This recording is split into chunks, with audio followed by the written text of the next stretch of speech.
Beavis and Butthead are not real. They are stupid cartoon people completely made up by this Texas guy who we hardly even know. Beavis and Butthead are dumb, crude, thoughtless, ugly, sexist, self-destructive fools. But for some reason, the little wiener heads make us laugh.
I do believe.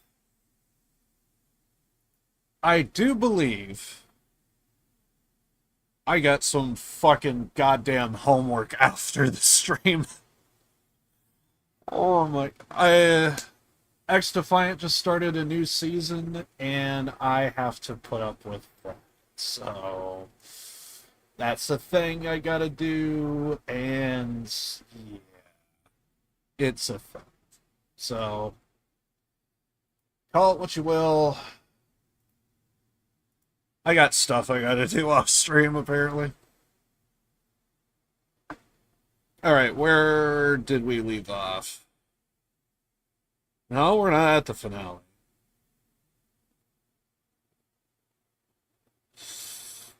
That sounds about right. So, yeah, I'm going to be playing X Defiant off stream, but we'll worry about when we cross that bridge. In the meantime, let's enjoy some Judgment.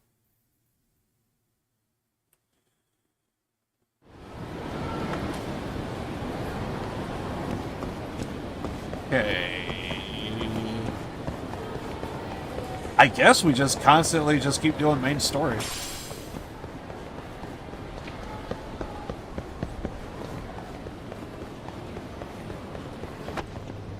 I do feel like until like chapter 6 or so, I want to say, is when that's when it feels like, okay, now we could actually start hanging around and stuff.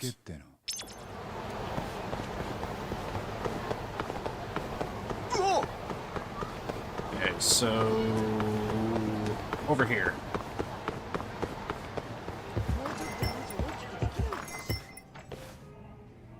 If I remember correctly, we have a bet. So what is it? Mari, she's like a frequent customer here at the bar, and apparently the owner of, well, maybe I shouldn't say the owner, but the bartender at Tender is wanting to get a little extra money on this wager. So that's why we're here.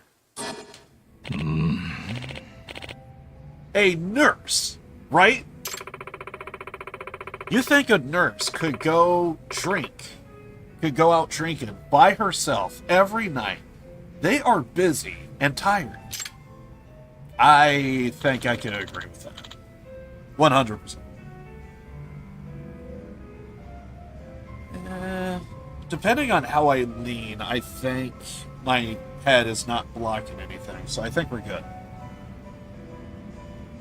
Hey, welcome, man. Maybe you're in the press, then. I doubt journalists are so bored they go out drinking every night, either. See, this is what happens when drinking is just boring and you're actually sober.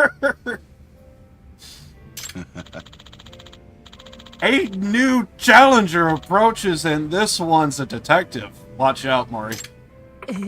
Yeah, we're gonna stalk her, too. Just to get questions and answers. Come for some sport talk. Apparently, he thinks I'll be good at this. That, or he's desperate. Or he just wants a quick buck.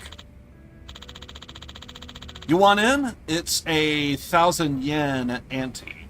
Whoever guesses Mari's occupation takes the pot. I wonder if it's anything like Cowboy Bebop. Guess the name and like the pot just constantly gets bigger. So if we're all putting down 10K, I would make it a whopping 40K. Don't be a buzzkill, Talk. I think you might actually have a shot. I mean, compared to everyone else, yeah? How about I make it more interesting for you? I'll bet 50K. That no one can guess. Super shot. What? That's a lot. So the winner gets 90 yen? Also, we gotta go with Shaky Kim. That's the only way it works. More interesting, is it right? ね How about it, Talk? There's quite a fortune on the line if you can guess it. Like we have an option. How could I refuse? Count me in.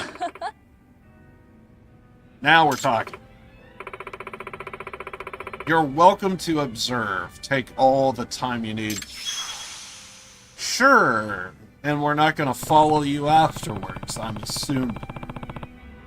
I guess I'll see what I could leap from her appeal and body language.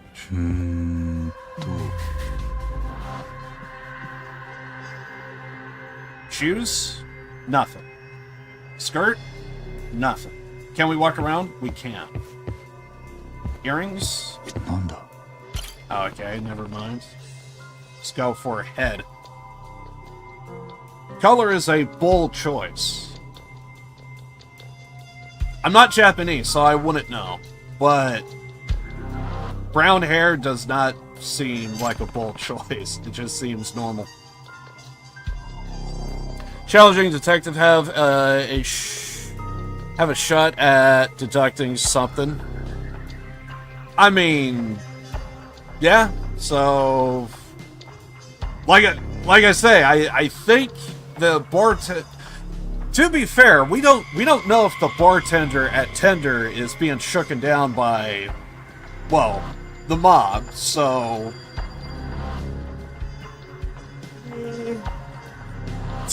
another thing is also a possibility. This is a small bar, so there's not a whole lot of people coming and going. So, it kind of makes you think: did the bartender know his type? I'm not going to have a whole lot of customers. This is a small business. So, because every time we do come in here, it's like only like 3 people at best show up. So, if he's not being shaken down by the Yakuza, this guy probably having a drought in the bar industry.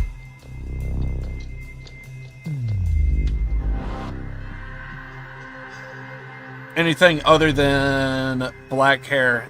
That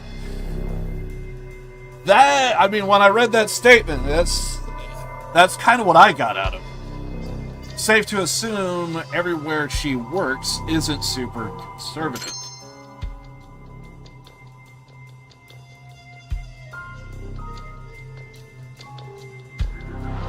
Because you can't always see the glint in the glass, it almost kind of looks like he's just doing nothing at all.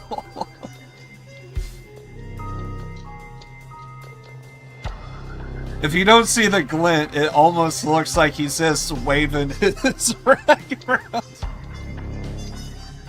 Alright. Necklace. That necklace has some expensive stones. Certainly didn't come from the discount aisle. Is there an aisle in the jewelry store? Oh, wait, you're talking about, she went to Don Quixote then. Gotcha. If she bought it herself, she's doing just fine on her own. But it could also have been a gift from a guy. Then again, if she's here every night, chances are low that she's seriously with anyone right now. Maybe she's already married. We need the ring. Hey, Han! Welcome. Appreciate you stopping by. Thank you, thank you. Is there anything I could find on her that would tell me about her marriage history? Well, if we don't see the ring, we gotta look for essentially the, well, if you... Then again, it ain't gonna work if you have, like, an inside job. Because, if you're outdoors a lot, you're gonna have the suntan. You're gonna have the suntan ring.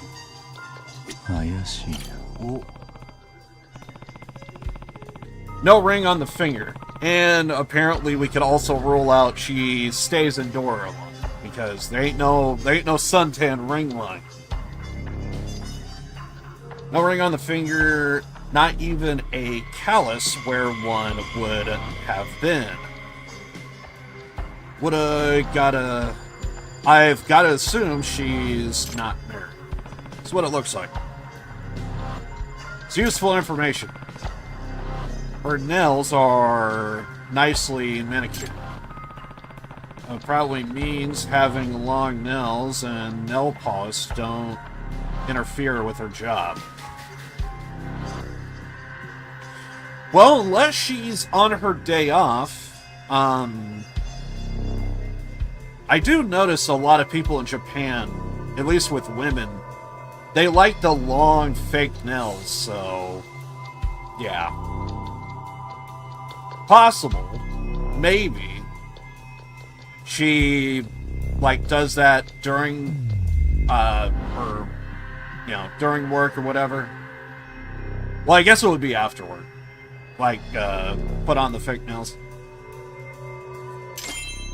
Okay. Visual clues.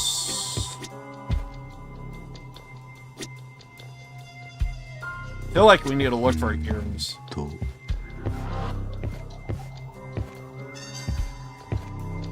I got it, she's a wrestler.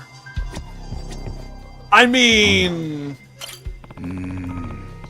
She could. That material isn't cheap, and the design is classy too. Probably a luxury brand.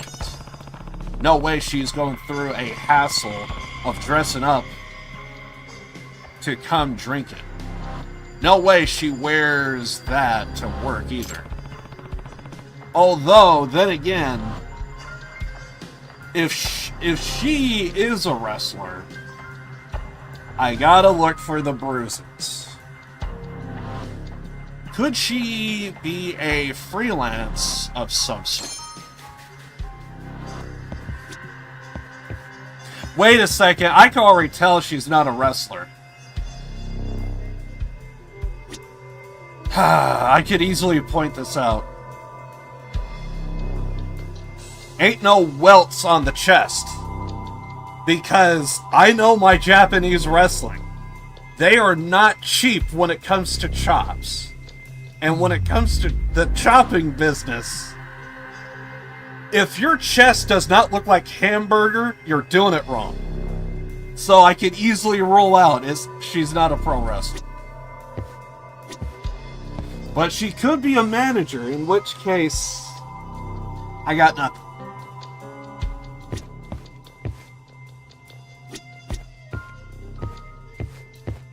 Believe me, I have seen plenty of.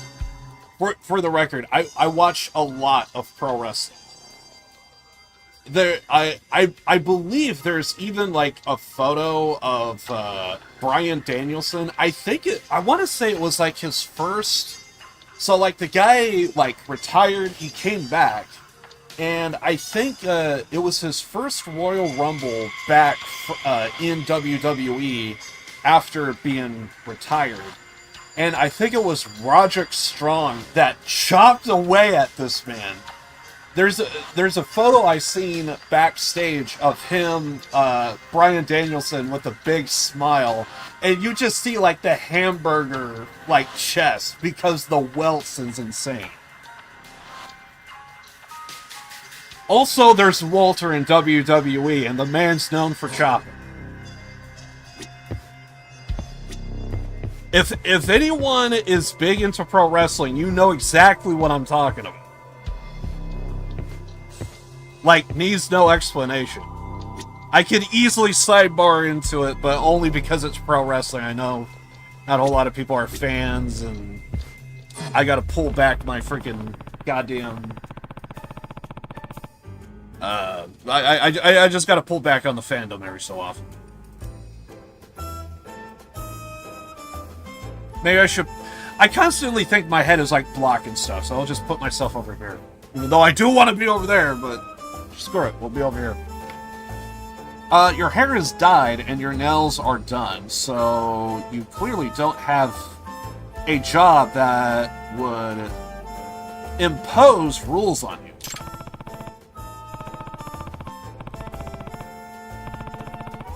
Featherweight division, exactly.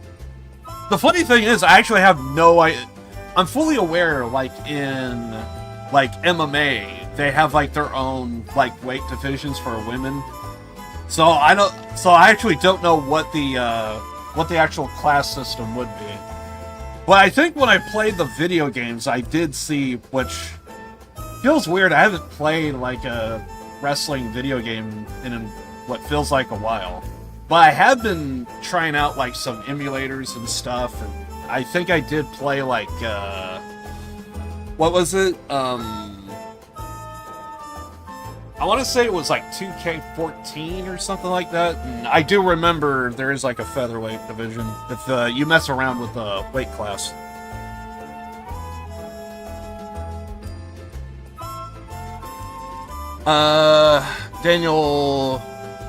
Bryan Danielson took chops from Big Show. He would have welts for sure. Oh yeah, absolutely. As a matter of fact, okay, I do love this from Kofi Kingston. Guy's been around in WWE for years and years. I think what's going on with him is like he's just having. I think his muscles are slowly just starting to atrophy just from, like, age, and it does seem like there are some wrestlers to where, like, their muscles just kind of deflate, for whatever reason. And because they're in the business, I know it's not like they're not in shape, or they're not, like, working out towards it. I think it's just something that just naturally happens, with age. But I think, like, Kofi Kingston's chest, it's just kind of like atrophied, and the joke that he is slow. I've heard him tell is that Big Show chopped his chest, so now his chest is like permanently caved in. I kind of like the idea, like he's trying his best to keep it kayfabe. Because if I were in the business, that's exactly what I would do. I would say, yeah, I took a hell of a chop from fucking Big Show, and now because of that, my freaking chest is permanently caved in. No ring means no husband. You are dressed to the nines, down to the accessories. Clearly, you have money.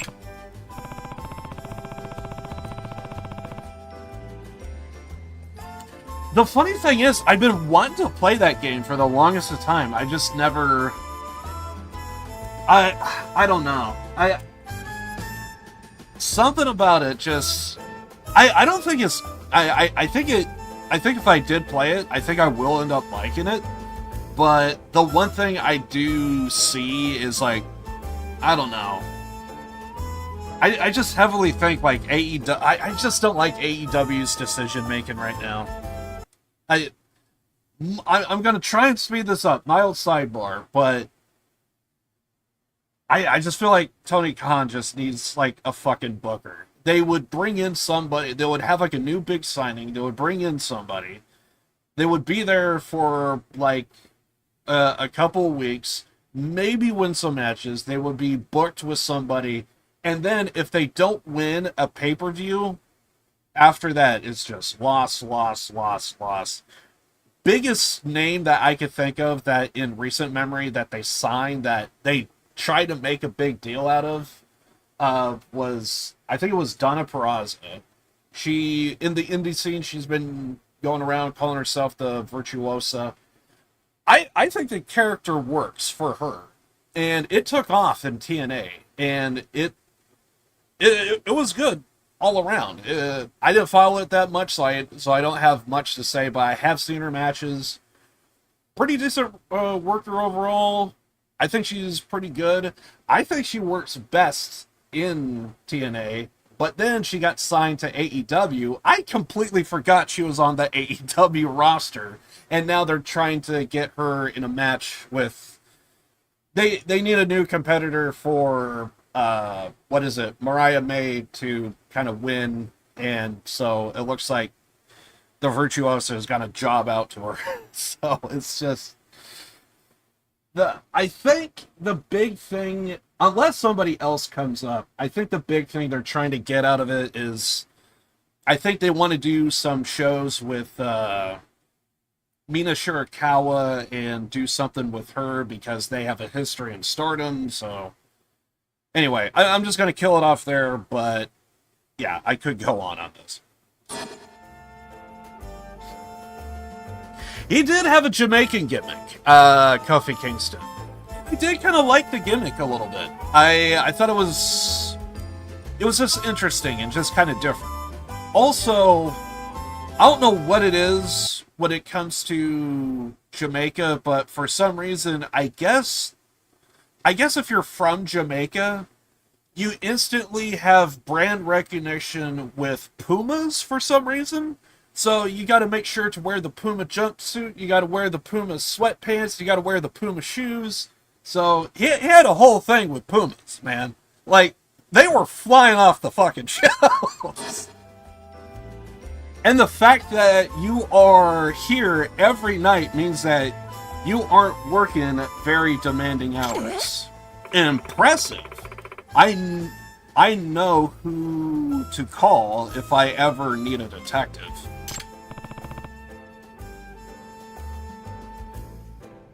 Yeah, it's just one of those things. Because I did completely forget that the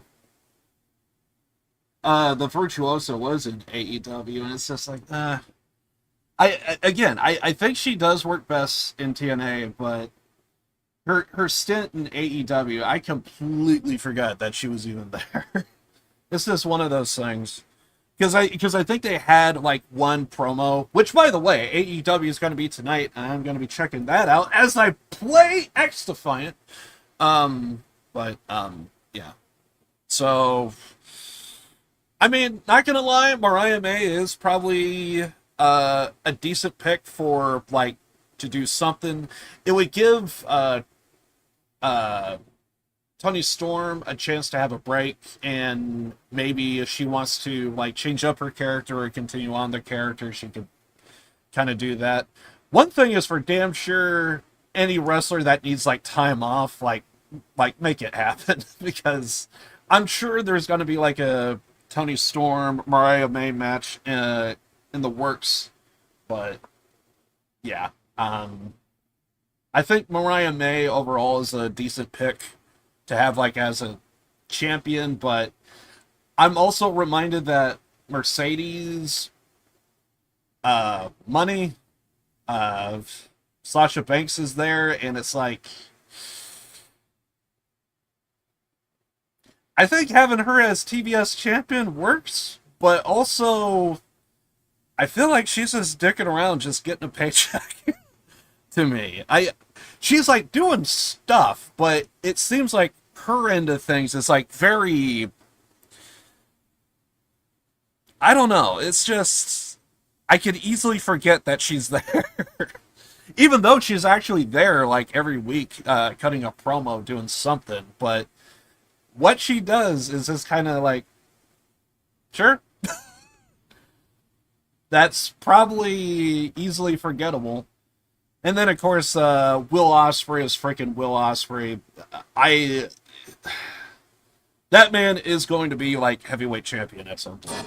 Don't know when, but he puts on a hell of matches. I really love his stuff. Followed him in New Japan.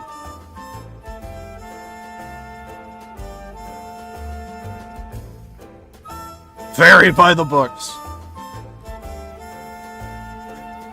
I mean, to be fair, that was one thing that me and my wrestling friends were kind of like talking about, like because I remember like there was like a topic of like mobsters and like, dude, because here was the thing that we thought was funny. Okay, so I don't want to go too far into it because political reasons, but there war between Ukraine and Russia. Well, I thought I heard something like, what what was they had the Russian mafia was like fucking pissed when they heard that Reebok was having to like move out because a lot of businesses want to move out of Russia. They want to be elsewhere because they don't want to be involved with Russia. Fair enough. I think there's a little bit of BS there, but you know it's a company decision. You know they get to decide what they want to do. We could call bullshit this and that here and there, whatever. It's political. Don't want to talk about it. But the idea, though. Wait, you mean to tell me? You mean to tell you got like this Russian mobster? It's like, hey guys, I think we need some new Reebok gear going on. Let's head over to Reebok. Goes over to Reebok.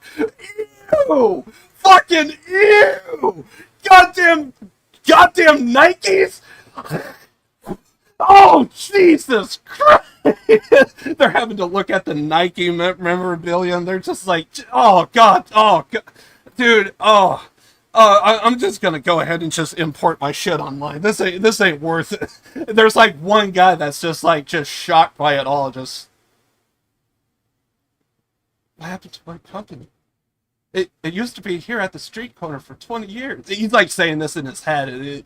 He's just standing there shocked, just looking up at the bright lights. They were there for 20 years. Where did they go? They had so much promise. The whole group around.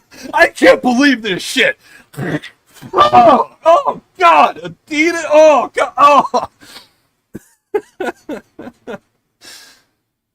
Or maybe that was it. It was Adidas, or that was it. It was Adidas.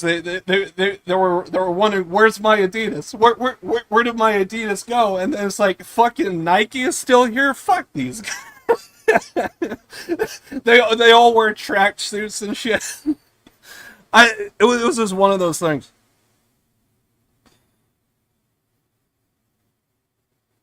It's an uncomfortable blow to Russia, dude. I mean, the fucking economy took a hit after that for the tracksuit brand. Okay, they were flying off the shelves with Adidas, and then all of a sudden it's like, oh God forbid, oh God, Nike stay, there's gonna be like one dude, Nike is not even good enough to wipe my ass. Hold on. I'll hold on. I'll buy $59.92 to wipe my ass. I need some toilet paper. Walks into the store. Oh my God. I'm right so far. Fuck yeah. Could be. It wouldn't be fair if you told me it would. Kind of relevant to the conversation. Kind of have to stretch the truth a little bit, but it kind of works. I can't confirm she isn't short of money. I couldn't help but notice earlier you paid your tab with a black card, right? Oh my God.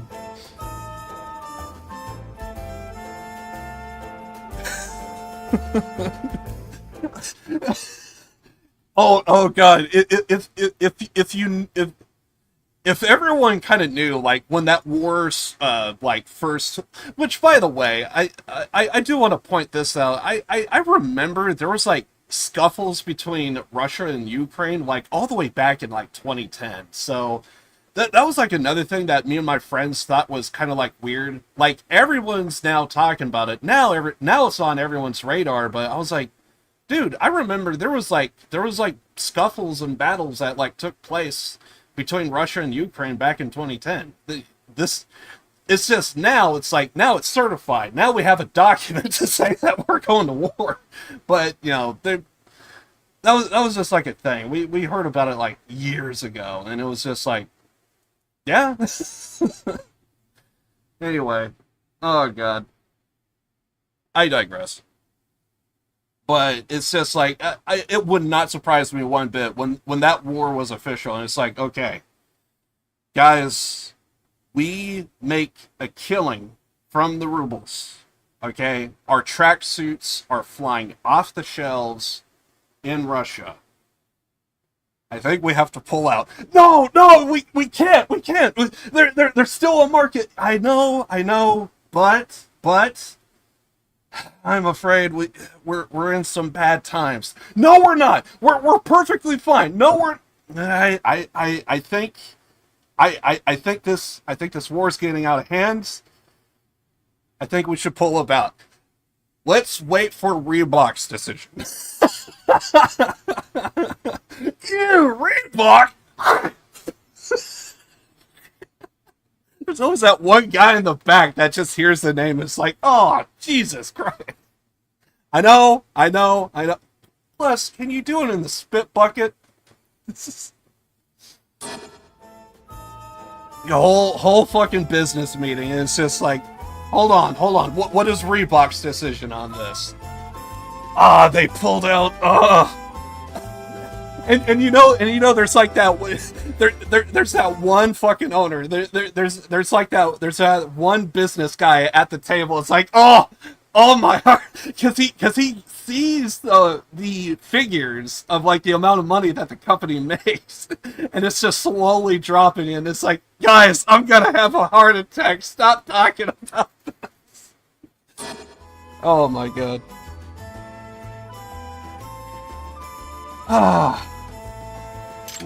Yeah, we already read that. Now that I think about it, really, can't you only get one of those if you are filthy rich? How rich are we talking here?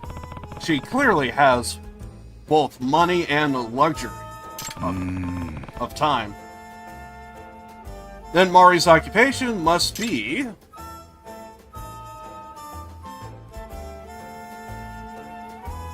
I forget what I went with last time. We ruled out doctor because reasons. Could be an author. A CEO lover.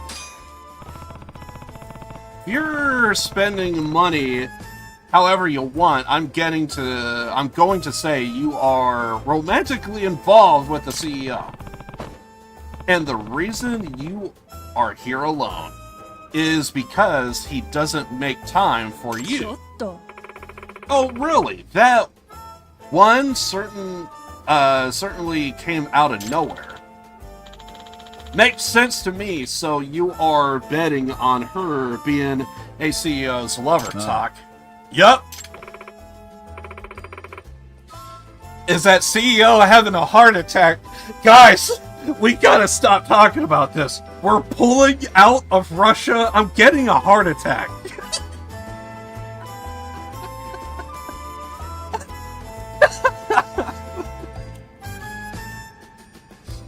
Oh my god. Anyone else care to venture a guess? I'm gonna go with account. Yep. I'll say she's a principal of a private school. All good guesses. I'll take a stab at her being in stocks. Stocks is actually a better pick, I think. Real estate management. Time to call the bet. What's the answer, Mari? I think this is the face of the dude that said, "This is a great call. Let's pull out of Russia."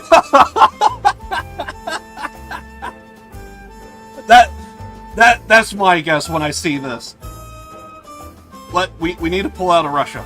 We need to pull out of Russia now. Mild excitement.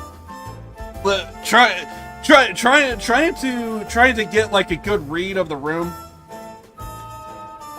I also picture, maybe not in the moment of like when he presents it, but after he's done talking, waits a little bit, constant head nods.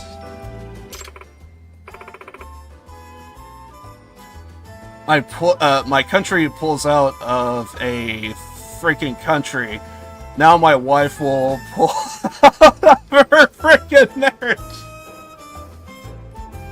It's because that guy is having a heart attack and he's seeing the number figures going. Listen, honey, I'm just gonna say it right now, okay? You know how you like to shop at Barney's? Well, I'm afraid we're gonna have to make some business decisions. We're gonna have to start shopping at Macy's. Macy's? That's worse than Reebok! What the? Wife, no! Spit bucket, not on the ground! What is it with people in their spittoons?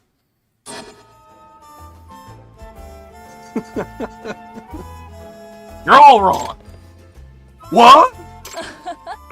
I win. Looks like I'll be taking the pot. And the instant regret of when you see all of the all the business owners. Oh man, I put all my time and effort into this. What the hell? Well, at least your wife didn't leave me.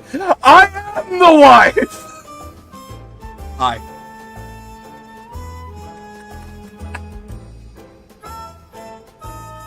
Aw, gee. You know that's a thing.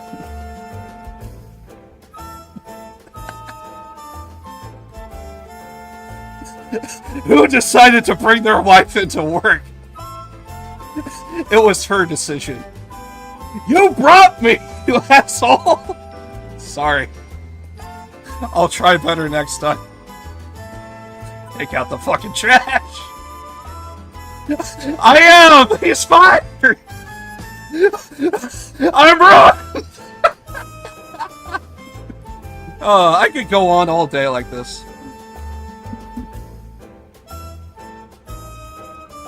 Oh, Jesus Christ. Damn it! I should be off, though. I have work to do, you know? Eh? Work? At this time of night? Not that I have to go. I don't feel like it. See you around. That was a good delivery, though. I am the wife!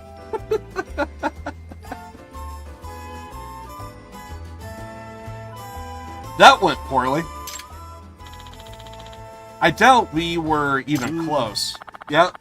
And we are no closer now than when we started. I'm gonna be thinking about that one for a while. I am the wife!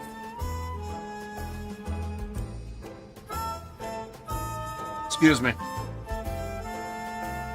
Say, Talk, don't detectives also tell people for a living? There it is. Now we gotta stalk people. You don't mean... What I do. Why don't you see where she goes? Discreetly, of course. Okay. I'm probably gonna have to clip that after the stream. Seriously. That's good. At this point, I'll be willing to pay for the truth. Fine. It's if it's a job, I'll take it. Alright. Let's go follow Mori. Secret admirer. Gotta do it. There she is. Let's see where she goes. This is why whenever we do sidebars, they're actually kind of mildly entertaining.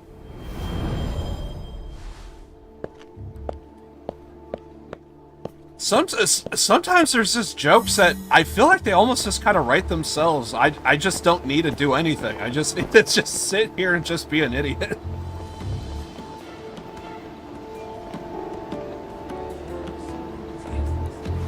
It also doesn't help that the woman that was sitting there, she did kind of have like a look of like, She was there in on the conversation the entire time. The fact that she had her head down was just, it was just brilliant. Made everything work.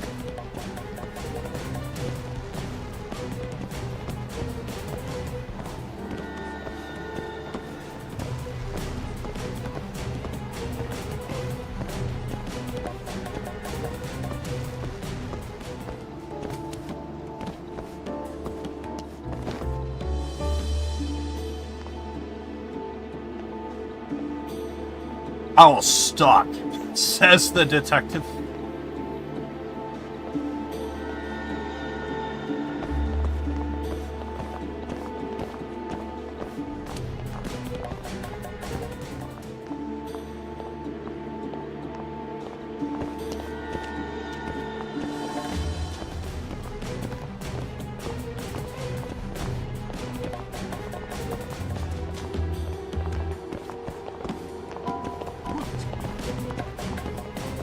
Now that I have all of the upgrades, I really don't gotta hurry at all.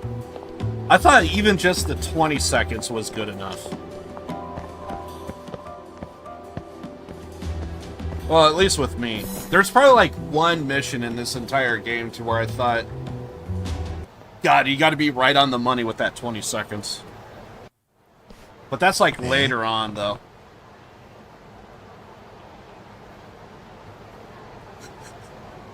God damn it! I gotta point it out.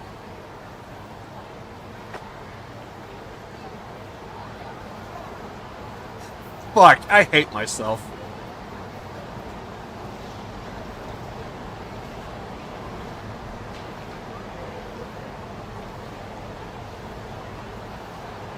It was there for 20 years.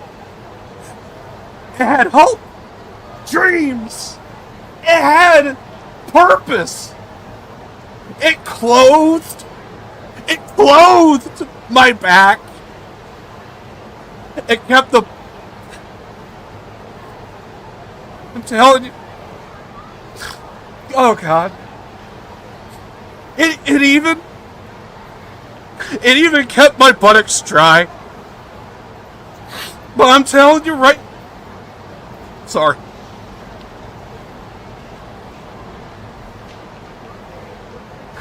Ask me! Why, Adidas?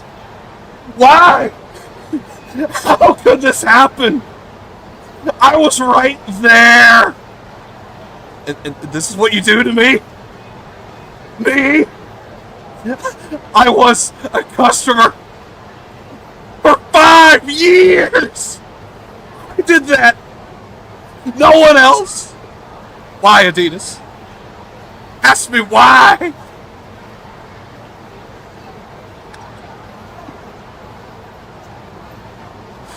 Oh, Jesus Christ.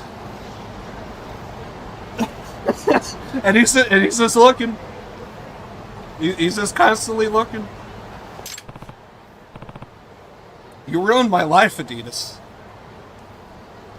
I was an established customer. How could you?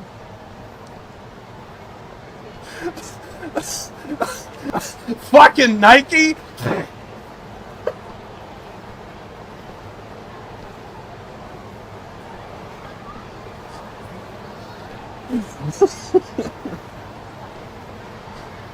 You got a wrench in that back of the throat and just hock that boogie.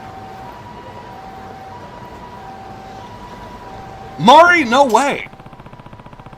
I remember when I first played this, I was like, this is all in Japanese. I have no idea what the fuck that says. Should have it there in English as well.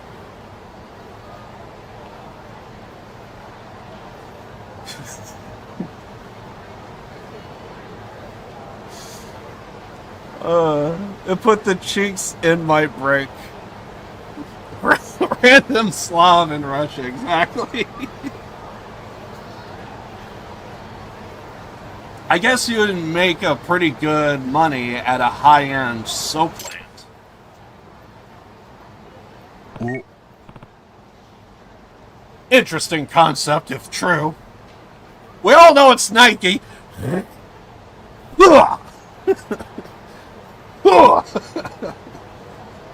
Got to put your back into it. To show your disdain. Mari? Honestly, this if I had like a sketch comedy show, everything I said right now with the whole Russia thing is exactly what I would fucking do if I had like a sketch comedy show. Everything with the board meeting, everything with with all the fucking with all the mobsters. I think we need new tracksuits. What do you think? I feel. I mean, don't get me wrong. I kept this looking nice. I kept the bloodstains off for 5 weeks. Oh, I get my dry clean. What the fuck are you talking about? I had to clean us, and then I shake them down on my way out. Is that what? Don't get the wrong idea. A friend of mine has a little thing going at a beauty salon. You knew I was following you. I figured you would, and the odds were in my favor. Damn, she's on to me. Just who are you, Mari? But I may have a chance she's going to work. Now, I just have to make sure she doesn't catch me. But she didn't catch us before, and we still got caught. Mari would recognize me in a heartbeat, of course. Maybe I should.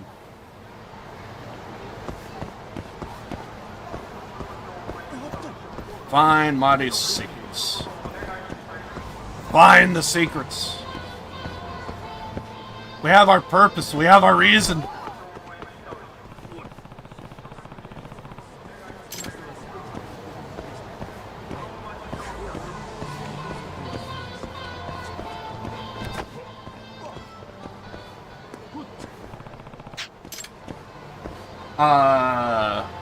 Do we gotta use a drone?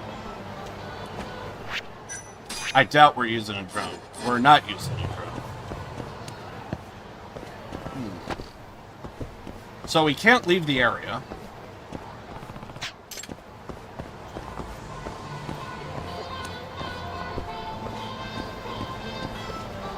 Can't use a drone.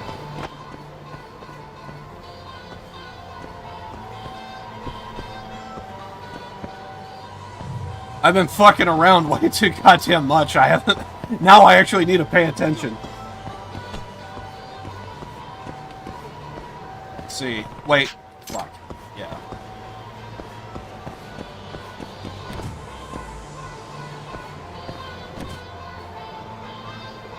Find secrets. Wait, is this car actually blocking an entrance? Interesting.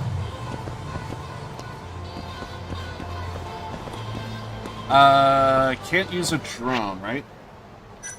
It really feels like. Thought so.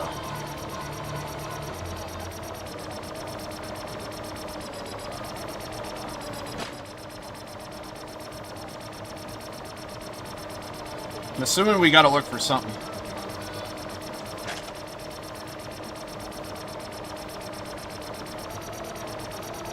Wait. Anytime I see trash.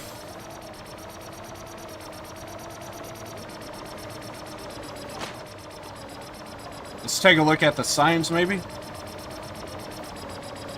I really forget what you had to do here.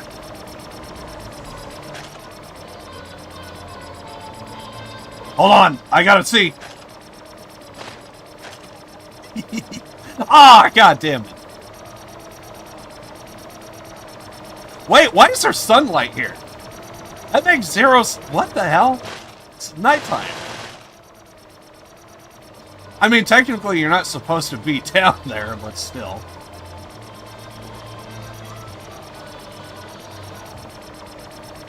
I feel like we gotta do something with the drone. What sign was it that we were staring at?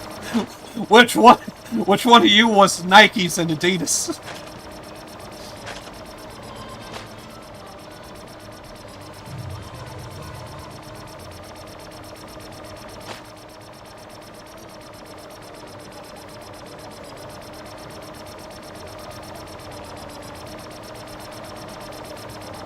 The only other thing that I could think of is we gotta, like, stand around at some location, or whatever hell.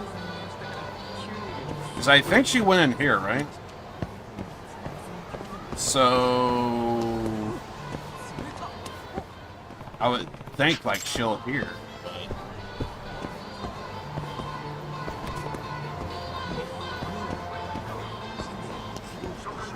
We don't really have a whole lot to work with.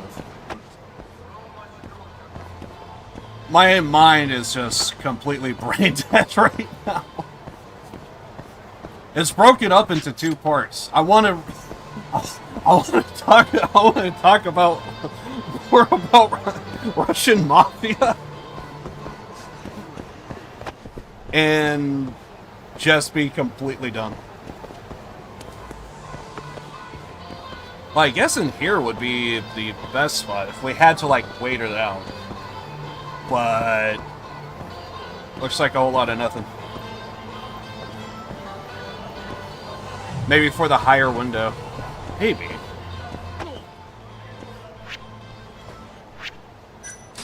Thought I looked at the,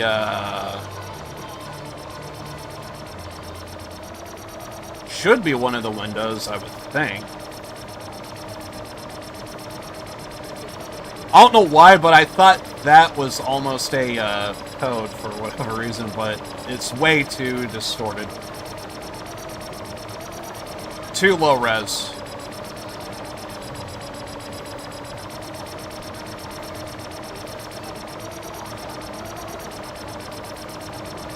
Pretty sure it stays on this block, though.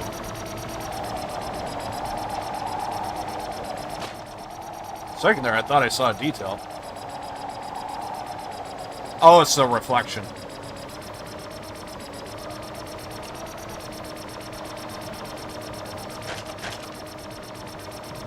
Another thing, I actually don't know if it's right side or left here. Also, is that seriously like the one sign throughout this entire game that's entirely in English? Jesus Christ. Also, apparently they go by military time, too.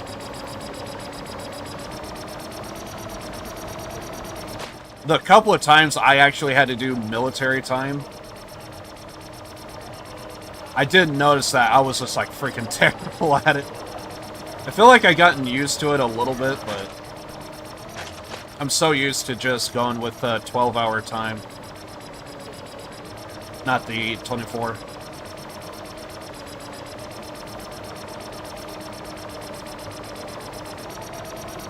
Oh, God.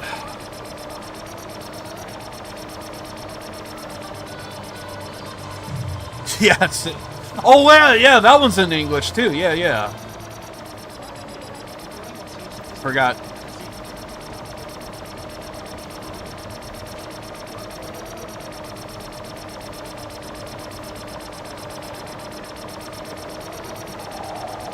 For a second there, I thought that was the only one that had an arrow pointing down. That looked weird.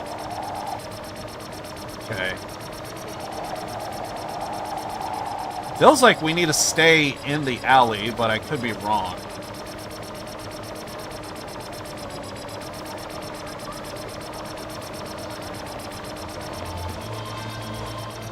I know I did this before, but I completely forgot. I'm just so fixated on the fucking... Okay, so there's the sign. This is the Adidas. So it's actually over here. So she probably went into there, maybe? I'm pretty sure this is the sign.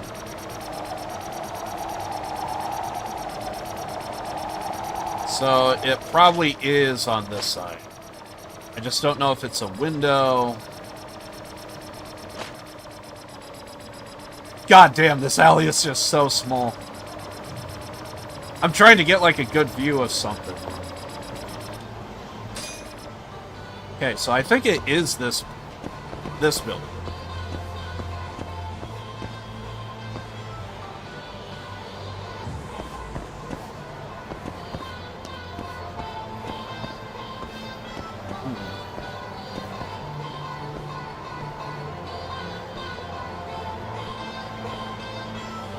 I know I did this before. This is my second playthrough, but I completely forgot. I could just look up my old stream and go that route, but then I would have to spend time looking for it, so I think it will just be easier if I just walk around aimlessly and just jog my memory.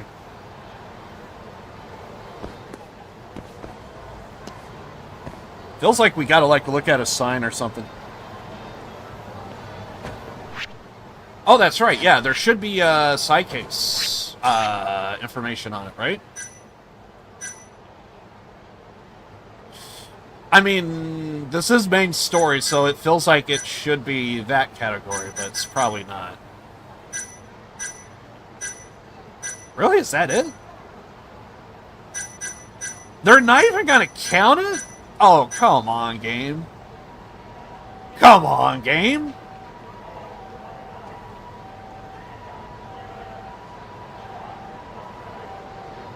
See if I can find out her real identity. Hope it works. That's really all they give. You'd think it would be under a case file. And it should be under main, because we are doing a main story. Oh, wait, it is this one. I'm an idiot. See, it's just more... Oh, man. But yeah, maybe this would give us something. Big mystery. That's the gist.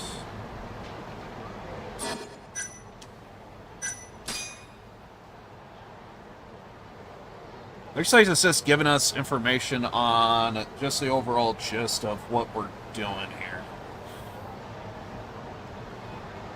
It's not even telling us of, like, any new information. We don't even have evidence. I hate that.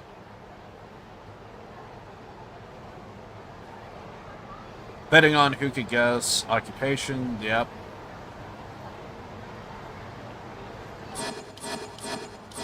I know I did this before. At first I thought, well, we stand and wait somewhere. And I would think, like, chilling in here would be the best bet. But can't go beyond the...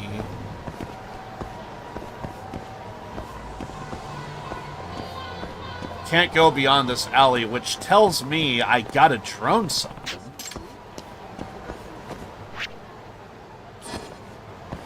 I doubt they want me to take a picture of that damn thing.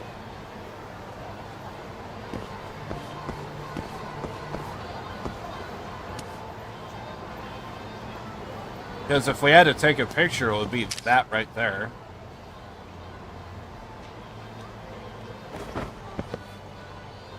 Okay, I'm standing on somebody's car. Who's this from? Yeah. Yada, yada, yada. I really feel like we gotta drum something, but I'm just not seeing it. This is a moment to where I'm either really blind or really dumb. And honestly, it's kind of both.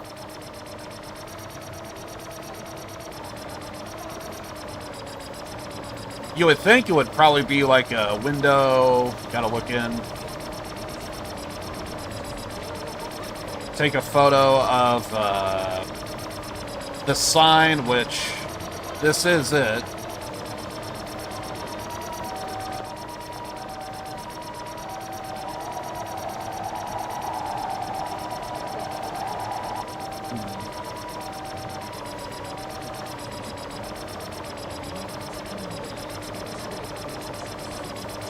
I would like see if we could chill here, but I think our limit is beyond here.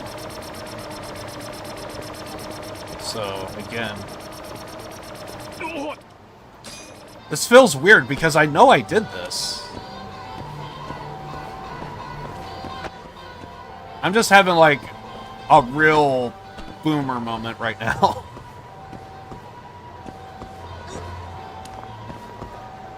And I guarantee you, once I actually find it, I swear to God, it's going to be everything's just going to come to me. I usually get like that whenever I get stumped on something and like the obvious is like right there. I'm going to hate myself once I discover it. Because it's... yeah. Yeah, so it is beyond that point. Because it feels like we have to, like, stay out of sight and wait for her. It's what it feels like. But... if we can't really hide anywhere... Also, that is so glitched! It's stuck! Can't even help it. Feels like we could stay in here.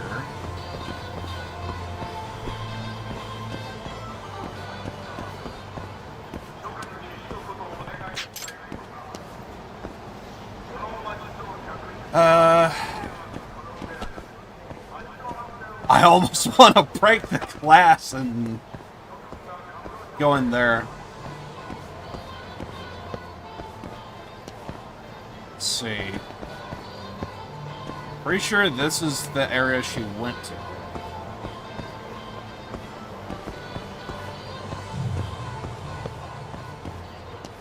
Feels like we could hide at the car. It really feels like it's a drone that I gotta do.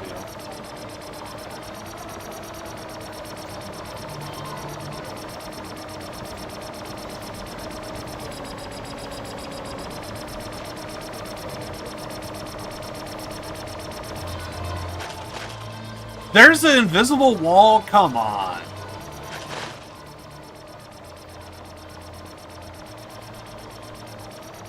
You don't want me to find secrets, do you?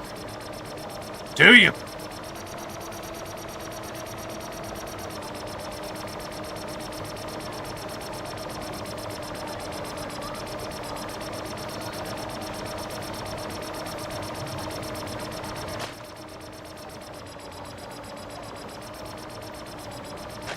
Wait, do we have to find her on, like, another block?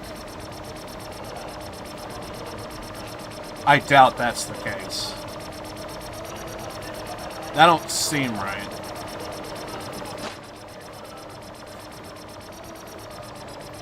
But I think... Wait, is that the car?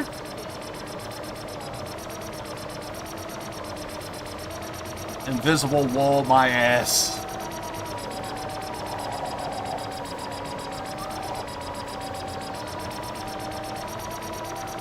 Yeah, I really forgot what I was supposed to do. I know I did this. But I am just so brain dead. Chatter app. Oh, are we supposed to call that dude?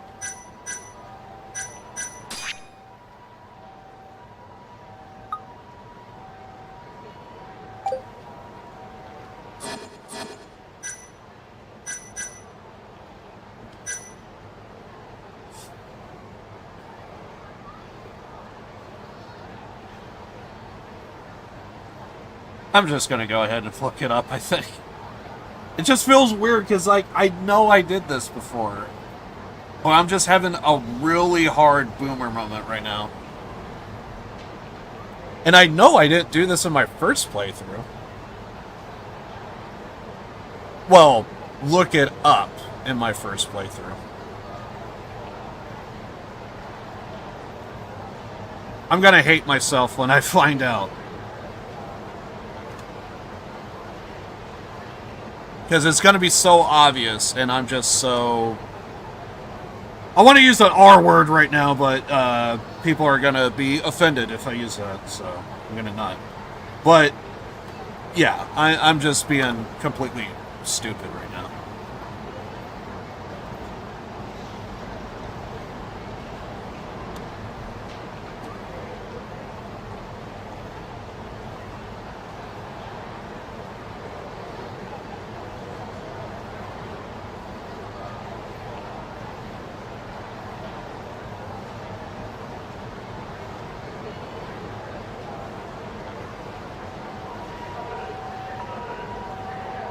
Oh, it's gonna be so obvious, isn't it?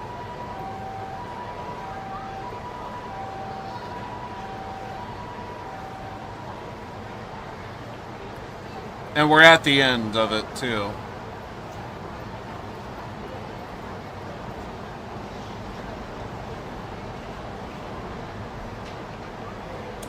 Of course! Yes! Obviously. I'm a freaking idiot. Yagami even says, we are going to stick out like a sore thumb. We need to do something. I didn't pay attention to that line. I didn't pay attention to that line. We have to wear a disguise. Okay, look. If I didn't go into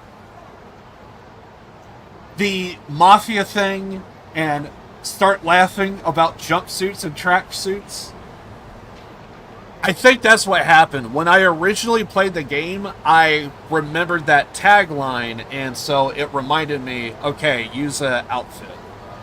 But because I really wanted to deep dive into this Russia thing,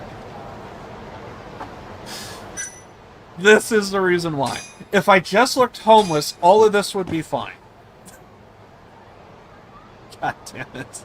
I hate myself. Of course! If I paid attention to the dialogue. Like I said, I know I did this before, but I didn't have to look it up. And I think that's what happened, is if I paid attention to the dialogue, and then right when I found it, it was like, fuck. That's right. Yagami even says, she's probably going to notice us. And typically, if I turn off my brain and I see I can't go anywhere, my first thought is either we got to find a location we got to hang out at, or we got to drone something, which is what I did. But if I paid attention to the dialogue and didn't turn off my brain, we would have been fine. This should make it harder to recognize me. Of course, I'm a freaking idiot. Boomer moment. Hard boomer moment, too.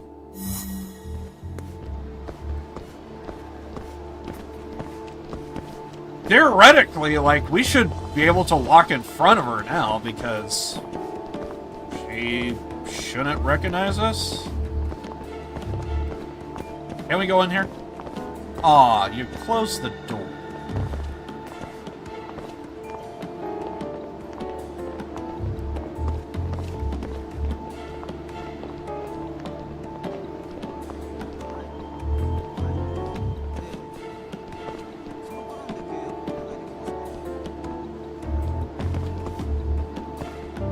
Also, one thing I kind of forgot to mention. I'm only going to bring this up because I remember saying it for the RGG Studio. Was it the pre-information or something? I remember saying something, oh yeah, like people were going over like their favorite characters of like in the game. And I remember at one point, I forget the exact topic, but I remember saying Reina was my pick. I guess I could go over that now. I kind of forgot to bring it up, but I guess, what the hell, we're like almost a week later. But basically, what happened with me... I'm behind a wall. I'm in the corner, taking a piss. I'm homeless. Leave me alone. But one of the things I said is like one of my favorite characters was Reina, and I actually had an interesting moment that I don't know if anyone else had because I played 0 then 1 in that order. 0 was my first game. One thing that I thought was interesting is this is one of the reasons why I thought Reina was like one of my favorite characters, is because I had no idea what was going to take place in 1, 2, 3 at the time, I played Zero, streamed it, loved it, thought it was a great game. But I built this idea in my head when I played Zero. So, because I couldn't help but notice how many times in Zero we go to the bar, Serena's bar in Camarocho. It's actually just down the block from where we're at. And I kept thinking, oh yeah, after a long day of like beating up a whole bunch of like Yakuza guys, I could just like go to the bar. Nishiki would be there, freaking Kiryu, and we'll have like Reina serving us drinks. And then when 1 happens, well, a lot of stuff kind of happens, and basically, in the beginning, I still had that in my head, but there was also a point to where the bar with Kiryu and freaking Yumi and Reina, everything was slowly fading as I played through Yakuza 1. Because Nishiki did his thing, and then the scene with Reina, to where she... Well, you saw the end of that story arc. I'm going to be a little bit vague with the details because reasons. But my heart sank when I saw the end of Reina's story arc. And because of that, I was like, that moment of like having that idea of like, you go to the bar and like, you know, Reina would always be there, Nishiki would always be there. And then slowly as I progressed, it was like I could see each character fade in the background, and it's just Kiryu just sitting there just smoking by himself, having a drink. And that was an experience that I don't know how many other people actually envisioned, because everyone started with 1. So because of that, they didn't have Zero to help build that illusion. But I had that moment with Zero and Yakuza 1. And it was a unique experience that, like, I just don't know how many people experience something like that.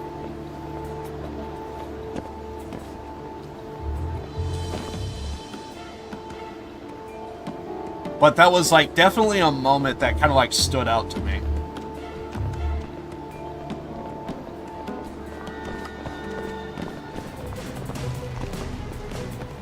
And those are quite possibly my 2 favorite Yakuza games, is 0 and 1.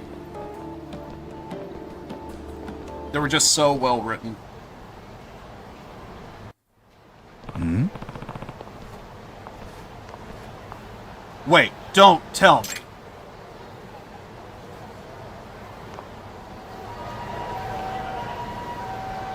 And that's what I loved, and that's 100% why I love Zero so much. Is it you really got to see like all these characters like come together, and when the whole scene with Reina happened on that rooftop, bro, like my jaw, I didn't have a face cam at that time, but my jaw dropped.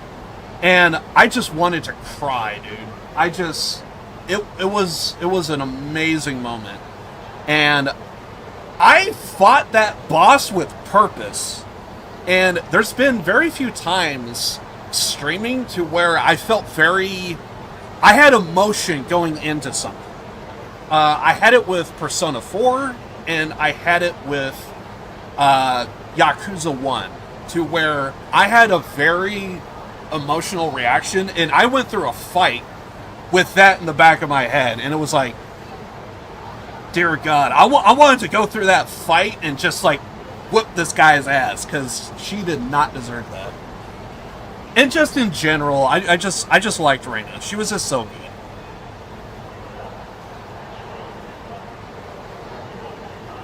Exactly, yeah. No, lonely Kiryu got at the end, exactly.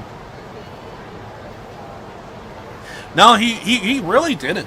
And honestly, and I think, because like when people were talking about the summit and all the different things that went along with it, that was one thing that did come to my mind, is like, I think that's one of the reasons why some people probably want a 0.5, is just so that way we get another game to where we could see Nishiki, Reina, like, just one more time. Because I think those are well-written characters, if you look at everything that happens. Plus, if they did do a 0.5, without going into spoilers, maybe we might actually see Nishiki's sister in the process? And saying that out loud kind of makes it sound pretty cool, just so that way we could get a face for if you play Kiwami 1. So, there are like small details that can go into a 0.5, but I could also understand maybe 0 was like just so well written that like I could see like, you know, you gotta move on from 0. You see the rest of the story of how it plays out. And the Yakuza games that came out after were really good.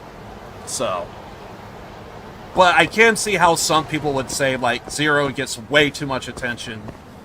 So maybe don't do that. But I mean, damn it, I just really love 0 and 1.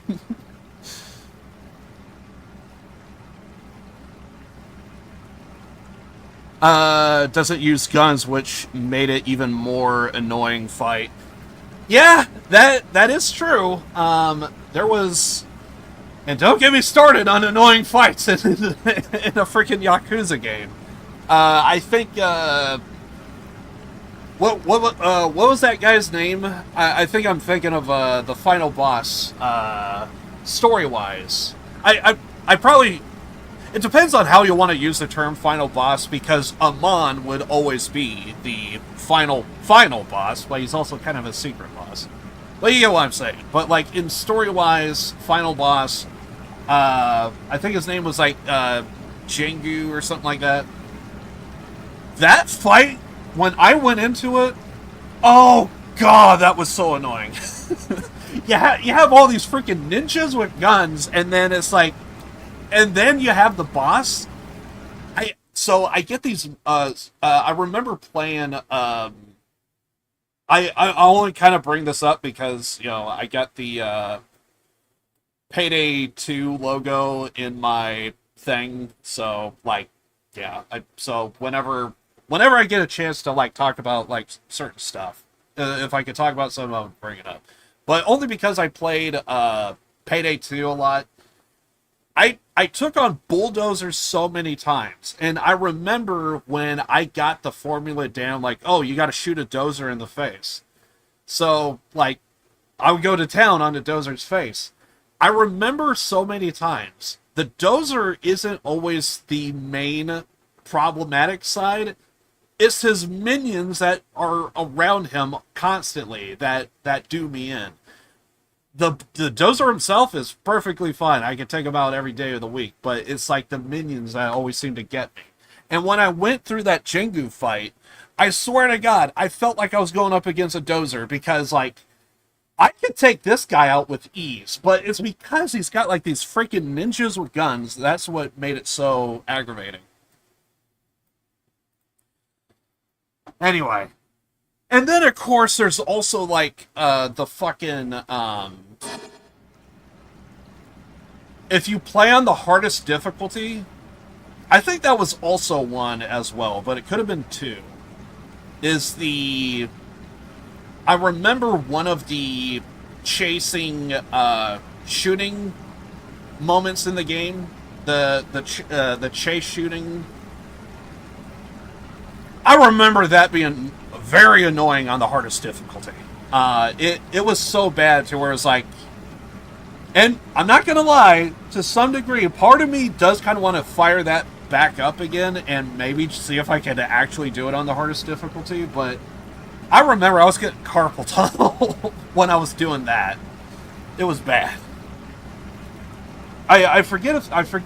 and plus, I think like the first two did have that chase fight, so I forget which one I'm thinking of. I want to say it was one, and it was so hard. And again, I did play the Kiwami, so I don't know if it was any different on like the original, but I digress.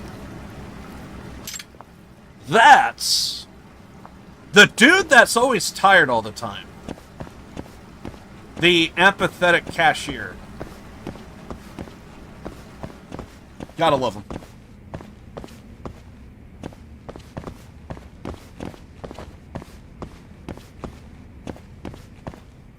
But yeah, there's been plenty of like really, dare I say, bold freaking boss fights and just various stuff.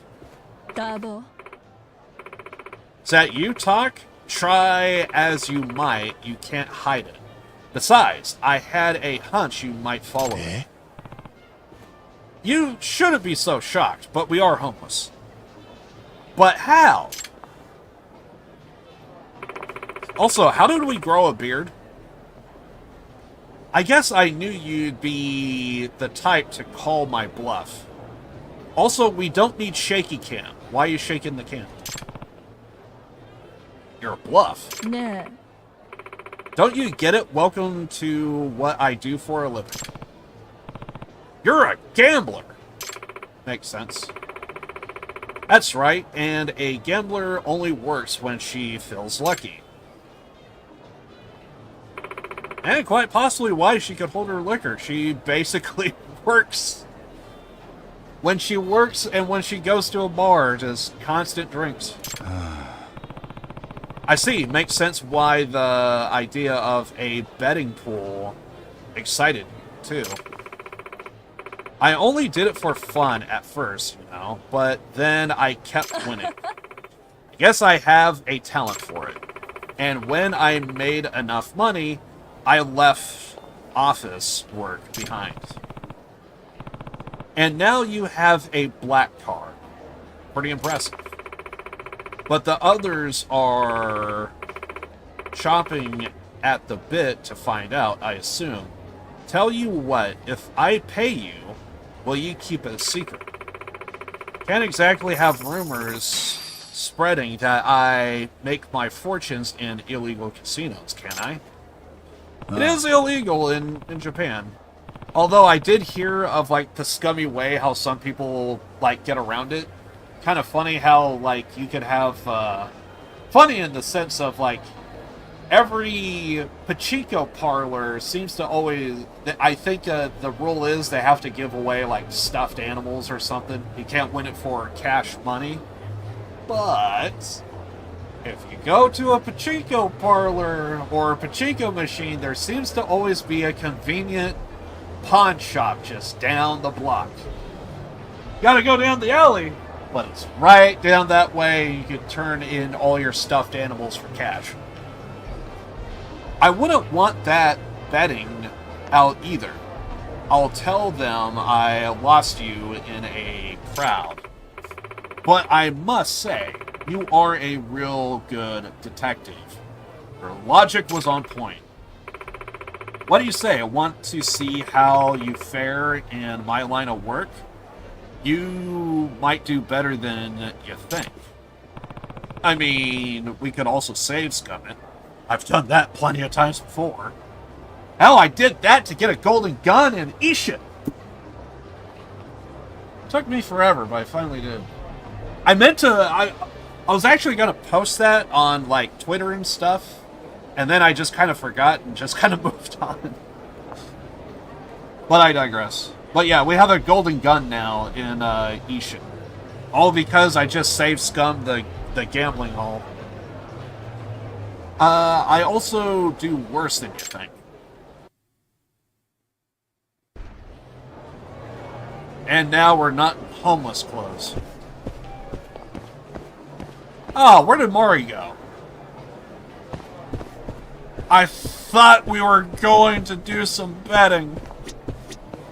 Alright, moving on. Alright, we out. Turn to Yagami Agency.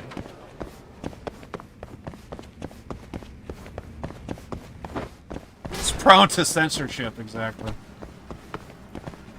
There's little things I both hate and love about Japan.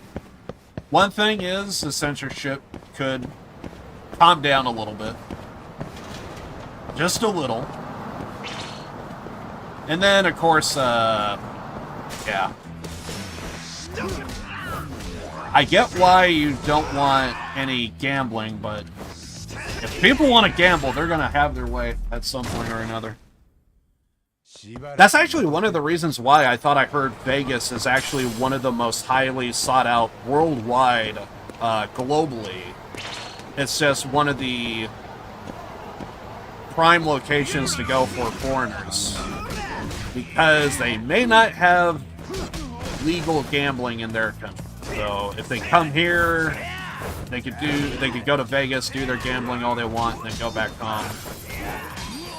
Either they had a problem trying to get back because they lost so much, or either they actually were able to find their way back home. Just gotta say, fine! Who? Where?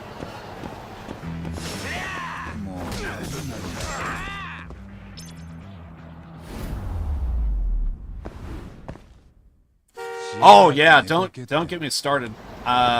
Because I always heard about judgment.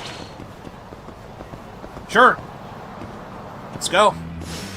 I always heard about judgment with I think it's the voice actor, Japanese voice actor that does Hanamura. I always heard about that guy, but I think recently a friend of mine told me about what is it? Hanamura from Yakuza 4. Which, not to mention, I actually did like the character Hanamura from 4. Thought he was pretty cool. But apparently I thought I heard the original voice actor for Tanamura also had the same thing. And the whole time we were having the conversation, I was like, are you sure you're not talking about Hanamura from Judgment? No. Tanamura from Yakuza 4. Are you sure about that?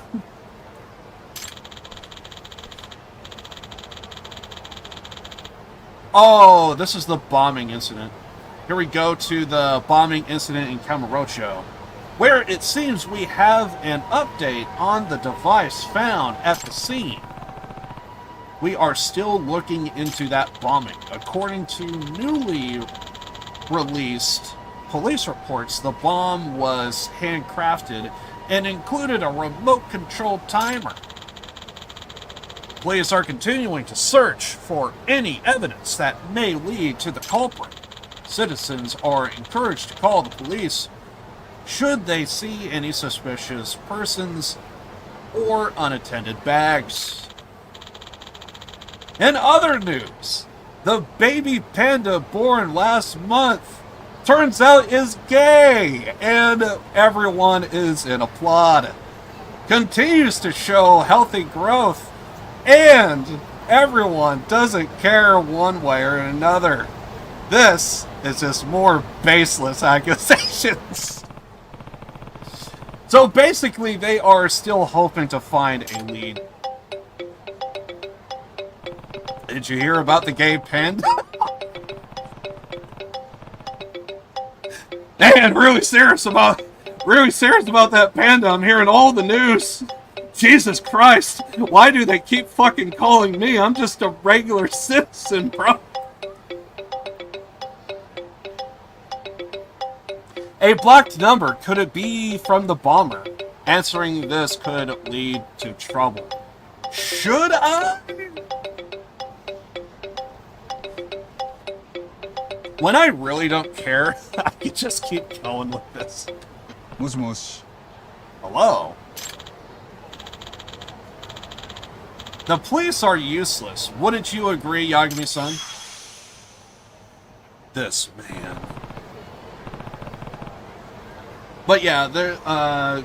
One last tidbit. But anyway, yeah, I heard about the drugs, and I thought I heard how strict. I mean, hell, there's even Japanese pro wrestlers that I heard that got blacklisted because they were found with drugs and alcohol and stuff. One of them, actually, I thought was kind of interesting, mostly because of, if you follow WWE recently.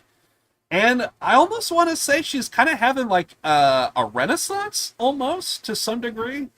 Bull Nakano, if I remember correctly, she actually got found with cocaine, and she was, blacklisted for literal decades. But recent memory, I think it was last year, or maybe it was this year, actually, now that I think about it. It was either earlier this year or last year. Bull Nakano went into the WWE Hall of Fame. An amazing moment, just simply because I'm fully aware that Alundra Blaze, aka Medusa, she had a long history with Japanese pro wrestlers. She was actually one of the few people that was trying to find talented wrestlers to actually come to WWE. Needless to say, I thought it was Bull Nakano that also did it, but apparently that could have been Aja Kong.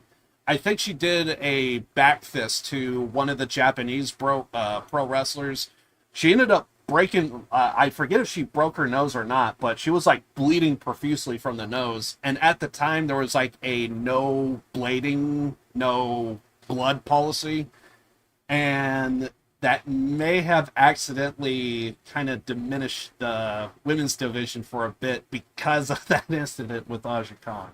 So I'm fully aware about how many people get blacklisted and the long prison sentence for just having a joint.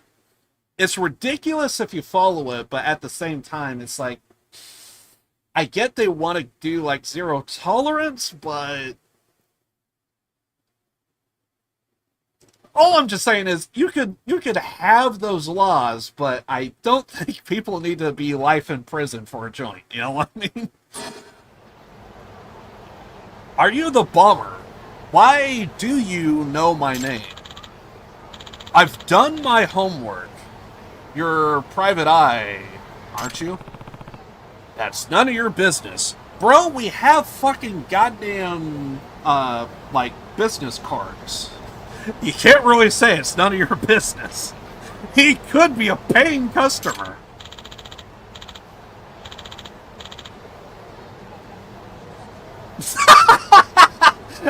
Yeah, exactly. It's turning the madness gay. Go full Alex Jones, exactly. Full Alex Jones. Damn it! I need a roll up of papers and just. I need to get papers quick. I don't even know what flew up. Jesus Christ. Oh Jesus Christ. Go full Alex Jones. Honestly, that guy is just content. I mean, I understand, he's getting, multiple lawsuits for various different things. I see it pop up on Twitter a lot. But, dude, some of his sound bites is just amazing. 1776 will rise again. It's turning the frogs gay. It feels like there's another one, but I think Alex Jones is content. The man is not the smartest human being on the planet, but damn it, that's the reason why we like him so much. He has sound bites for days. Don't be I'm sure, which by the way, I'm sure there's a compilation video somewhere showing all of his BS. It's funny. Don't be like that, Yagi. This is fun, isn't it? Shut the hell up. Are you sure it's wise to take this attitude with me? Or would you rather try to find the bomb without any hints.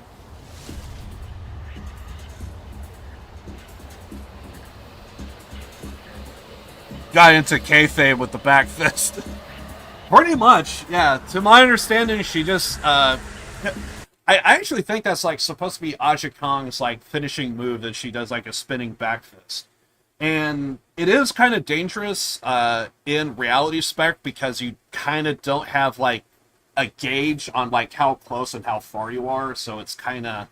Because you could catch somebody with an elbow, and I still want to try and find that MMA fight that I saw.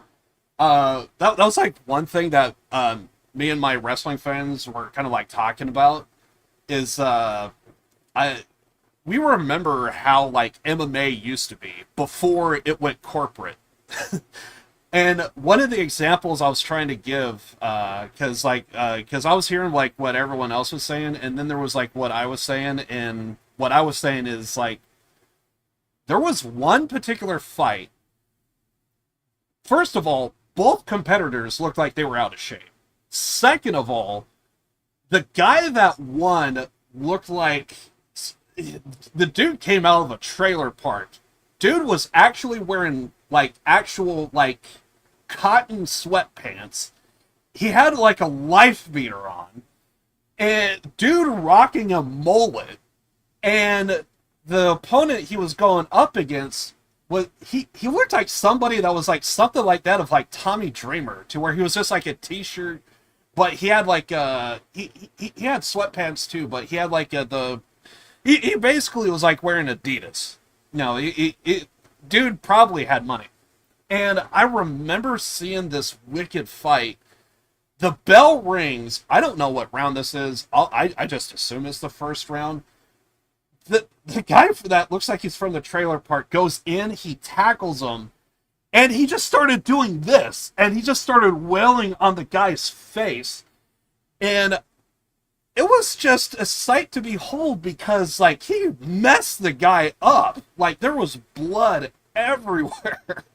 And I think there was even because like if you like hit an area long enough, I think there was even blood like getting on the guy's elbow, and I don't know if it was like he actually cut his elbow in the process on like the guy's teeth maybe, but it was one of the most gnarliest fights I've ever saw. And I saw it in like some random like compilation, and I was like, I forget where I saw it. It could have been on TV for all I know. But it was like one of the most weirdest knockouts I've ever heard. And one of the biggest things I took away from that is like, they actually just got like dudes off the street to fight back then. Because like now everyone's got like their fucking trunks, and they're like showing off like all the sponsorships and shit. You know? And once upon a time, they just had like some dude in track pants. It's just like, yeah, go ahead and get in the ring and fight. So, and I want to say it was UFC specifically, but who knows? But yeah, that was like early days of MMA. And it's like, if MMA was like that, I would probably watch it more often. Just give me the crazy guy that's just gonna tackle somebody and just wail on them with their elbow.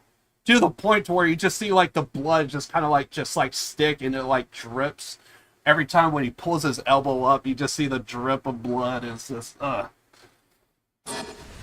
remember thinking, that was fucking awesome. Oh, you gotta, you'll be right back. It's all good, man. Take your time. What? That certainly changed your tone. I was talking about MMA, dude. I can hear it in your voice. I'm not that excited, if that's what you're talking about. I can feel the tension rising. What do you get out of this? What's your motive? Kamurocho's security system is full of holes. The city should sunk by now. What? Don't you feel like a fool for paying taxes when this is what the government has to show for it? A criminal wasting taxes on bombs has no business bringing that up. I like your style, Yagami-san. While I would love to debate this further, I'm afraid time's running short. Let's get started, shall we? You bastard. This new bomb I set up in Kamurocho packs a real punch. There's an ox inside the inn. That's where you'll find it. An ox inside the inn? 5 minutes, Yagami-san. Clock's ticking. Shit! Not again! An ox in an inn? I have to think. I'm gonna try north first.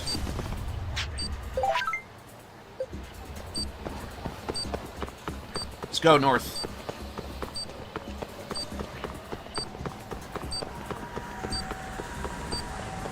I do know there's some hotels up here.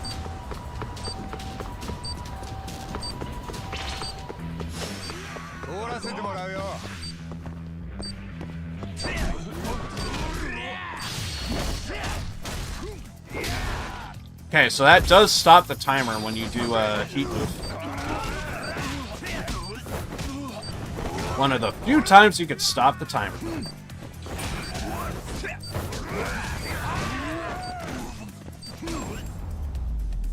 Jesus!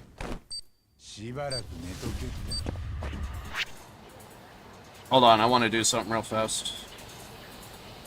I say that, it takes me 1,000 years.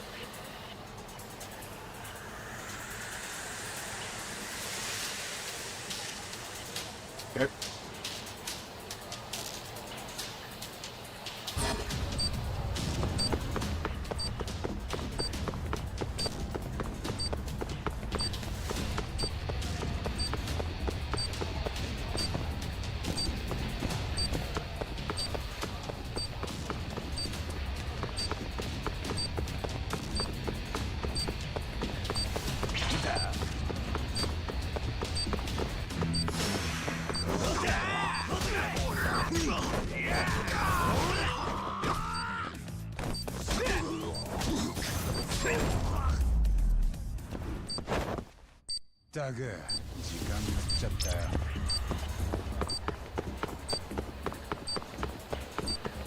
I kind of forgot where this one is. Well, I do know there's a lot of hotels up north, so might as well give it a shot. Otherwise... eh. Brain trying to think.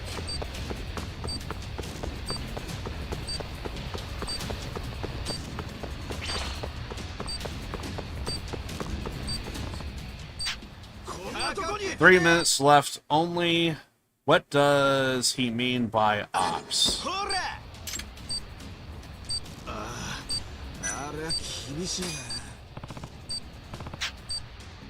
Barbecue Conroy, maybe?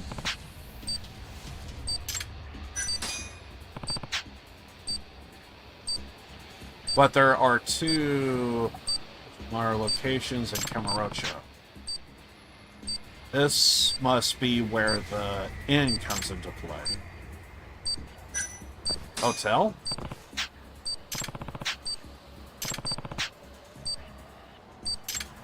No time to waste.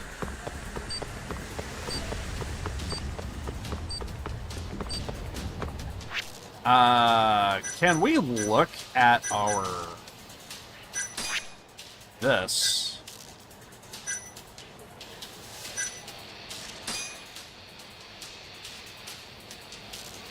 Ah. Okay. There's two of them? I think we gotta go to...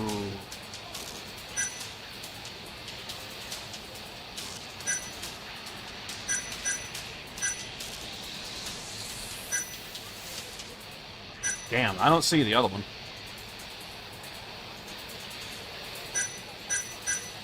Say there's two of them.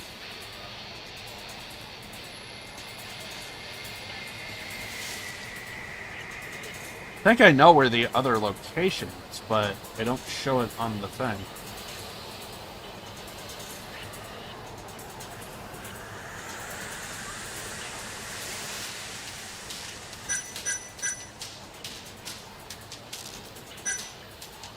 But looking at the thing, I think I know where it is. I think that's Times Square. And we gotta... Or, Kamurocho Square, and we gotta head south.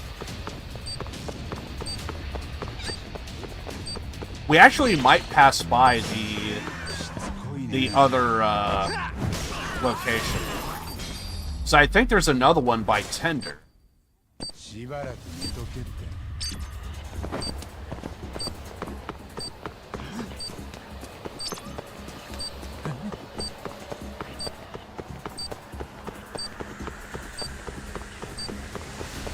Pizza! Yeah, because I think this is the place they're talking about. Or at least one of them. I think. Or I thought it was. But the other one is over here by the Kamurocho Theater. They say there's 2 locations, but I think I'll only see one.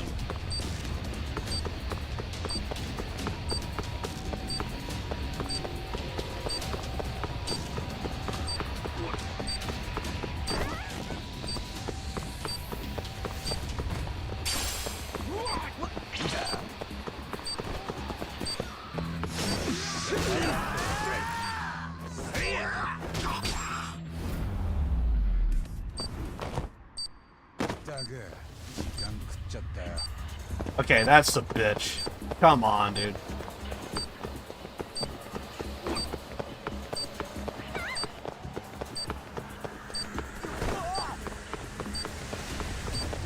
So it's not up north.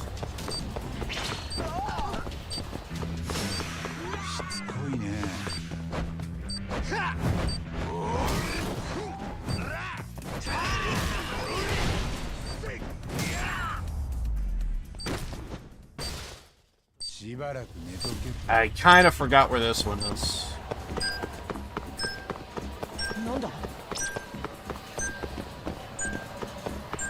So I went north, got nothing. Boom!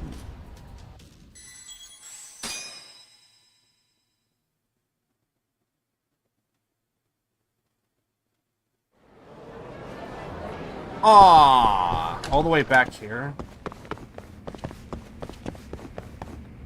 Okay.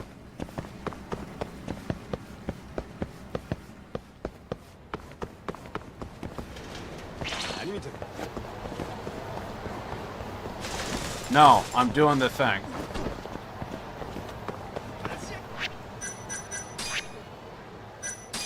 I'm doing the thing.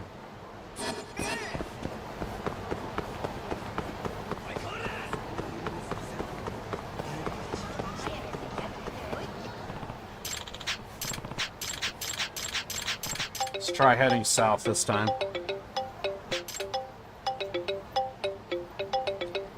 Also, I think I might take a break soon. Moshi.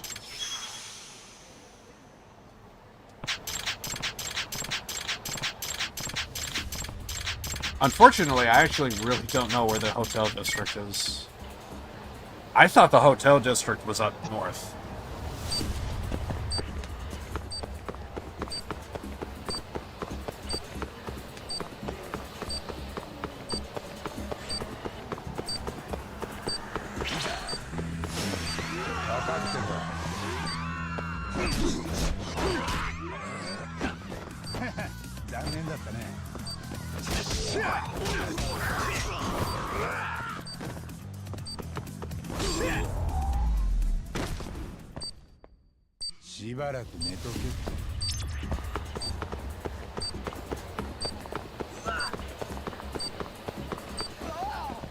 And I think when I discovered the quote-unquote hotel district, I remember thinking to myself, I don't think this is a hotel district.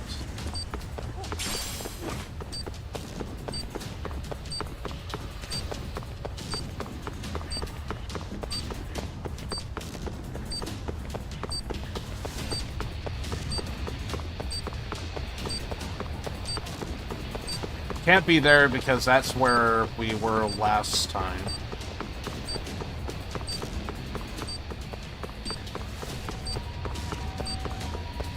Is it south of...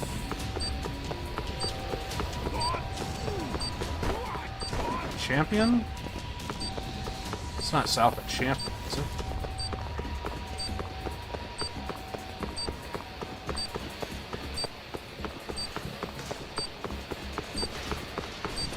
Where is this location?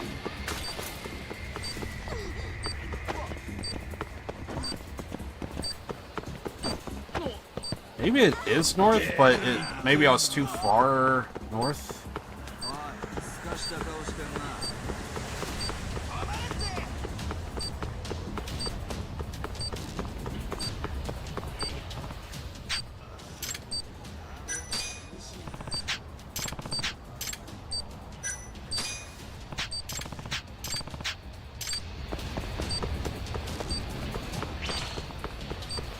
It's not like they say by name, hey, this is a hotel district.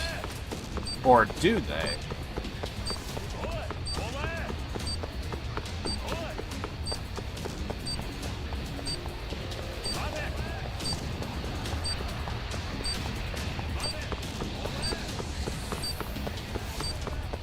I kind of forget about this one.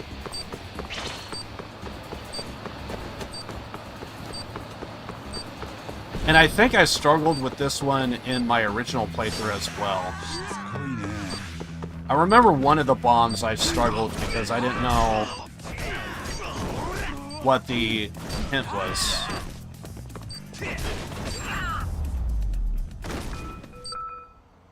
Or at least I didn't quite understand it.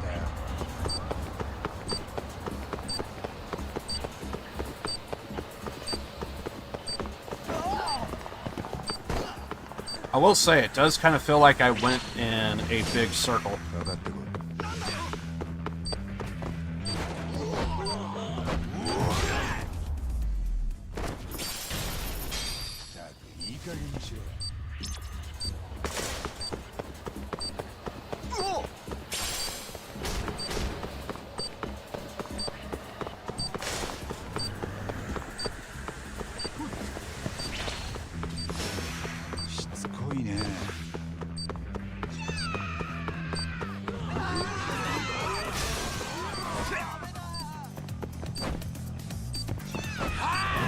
Oh, come on. Really? Really?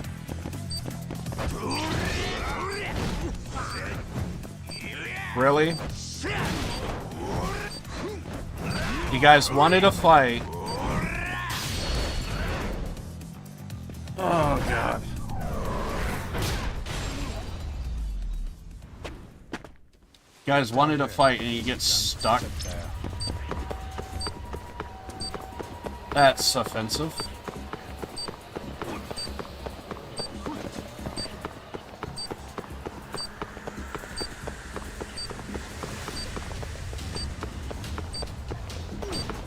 I feel like I went in a big circle. I don't want to look this one up.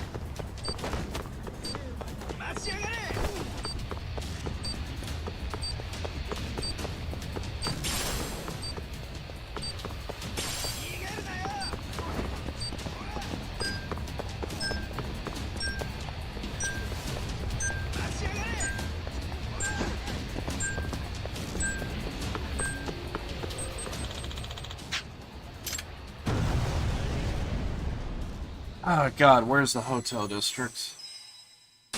I'm drawing a blank.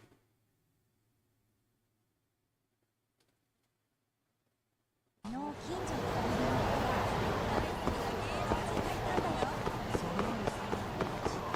tried heading north. I tried heading south. Should I try southeast?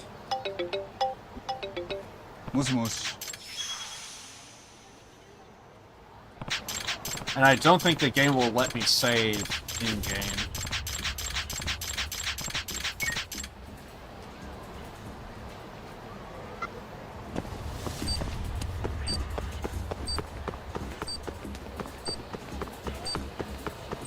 Because this is where the location is, right?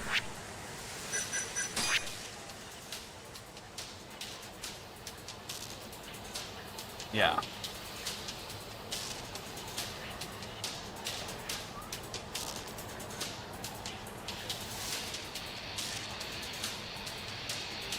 Didn't I run through there, though? It does. It even says hotel districts. I thought I ran through there.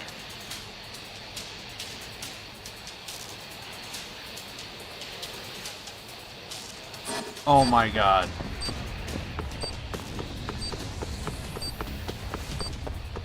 I thought I ran through there.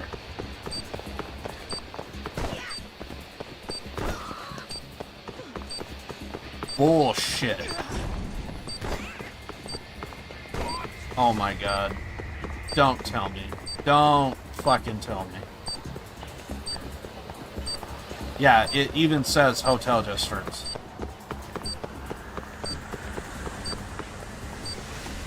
I thought I ran through here.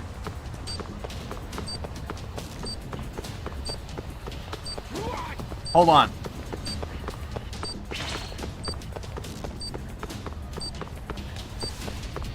Okay.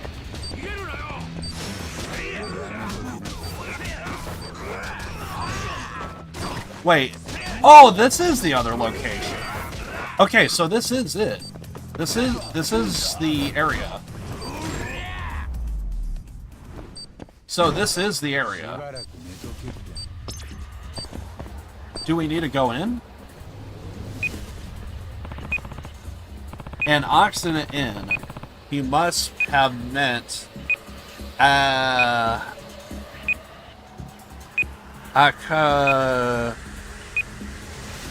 Ushimaru in Hotel District. Nailed it, by the way. Where's the bomb? Found it. Same design. I just pull the wire out just like last time.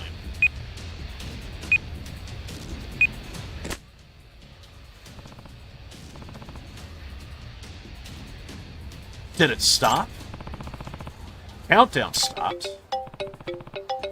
It didn't go off.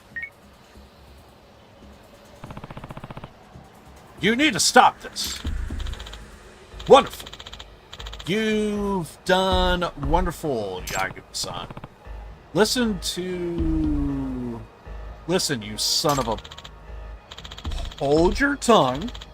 If you want something to blame Kamurocho, not me. What do you mean?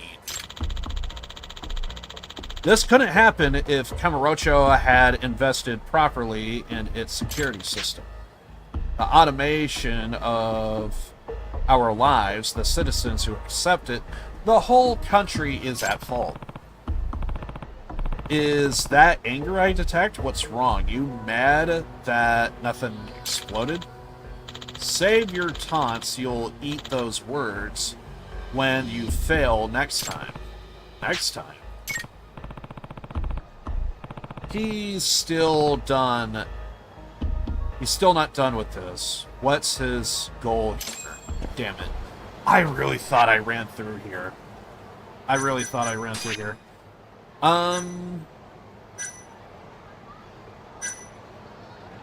Let me...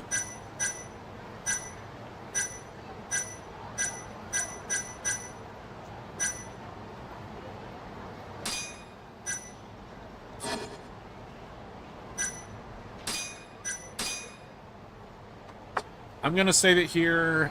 I think I'm going to back out, and I think we... Actually, yeah, I'll keep this up.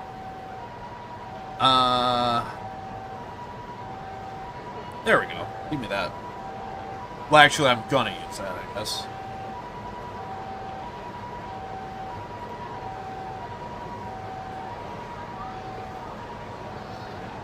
I'm going to take a break. And I'll be back in a little bit. I need to start taking more breaks. Let me get some music for you guys. I'll take a break, and we'll continue this in a little bit. Not into the stream. Just gonna get some drinking water, what have you. And plus, even if I don't take a break, today is gonna be a long day. I got freaking.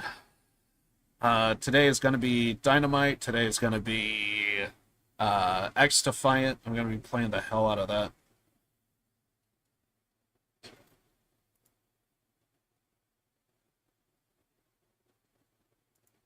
Good enough for me. Anyway, I'm taking a break. I'll be back. Enjoy the music.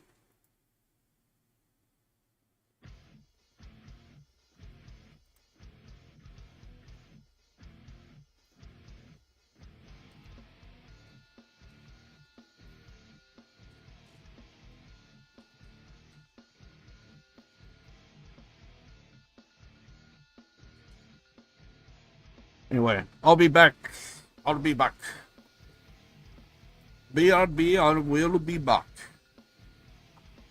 Oh, right. I still... Hold on a sec. I actually never checked my audio. You know what? I'll do that when I get back. I'll do that when I get back. Yeah, I'll check my audio when I get back. I'm assuming it's fine, but I still like to check before this and that. Anyway, I'll be back in a little bit.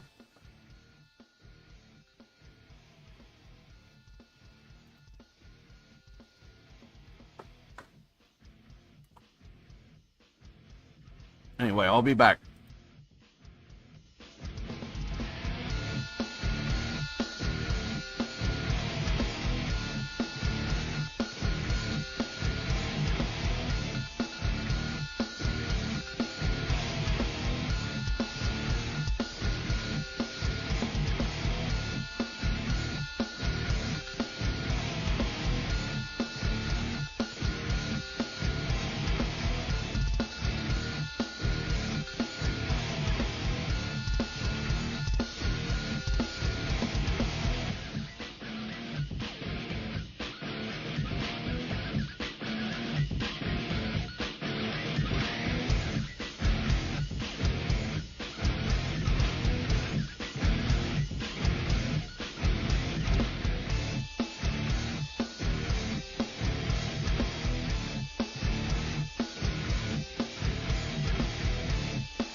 ましょう燃ゆる花びら血染め模様泥水育ちのその花はいじ桜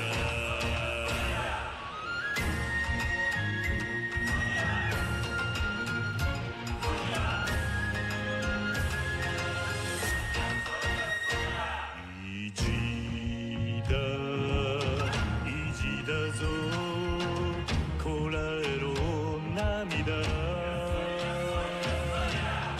男の価値を分かつのはいつだって意地だぞ何に生きるか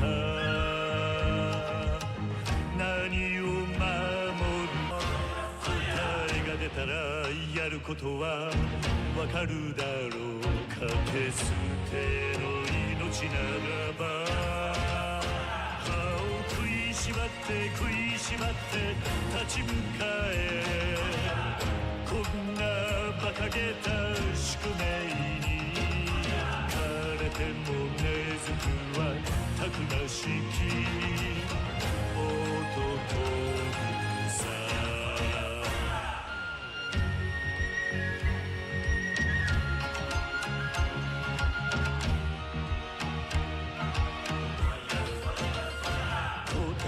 出たぞやることはわかるだろう本物の男ならば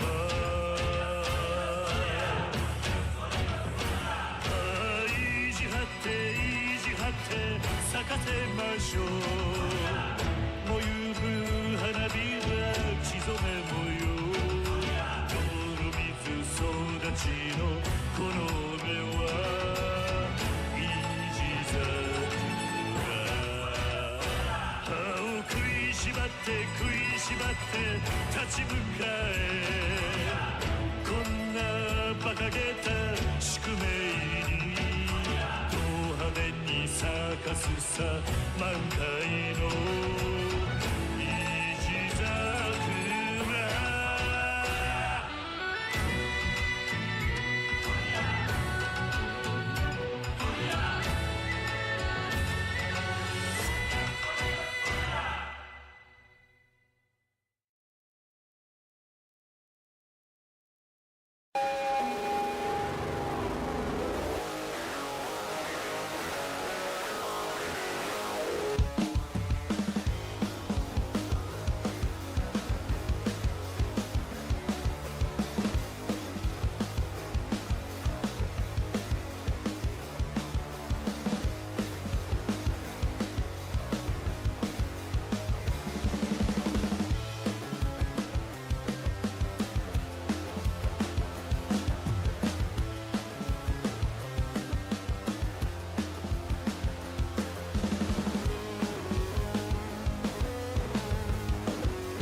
I'm back, but I'm also not back. Kind of. I need to check my audio. So, let me do that real fast, and then we'll get started. We'll get back in the saddle. Let's see. My bad.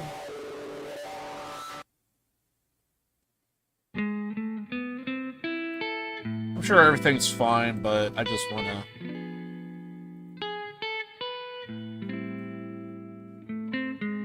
Oh my god, what am I doing?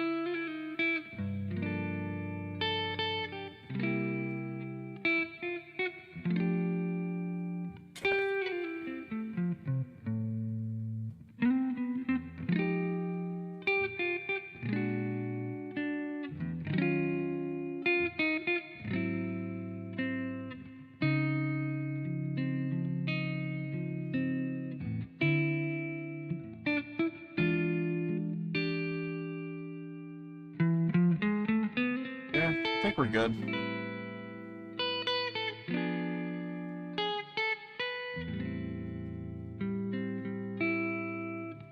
Yeah, I think we're good. Alright. Okay, now I'm back.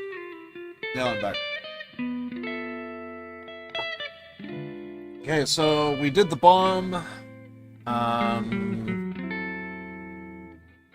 Actually, let's get rid of that.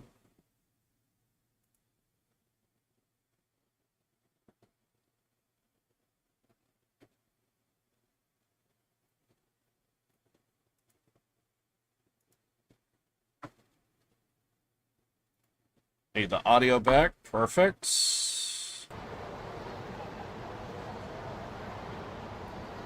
Alright. Now we're good.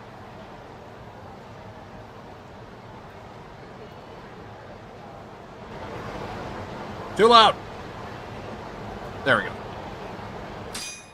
Okay.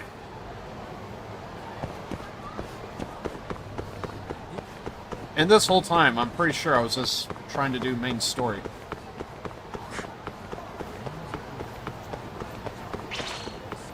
Who? Did you make me just fail a street fight? Alright, fine. I got 5 minutes.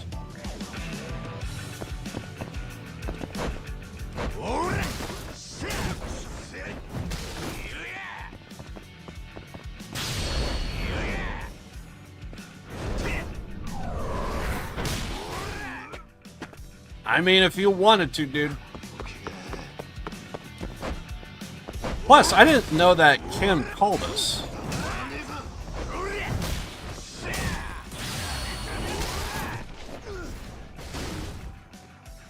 I guess I don't remember that call.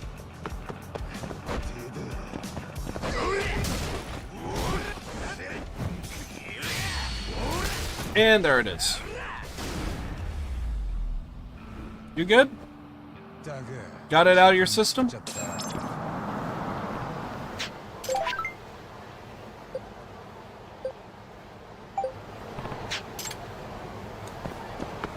Fair enough.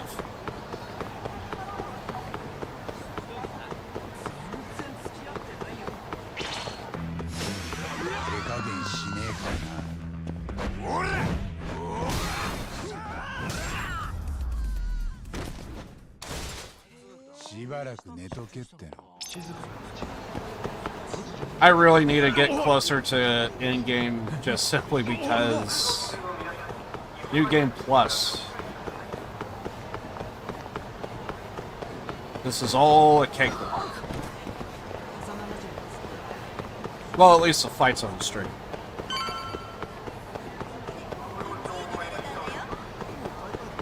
When I did first play this, I will admit, I actually did kind of struggle a little bit. I was trying to get used to the fighting mechanics.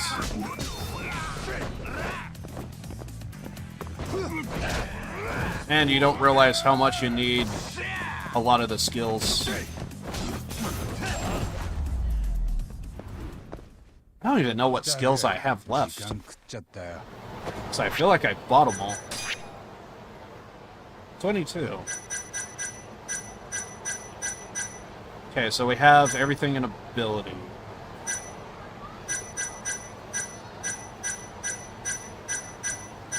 Oh, this? I could live without, but sure. Might as well grab it.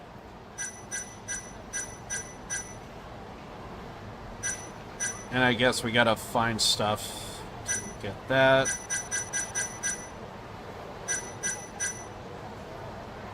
Regard. Okay.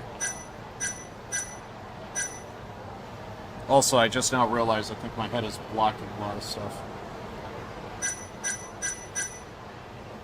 Yeah, so we basically have every skill. Eh?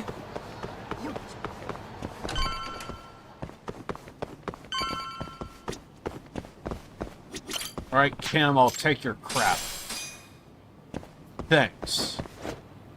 Anyway, main story. 開いた。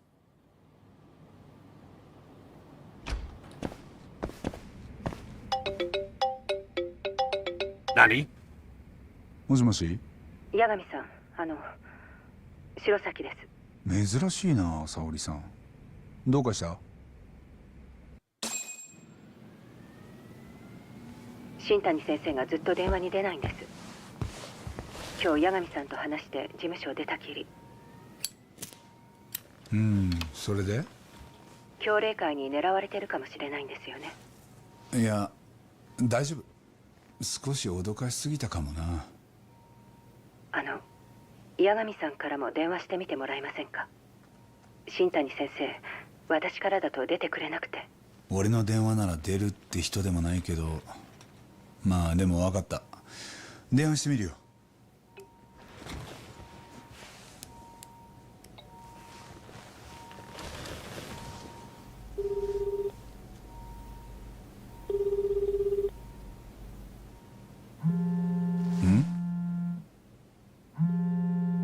Oh, it's this moment.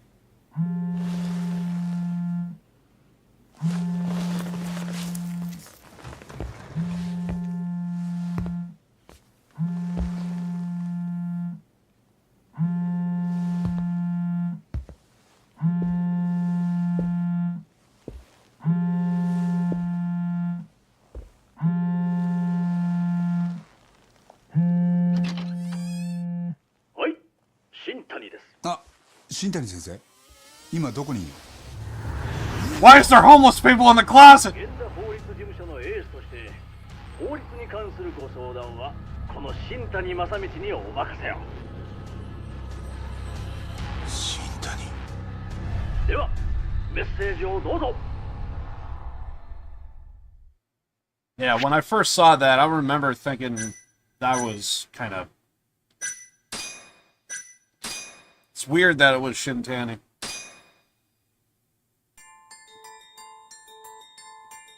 東上界を標的とした強霊界の銃声。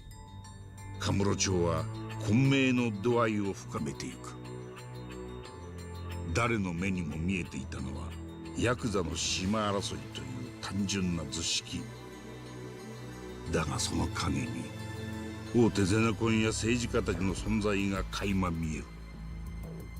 そして八神のすぐ背後ではモグラの鋭い爪が新たな犠牲者を生み出していた。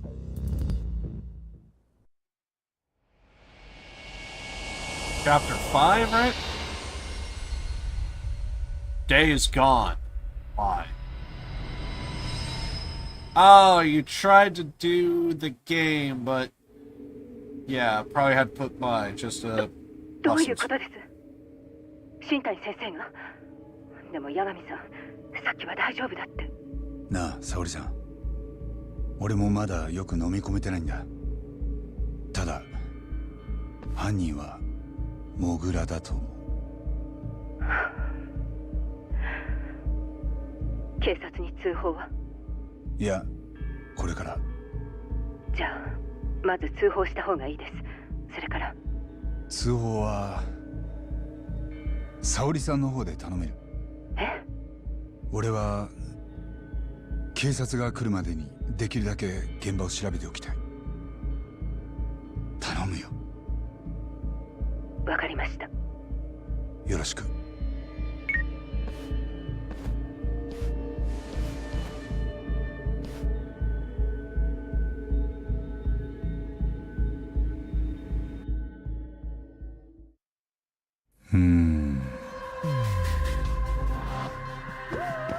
Any times where I see like a name that's like a reference to something, that's literally my first thought. I bet you had to change the name because you didn't want to be like Days Gone, the video game. So you had to put in Days Gone By. なんだ? What was the shitty-ass lawsuit I've heard recently? Well, I guess there is that. There is... But that one was to be expected, was the Pal World lawsuit. That one felt like it was coming like a mile away. To be fair, they probably was putting in the lawsuit basically at launch. But possibly didn't get to it until, well, recent. Felt like there was another dumb lawsuit I heard recently, but yeah. A bullet hole. Must have been a cause of death. It's not the mole's usual MO. なんだ? His eyes gouged out, same as the mole's other victims. Is that it? What about Shintani's phone? Might be a good place to look. This way to find it would be calling it again. Tell it to lend me straight to it. Here we go. Let's have a listen close, see where it's coming from. 怪しいな。 There it is. Tanny's phone. I should take a closer look. Got it.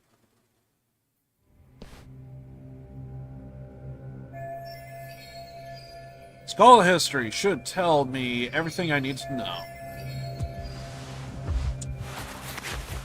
Just don't look at his browser history. That might tell you something you don't want to know. Most of these are not Genda's office. All of them except the last number he called. Shintani called it just a few hours before his death. Who was he talking to?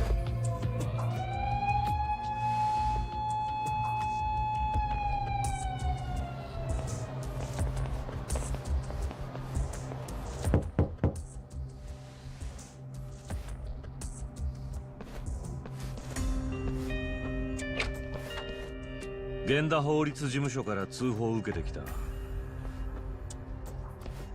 いきなりあんたが来るとはね、黒岩刑事。新谷弁護士か。ええ。よく知ってるよ。羽村を無罪にした凄腕だからな。そうか。お前、それが妬ましかったんじゃないか。はあ。被害者とはもともと不仲だったって。なるほど。挨拶代わりに人を犯人扱いか。できる刑事はやっぱり違うな。これから鑑識を入れる。お前には住居人として立ち会ってもらうぞ。その後ここは立ち入り禁止だ。いつまで？少なくとも今夜はよそで寝床探せ。そんな金ないんだけどな。汚職警官に払ってる金があんだろ。綾部の情報はガセも多いぞ。何の話です？お前警察なめんなよ。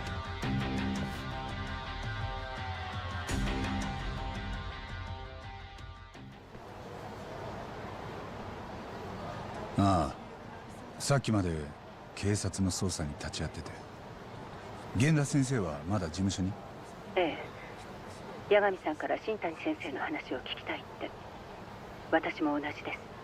星野君も。分かってる。今からそっちに行くから。じゃあまた後で。That, or maybe the guy also didn't really need to care about his phone that much. Possibly had that phone on lockdown. Now all of a sudden my mind goes to, I wonder if he maybe had that phone on like a necklace, and it's like, it stays with me at all times. You know, some people talk about clutching pearls, and this guy's like clutching his goddamn phone on his necklace. No, you can't look at it!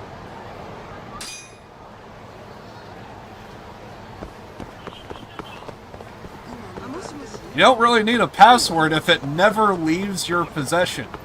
You know what I mean? Dude actually takes his phone in the shower with him.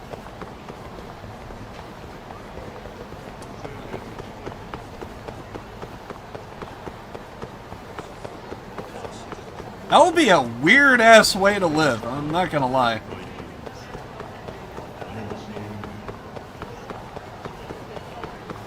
Yeah, I have like a necklace phone.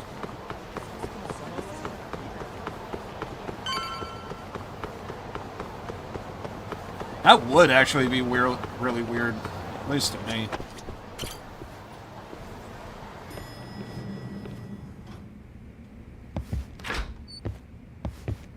Not to mention the idea of a necklace phone. 大変だったな、八神。疲れてるとこ悪いがよ。新谷のことを話してくれるか？ And?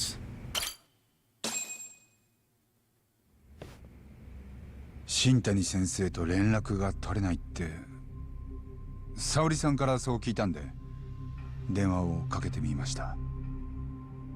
その着信音がうちのクローゼットの中から聞こえてきたんです。新谷はモグラの手口でやられてました。モグラの手口って、じゃあ新谷先生も目を？ええ、えぐられてた。強霊界に狙われてたはずがモグラにやられるなんてな。新谷先生、今日何か知っている口ぶりでしたよね。ああ、どうせヤクザ同士の抗争とでも思ってんだろう。でもな、モグラはそんなんじゃねえんだよ。あの人は何か俺も知らないモグラの情報を持ってた。多分羽村からの仕入れだ。その口封じに殺されたのかもしれない。モグラが新谷先生を八神さんの事務所で発見させた理由は何でしょう？わかんねえ。奴を追っている俺への嫌がらせか脅しその両方かも。八神。はい。お前しばらくおとなしくしてろ。かなりヤバいんじゃねえか。なんなら少し町を出てた方がいい。お前までモグラに狙われたら。わかりました。先生の言う通りにします。俺は新谷が駆け出しの頃から見てきた。あいつ頭が良くてよ。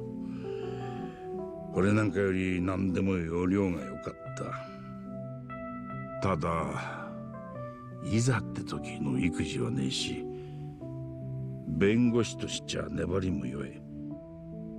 それでもずっと俺についてきてた。この先もずっとそばにいるもんだと思ってた。初めて俺がここに来た時、弁護士のイロハを仕込んでくれたのも新谷先生です。頼れる先輩でした。報告ありがとな、八神。沙織君、今日も帰ろう。駅まで送る。はい。お前今夜ここで寝てったらいい。助かります。星野君は？僕はもう少しやってから帰りますんで。そっか。じゃあお先。おやすみなさい。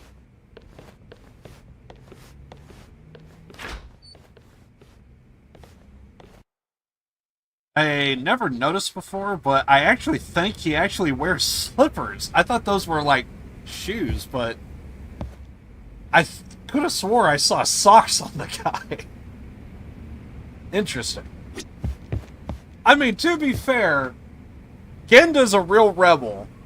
I never seen a man rock a sweater vest before.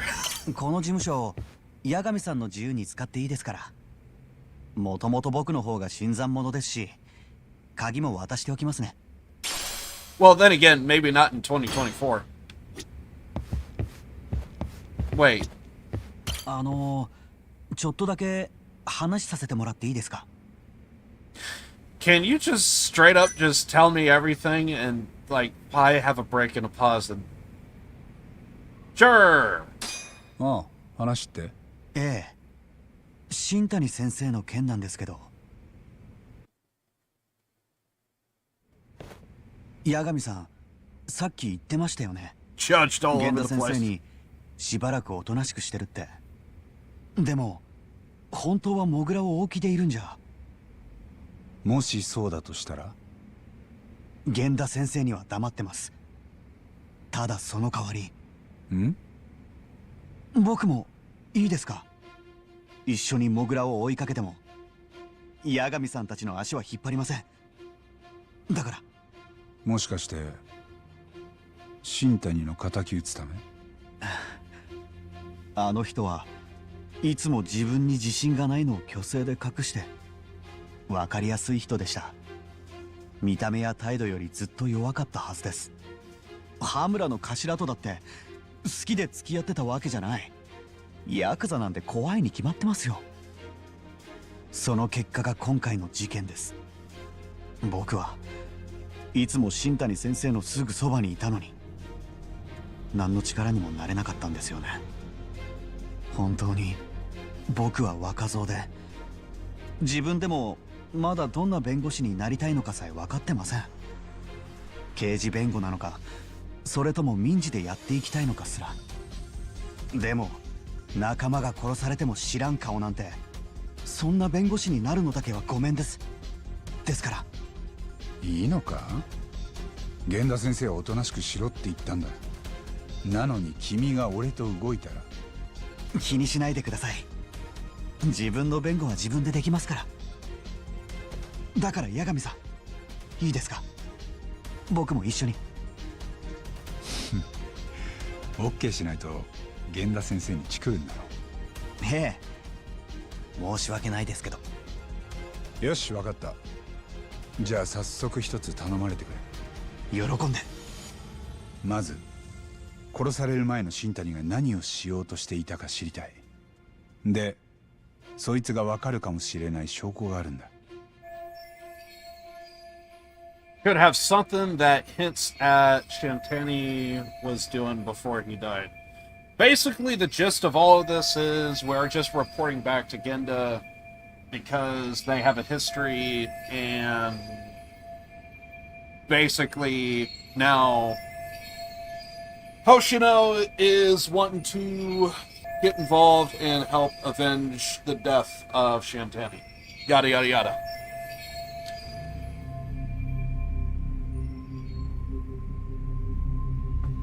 Oh, what was Shantani doing before he died? I have evidence that might... Yes, because apparently this guy does not have a password on his phone. Should be this.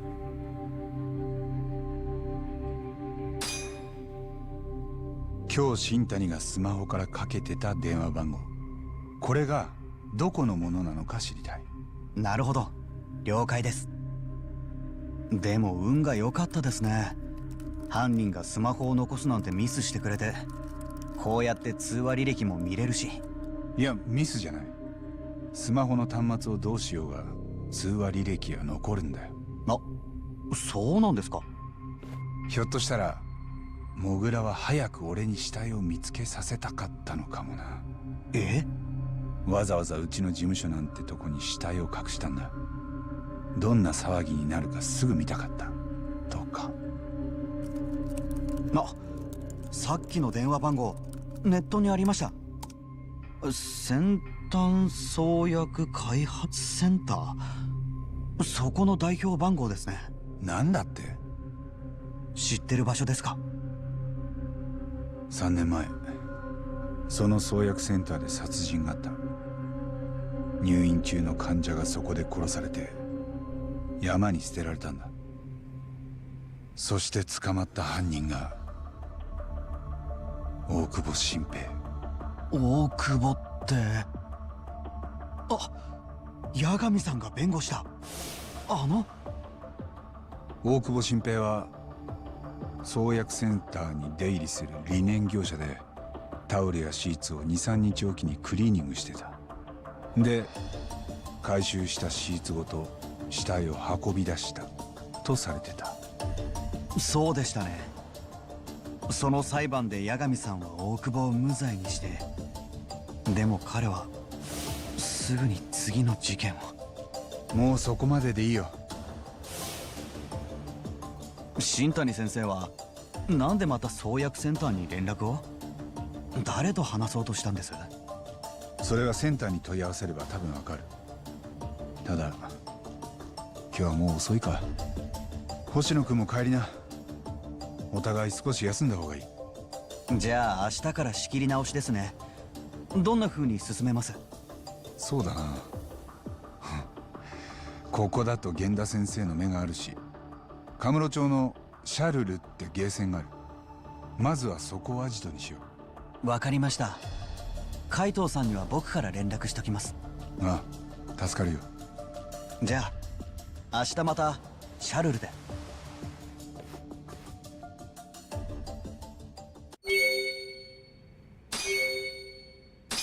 Okay. Now we sleep in Genda's office. Gonna be going to Charles. 'Cause arcades. And we're also gonna be discovering backstory to Yagami. What the hell?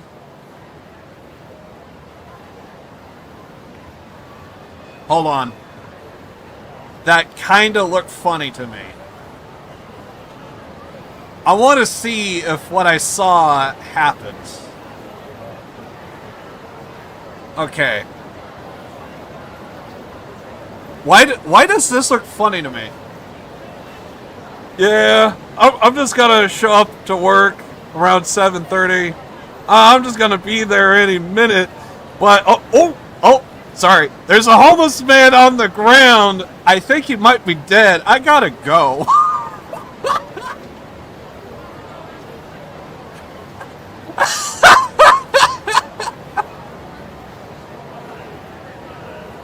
Quick, bring in another one. This is actually kind of funny. I don't know why I find this hilarious. God damn it, when you need actual... when I need more pedestrians. Because I saw two guys walk up and then they just turn around. It looked funny to me. Please, at least one more time. At least one more time, because I think this is hilarious. Okay, we might have a taker. We might have a taker. Hold on. Oh, I see you crossing the walk. Yes, yes. You piece of shit. Oh, wait. One more. What? Can I just get this one more time? One more. Yes! Yeah, so there I was, just minding my own business. And I thought, yeah, Today was going to be a good day to go to the park. Yep, gonna go over to the park today, have a meeting around 5, and I have some other very important business to do. But I wonder if that should be the way it... What? Oh! Dead body. I should probably be leaving now. I don't trust this town. Oh dear God, there's a homeless man! Quick, call 911! Yes, there's a homeless dead man on the side of the road. I think you need to pick him up. Why do I find this so hilarious? A couple of people just nonchalantly just see a dead body and they think, oh yeah, walked away. Hmm? Oh, this is even better because we can even get an even bigger close-up. Yeah, so... Yeah. Should I get the eggs or maybe the beef salad for... Oh God, there's a dead body. Well, I gotta go. Why does that seem so funny to me?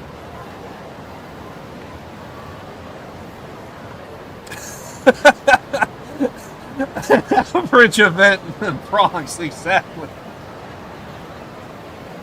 What's that old man doing lying on the ground? Is he okay?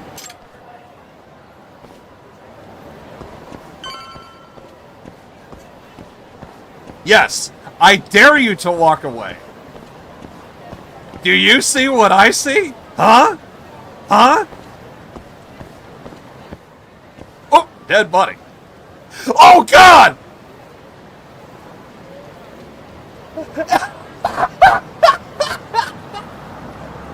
I thought he was going to turn around. I thought he was going to turn...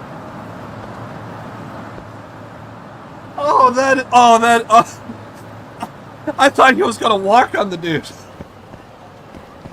Okay, this is hilarious. What do you want? Are you alright?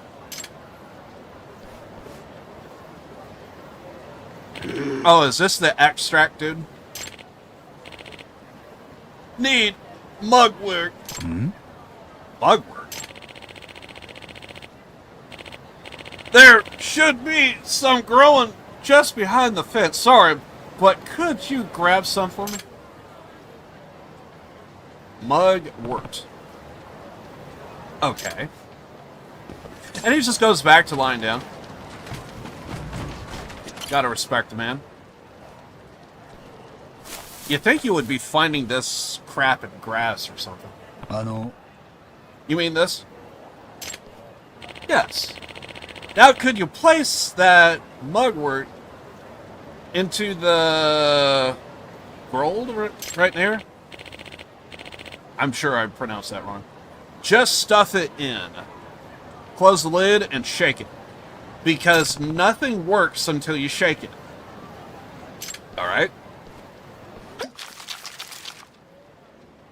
As a man that drinks coffee every morning, I usually have like, what is it? Like creamer and stuff. I shake the shit out of that creamer every time before I put it in. I have like I make like a bottle of it. Now I'm feeling much better. Glad to hear it, old-timer. What was in that drink just now? Oh, this. I call it an extract. An extract? Of what? Technically speaking, this is a...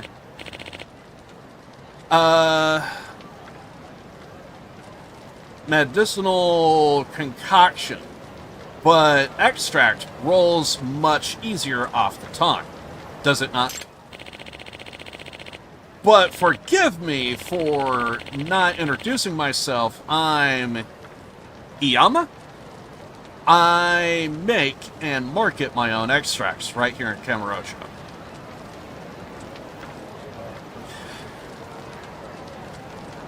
Awesome, but can you word that differently, please? That's why people call me the Hermit of the Dragon's Palace. Gotta respect this. I need that. Wow. People call me Yagami. What's the Dragon's Palace thing about? You know that abandoned building in the hotel district? That's the Dragon's Palace. My pharmacy is on the 4th floor. A pharmacy? So the mugwort was one of your ingredients. Yes, I came here to gather ingredients. Because if you want to, you gotta specifically come to the Shibuya district in Tokyo. Nowhere else. You gotta be in the city. Even though you could just be out in the forest somewhere to where I think you would find plenty of ingredients there. I came here to... Okay, I already read that.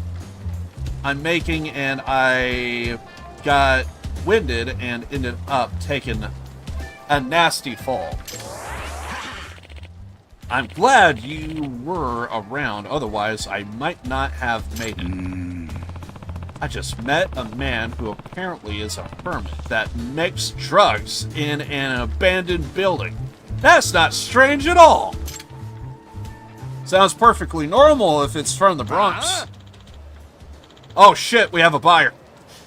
If it isn't Yagami, ready to die, punk? Kenjin Gang, of course. Get your ass over here. It's a knockoff Honda over there. Where did they find this freak of nature? Get ready, Yagami, and break him. Fair enough. And of course, he wants to step aside.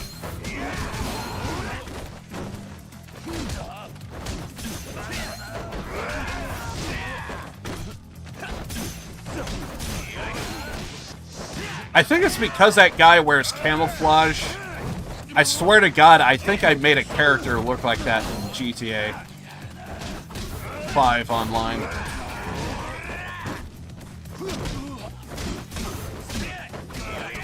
I remember thinking, trying to go for like a Colonel Guile look.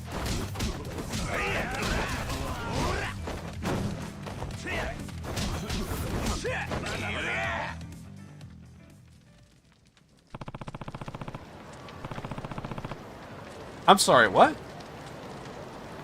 Hell's with this guy? It's like he's invincible. Looks like you don't even have a fraction of his strength. I'm sorry, I think I just mopped the floor with them. Yagami-san. Seems like you got yourself in quite a pickle, Yagami-san.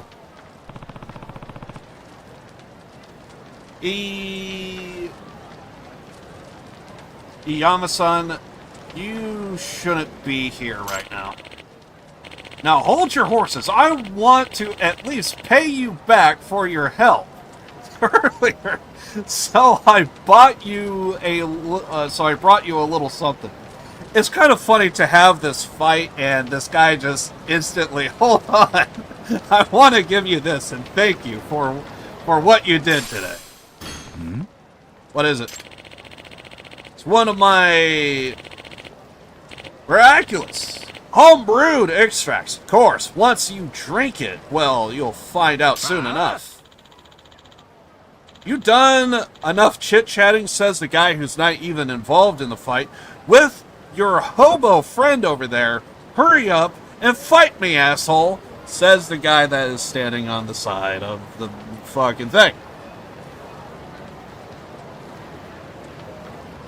Akiyama's master in Yakuza 4 and 5. I feel ya.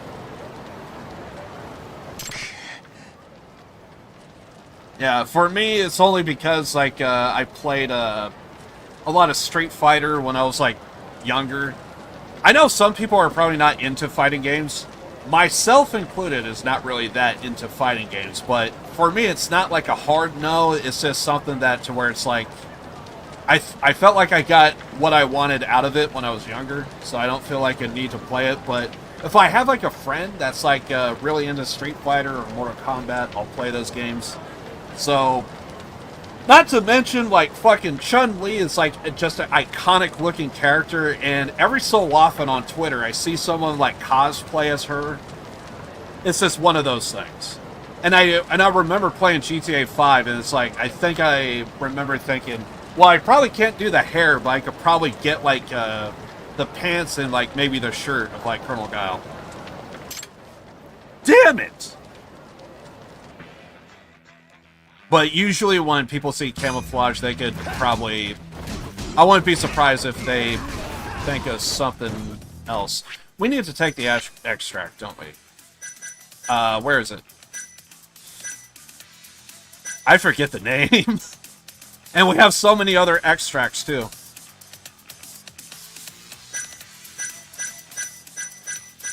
I actually forgot the name. Can I just beat the crap out of them and just say we took it? Oh, Thunderstrike. There it is. Thunderstrike. Thank God you labeled it, because I got, like, so many of these. There it is.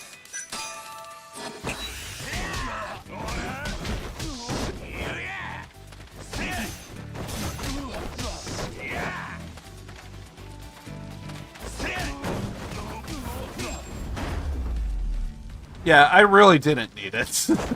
We were good.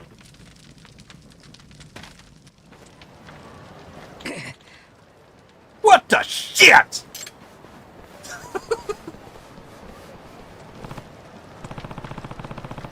This is the power of your extract. I feel like we should probably come up with a different phrase. How was that? Pretty darn effective, wouldn't you say? Yeah, I had no idea it would be this pump. As thanks for saving me, I'll give you the key to the Everyone just wants to hand this man keys.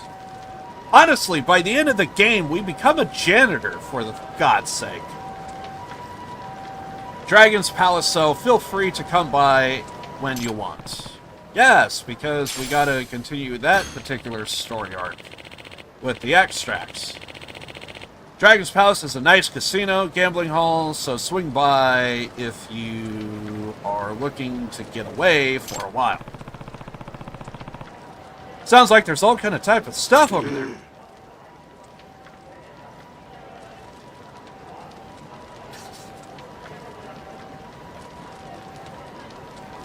Every so often, I could just take a look at the screen and just think, yeah, we could possibly caption this. But the only thing I can think of is, hey look, kid's a dead body! And close enough. Honestly, if the man was flat on his back, it would be fucking hilarious. And the guy even says, my back is killing me. Even these extracts of mine can't fix old age, it seems.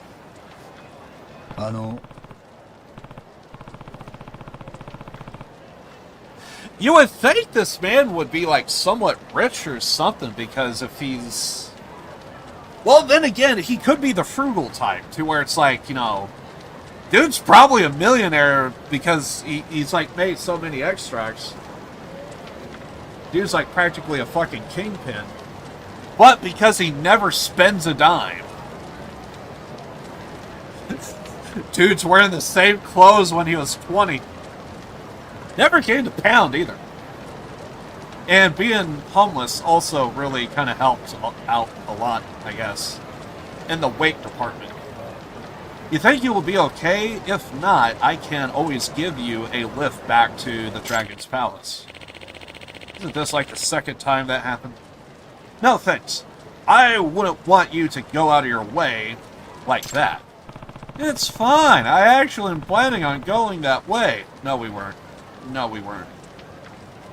Don't let it trouble you.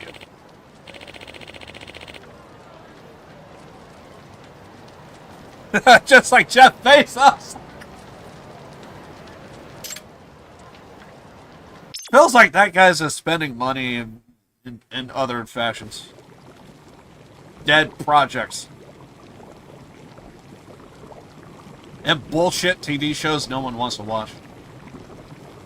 Although, to be fair, I think I am reminded of the Fallout TV show. I think that was actually on Prime TV. Out of all the things that is usually garbage, as much as I wanted to hate that show, there was, for me, at least enough nuances. I actually kind of liked it. There were still some things I think is absolute trash and was terrible, but when the Fallout TV show, when it stayed to, like, outside the vault, and hell, even a little bit in the vaults, when it came to that stuff, also, Cowboy Ghoul was kind of cool, too. So, like, I think unanimously everybody who did watch that show will say Cowboy Ghoul was actually pretty good. But yeah, there was some things that was questionable and not that great, but it probably doesn't help that I don't know too much about it, but I did play Fallout 3 and Fallout New Vegas, so it was like the one thing I did see to where I did kind of like it. I wouldn't say it's great, and I would say, like, I highly recommend it because I remember watching it in real time to where, because I didn't look at, like, any reviews, and then there was, like, this moment with a billboard, or not a bill, well, actually, yeah, there was a moment with a billboard, too, I guess, but, specifically, I remember seeing a blackboard in a classroom. I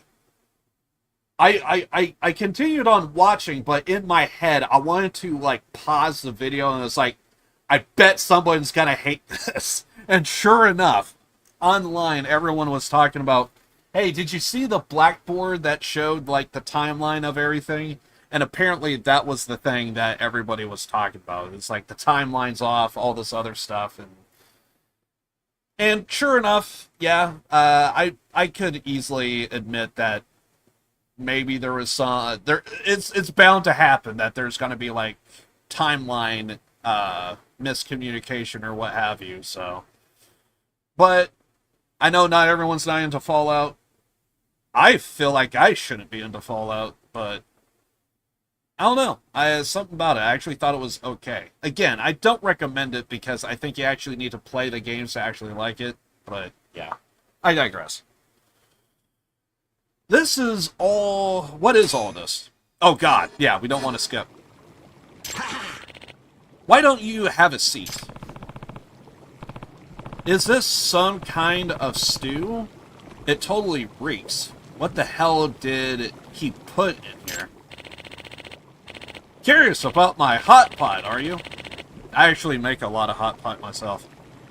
This would be the liquid base of our extract. You mean this weird stew? Correct! The stew contains a special broth that, when mixed with the right ingredients, turns into the extract. These extracts are specifically concocted to draw out the essence of each ingredient and transfers that power into the body. You mean like when I drank it during that fight?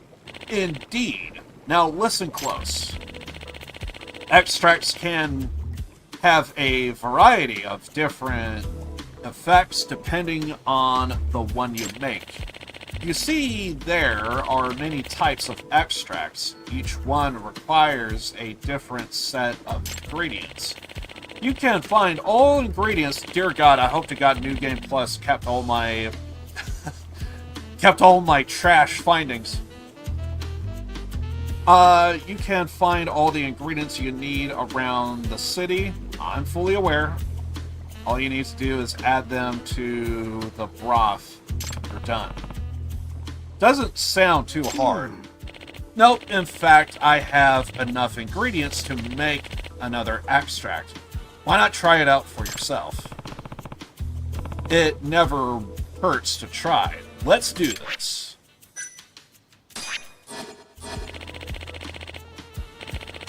Looks like it's just about ready. Bring the ingredients over here. Thank you. Here, I'll give you a little recipe that details everything an extract might need.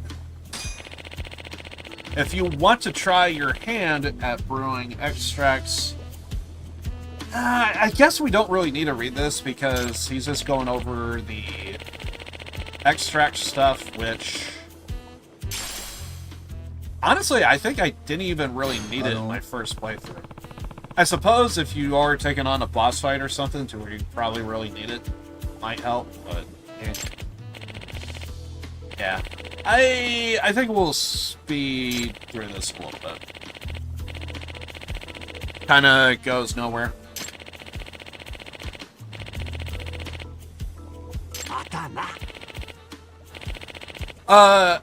In a scenario to where essentially Yakuza is actually, the Prime TV show is actually good, the ramifications of Yakuza, I think, would be just awesome overall. But it's just, as a fan, I'm so, because hell, for I just brought up Fallout because like a lot of people really hated everything about it because I guess it was staying more true to the Bethesda side of. I'll try and be brief as much as I can. Because the first two games was done by one studio that was the original, and then when Bethesda took over, people. I think it was a mixed bag of like. I think people wanted the old RPG look, and now we're getting like first person kind of like action shooter. Some people didn't like that. So I think it's because there's a little bit more focus on the Bethesda titles rather than the originals. I think that's one of the reasons why people didn't like the Fallout TV show. That's their thing. I can't say anything negative or... One, I haven't even played the originals. However, because of the TV show, I did download everything, so at some point it's like on my to-do list. I think I'm gonna do it off stream though, because I think on stream I just have like this idea that I think a lot of people today probably don't really care for older games and kind of prefer modern games, which is why I kind of like stream like this, you know, with like Yakuza and stuff. So yeah, and I've seen the ramifications of when it comes to Witcher, which also I still have not watched the TV show on that, but I have played Witcher 3 and absolutely loved it. However, I will say it does feel like, once again, there's just always something that just kind of takes place, and it's like it breaks away from the source material one way or another. I will say with the Fallout one, it did kind of stay true. It just may not be true to the Fallout that you're wanting it to be, which is understandable. But all in all, I thought it was okay. For me, Fallout TV show, I give it like about a 7, but that's only because I like played the games. Maybe an 8 at best, but yeah, like 7 or 8. It was a good show, and a lot of people started playing the Bethesda games. In a scenario to where Yakuza is in that same boat to where it hits, a lot of people are going to be playing the Yakuza games, which, for me, that's a massive, awesome, let's fucking do this. Yes, bring it on. However, as a fan, I just don't think it's gonna hold true. I think Kiryu is gonna. I have a hunch that Kiryu isn't gonna be very true to the character. I mean, hell, I think even when we saw the summit, I remember thinking to myself, wasn't there like a scene to where the Majima character like had like the jacket on, but he wore a t-shirt underneath? I saw that and I was like, I'm sure Majima would put on a shirt from time to time, but come on. How many times do you see him with his blazer and just shirt off? Majima's that kind of type of guy, so just from seeing that alone, I already thought, to be fair, there was other scenes to where the actor did have the shirt off, but I'm just saying, I remember seeing one scene to where he had a shirt on, and I was like, not even staying true to the character. He has a shirt on underneath. That's not Majima. So, I think there would be good visuals out of the, like, composition, if you know what I mean by composition and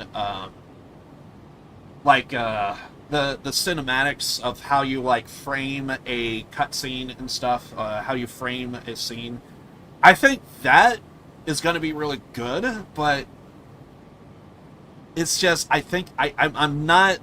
I really think the story isn't going to be there. I think the story is going to be absolute garbage. I think characters are not going to be true to the characters. I think there is going to be, I don't know what character, but I'm sure there's going to be some characters that's going to be like completely changed from the original. Also doesn't, and again, I thought I heard that, I think I heard the actors did not play any of the games, which I think it would have helped if you actually played the games. Even if you suck at them, like, just watch the cutscenes. Learn something, jot down notes. But, I always took it that even the writers didn't play any of the video games. And you really don't want an interpretation of the thing that you like. You kind of want as close to a one-to-one as you possibly can. Obviously, being 3D and going to live action, that's going to be already not true to a one-to-one, but that aside, you could still try and have characters act like the character that they're supposed to be. Haruka is going to be Haruka. Kiryu is going to be Kiryu. Majima is going to be Majima. But I don't know. Something about it, I really think it's going to go south. I don't want it to be that way. I want it to be good. Because I do know if it is good, it could give a jolt of purpose for the team behind Yakuza to do better in their games, crank more out if possible, and I mean, if it means more and better Yakuza games, I'm all for it. That side of things I have no issue with, but so many movies and TV shows that get like a live action, it never works out. I'm a huge fan of Cowboy Bebop. Playing this with the English voice acting is awesome to hear. Steve Blum, great actor, although I guess I should be saying voice actor, but awesome dude. I love him when he was Spike Spiegel, so needless to say, when I heard his voice, I marked out, because it's Spike fucking Spiegel. When they did that live action, that was fucking atrocious. So, I'm fully aware of where just bad things just happen, so. Also, I apologize for ranting.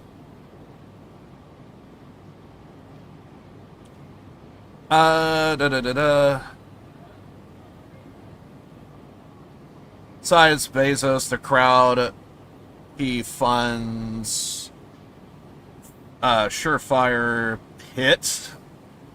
Dare him to fund the Taku podcast. I don't think I've heard of that, so I really can't say for sure, but I think I get what you mean. So much breaking away from the source. That's what I highly am anticipating. Lead actor quit. Wouldn't be surprised. Must be really cold in Kamurocho. Do you know the makers of the Yakuza series like Yakuza? The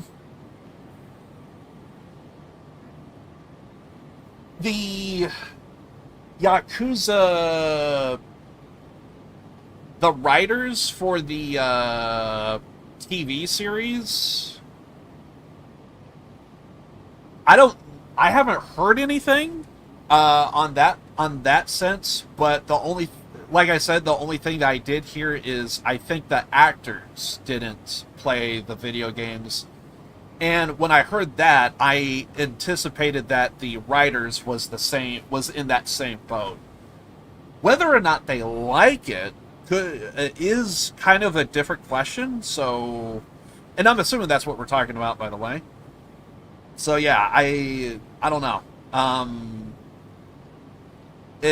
For me, it's like a wait and see kind of type of thing. But I haven't heard anything in real details. Also, I don't know if you mean like the writers for the people that make the video games, if they like it or not, because to be fair, there are times to where I've and for the record, I did anticipate that you were talking about the TV show, not the game, but crossing my T's, dotting my I's, I wouldn't be surprised if there are some people that do help on the game that don't like their creations, because there have been some people in the past that they really don't like the thing that they're best known for, because everyone sees them as that one thing, and they feel like they have it in their head that I can't branch out and do my own thing. Yeah, the TV writers. I haven't heard anything specifically on the TV writers, but I thought I did see some tweets. Because like whenever I'm on Twitter, I mean, there's always like political stuff everywhere you go. So that's the reason why it's a fucking cesspit. But I try my best to focus on like. Because, like, this morning, I was, like, looking at, like, the X-Defiant, whatchamacallit. I was looking at the, X-Defiant servers, so I wanted to try out the new season. Seems like they're making some plays there that seems interesting, so I'm gonna be checking more on it, after this stream. That's a whole another story. Also, I'm garbage in, X-Defiant, which is why I don't stream it, but if you guys want to see me fail, I'm down for it, but I just don't know if it would be that entertaining, but I could probably fail and be entertaining in my own way, I guess. Also, I guess I would be more prone to, stream snipers. So that means I also need to keep moving and try and not die. I digress. So, but whenever, like, because on my Twitter feed, Yakuza's trending, like, on a daily basis, but I think it's just, like, the small fans that's, like, really into it, like myself.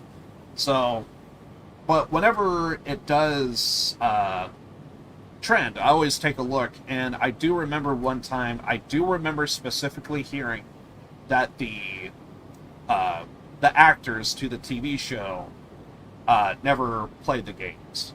So, I always took it, maybe it is, maybe it's not, but because the actors didn't play the games, I just naturally kind of assumed that the writers didn't.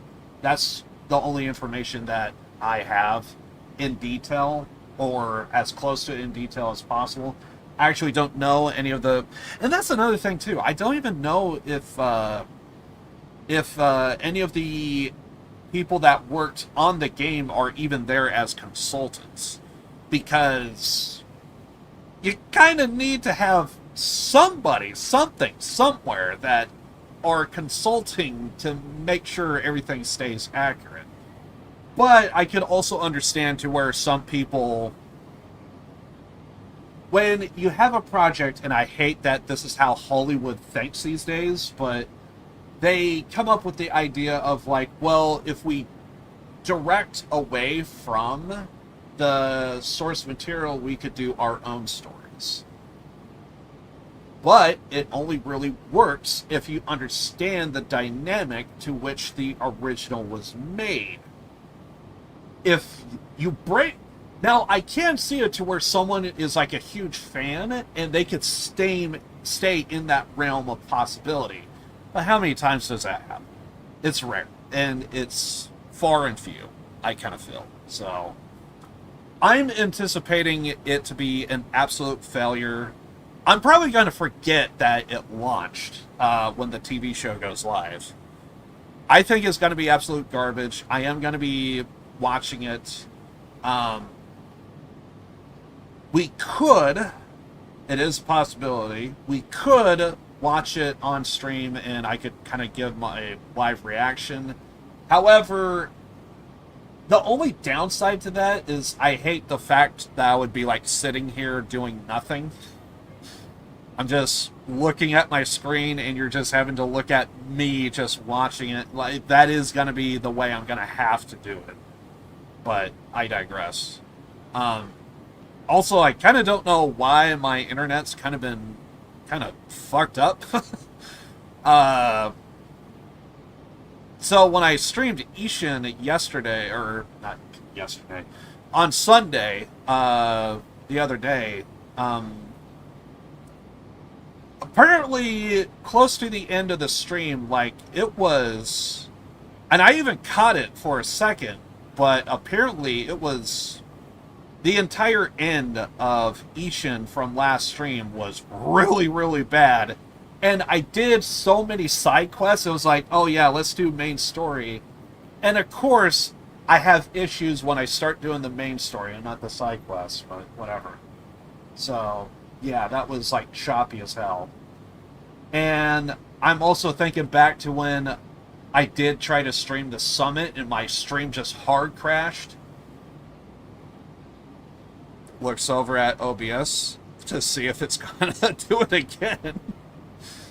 But yeah, so I wonder if showing something on my screen gaming PC, I wonder if it's interflicting with my internet connection. I don't know.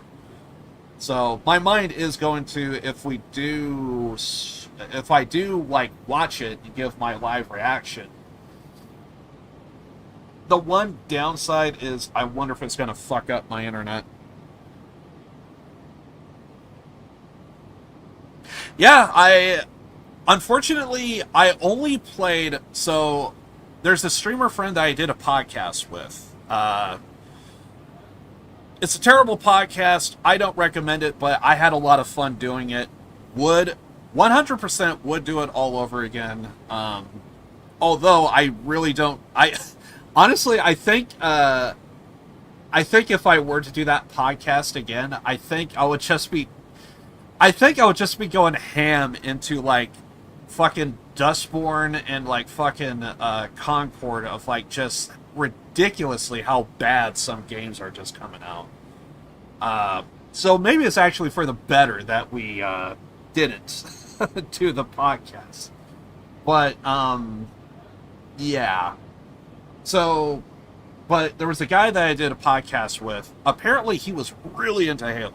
Like, he streamed all the games and stuff, and I remember, like, one of the first streams that we did, podcasts that we did. One of the things was, if there was one game that you wanted, I forget how I worded it, but in so many words, my friend Dark Fox 47 and myself, if there was one game you would recommend the other one for, what would it be? And it was something along those lines.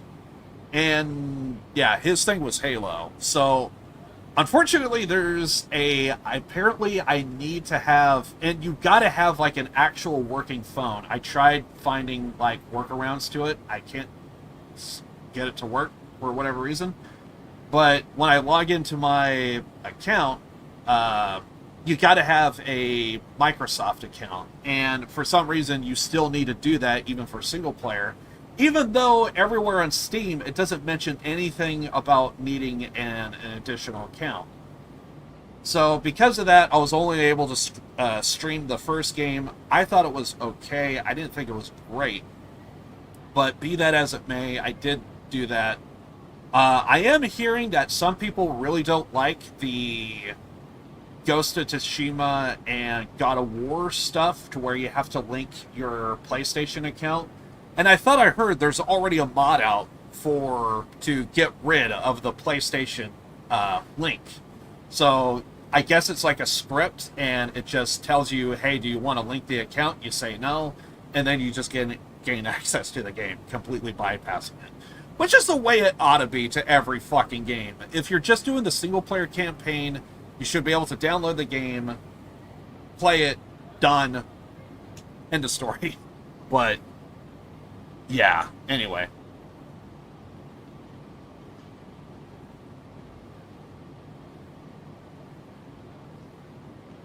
There is a good chance that maybe Jeff Bezos probably doesn't like the fact that he probably knows me too well. He probably knows that I'm probably gonna, when you fuck up, oh yeah, I'm gonna let you know that you fucked up hard. And it's even worse when it's something that I'm looking forward to and I want to be good. So I want the Yakuza TV show to be good, but I don't trust the people that you put behind it. Therefore, I hate your goddamn guts. Because you're going to ruin the thing that I wish I could get, but we cannot have nice things. With that being said, there is an actual movie. I tried looking it up on YouTube. I think it got taken down. I may have downloaded it, and I may actually have it on my hard drive. But there is actually a Yakuza movie that was released, and Sega's mentioned by name in the credits, so I don't know if there's any consultants for that, but they did have a Yakuza. Oh god, my mind just went to a music video that I saw not that long ago. I kind of want to play it. I'm gonna restrict myself to sidebar, but there is a music video from a Japanese band that did a music video to where I swear to God, it's Yakuza. Like, it's 100% Yakuza. As a matter of fact, I think he might be the bassist. Dude legit reminds me, like, the overall look of the character tells me he's trying to be Akiyama. It's one of those things to where if I ever, if I had a translator and I could sit down with this guy, I would actually straight up tell him, were you trying to go for Akiyama when you did the music video? But I digress. But yeah, I want the TV show to do good, but I just don't trust the people that Jeff Bezos puts in. And with that movie that is out, I will say, I forget when that movie was made, and basically they're trying to be as one-to-one with Yakuza 1. And I will heavily say, play the video game. Do yourself a favor, play the video game, it's way better. However, if you're a fan of the series and you would like to see what's up, I'm sure it's out there somewhere. I don't know where to go to get it, but there is a Yakuza movie. They try to do a one-to-one recreation of Yakuza 1. It's not that great. It's okay for what it is. But I think the problem with that is the exact same problem that I had with the Danganronpa anime. Is Danganronpa is a visual novel. So if you see like a big epic moment, you could kind of just like stop the game and be like, oh my god, what the fuck did I just see? That was awesome. This is amazing. This is a big epic moment. This is so good. So you can kind of take it in at your own pace, all the information that's coming at you. But when it comes to the Danganronpa anime, it completely gets butchered because they're on a timer, 20-minute timer. You have to keep going. You have to keep going. So whenever a big epic moment takes place, you can't linger. because you're on that 20-minute timer and you got to keep it going. You got to keep it moving. And I think one of the things that helps whenever you do have a big epic moment, I feel like it happens a little bit in Yakuza to where you would have a conversation before and after. And because it's a lot of diatribe, like, oh, you know exactly what happened, but we're going to reiterate what just occurred or what is going to occur. For one, if you're not paying attention, you're going to remember what is being said before and after if you turn your brain off. I had that earlier with trying to put on the disguise. I mean, people have boomer moments, so you kind of have those diatribe, let's reiterate the events that occurred, because people could turn off their brain and completely forget. If you do that, it keeps you reminded, but also when there is a big moment that takes place, that moment to where they're going back and forth, you could almost kind of double down on that moment. And in that moment, it could sink in of more of what is going on. Not only that, but you could also hear between different characters how each of them feel. And it adds more character to themselves of the events that just took place. At least that's how it is in Danganronpa. And absolutely love Danganronpa. I'm actually going through Danganronpa 2 on Saturdays. It's up there with Yakuza as like some, I would say Persona, Danganronpa, and Yakuza are like three of the greatest games I've ever played that tell really awesome stories. In their own way, of course. But anyway, I digress. I think Yakuza 1 in English dub is better than the movie. You know what? It's been a long time since I've seen that damn movie, but I will say, and plus I haven't even played the English dub, so maybe I shouldn't say at all, but from what I've seen in their version that they did, that movie, yeah, it was so not good that I read that statement, and I would say you're probably not wrong, actually.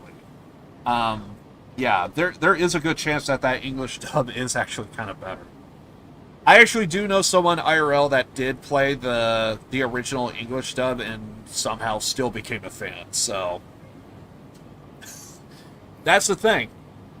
So I have to assume it's not that bad. But in comparison, oh yeah, you're going to want the Japanese voice acting for the... you're going to want to play Kiwami 1. And yes, I have played Kiwami 1. Absolutely love it.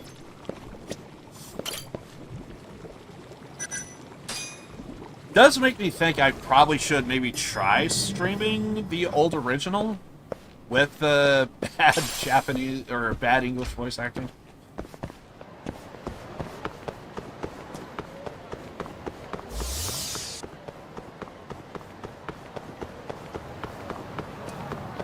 Anyway, sorry for the rant, but... By the way, if you do want to check out a music video that does look like Yakuza, I wouldn't mind playing it, but it's just one of those things. And if I do play it, I gotta play the entire thing, because I thought the damn thing was so good. And I do like the song, legitimately.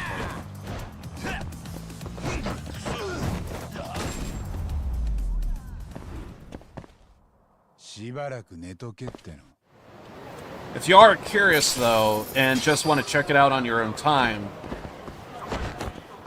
even though the name sounds Hispanic, the band is called Mardellas. Mardellas, I think it's called World versus Honor is the name of the song. I actually really love that song a lot. To the point to where I wanted to look up Mardellas. And how I discovered that band is there was a all-female band called distros from 20... Well, actually, hold on a second. They might be from, like, '04, actually.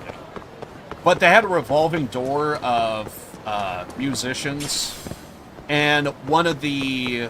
If you look them up and find other music videos from distros, there's one particular singer with black hair. And turns out she had her own band, and she started Mardella's, and they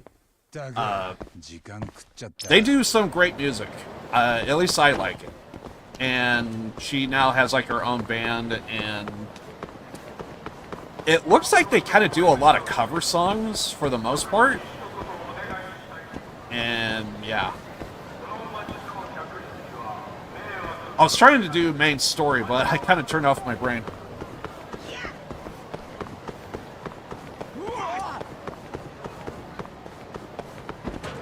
Don't want to have you nuke the stream again. That is true.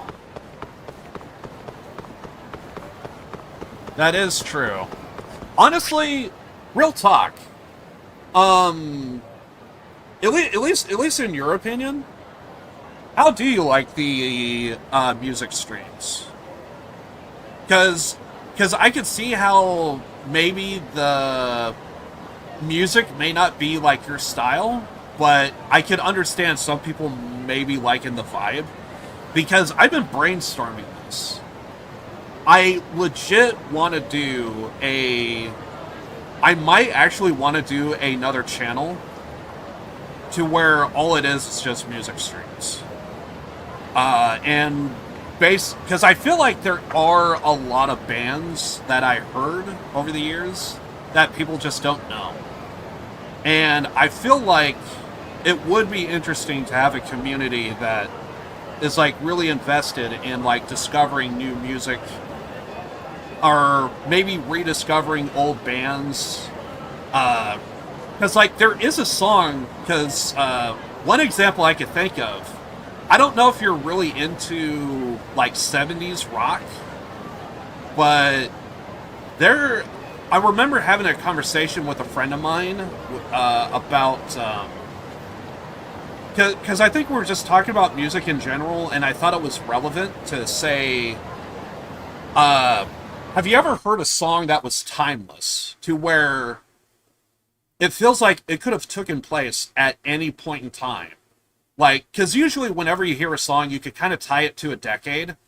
One example I could kind of give is like the synth, like the synthesizer in the 80s. That took over. So if you listen to a lot of pop music from the 80s, it's going to have a lot of synth. Not only is it going to have a lot of synth, but it's going to have a lot of synthesizer, and, you know, there's just a vibe. Have you ever heard a song that felt like it could have been done yesterday because it's so timeless? There's one song from Led Zeppelin that I feel is like really, really timeless. That I wouldn't mind playing, because it's a song and I don't have to play the actual music video. But I have been brainstorming a lot on just... to be fair, I could even do it with this channel if I really wanted to, but because it's music related, if I get it nuked, I don't think I want this channel to get nuked. But if I created another channel and I did like music streams and I did just various different stuff, I could also put it up on my Patreon. When I do say I'm going to put it on my Patreon, as of right now, I have no plans on having anything paid, unless for some reason Patreon forces me to have it paid. But whenever I say it's on my Patreon, it's all free. So, and I have been trying to get any cut streams uploaded to my Patreon in its entirety. I like some of the songs. I like Aldius. Aldius was good. Interesting to learn about Japanese music, and I got tons. But I feel like more interested in watching reactions of other people listening to their favorite music, which is why I was kind of saying I think people could like the vibe. And that's another thing too. Whenever I do happen to do like a spontaneous music stream, I do want it to be known. Like, if there is any songs that you guys are interested to, like, just let me know. Vishish, I probably have to put your name on the list. You know what? I'm actually going to do that right now. It's just I get a lot of like, oh hey, do you want to buy subs? Do you want to buy viewers? All this other stuff. They usually post links, and one way to get them is if I have Nightbot take care of it. I'm going to add you to the list, so that way you could post links. And for the record, if you do post a link, you shouldn't get immediately banned. You should just get timed out. But if I do see like someone's constantly spamming, then I might question banning, assuming it's somebody that I don't know. Okay, where's Nightbot? There you are. I knew you were here somewhere. Yeah, I'm gonna add you to the list.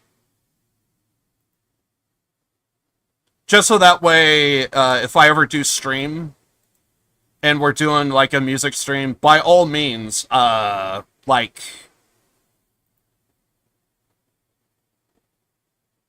Like, I want other people to, like, get involved. I do understand that sometimes my fandom gets the best of me, and sometimes I have a tendency of, like... maybe neglecting to mention, hey, like, post your links in chat. But I also realize I do need to add people to the list so that way Nightbot doesn't time people out. Okay. No. Wait. Is this for YouTube? This was for fucking Twitch, wasn't it? I may have screwed up.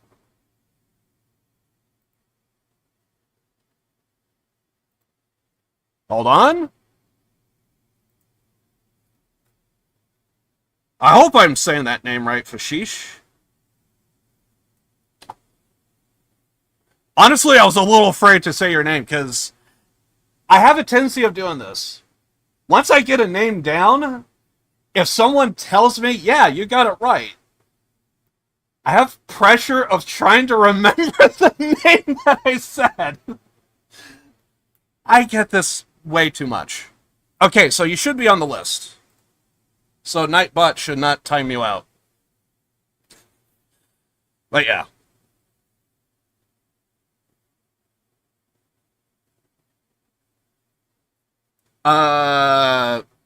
Maybe have the music stream on weekends if you can. If I were to do a music stream, like regular music stream,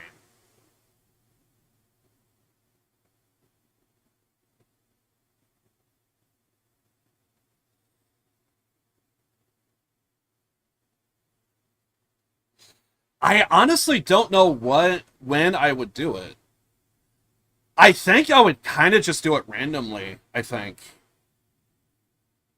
If I can, I think the weekend might be perfect.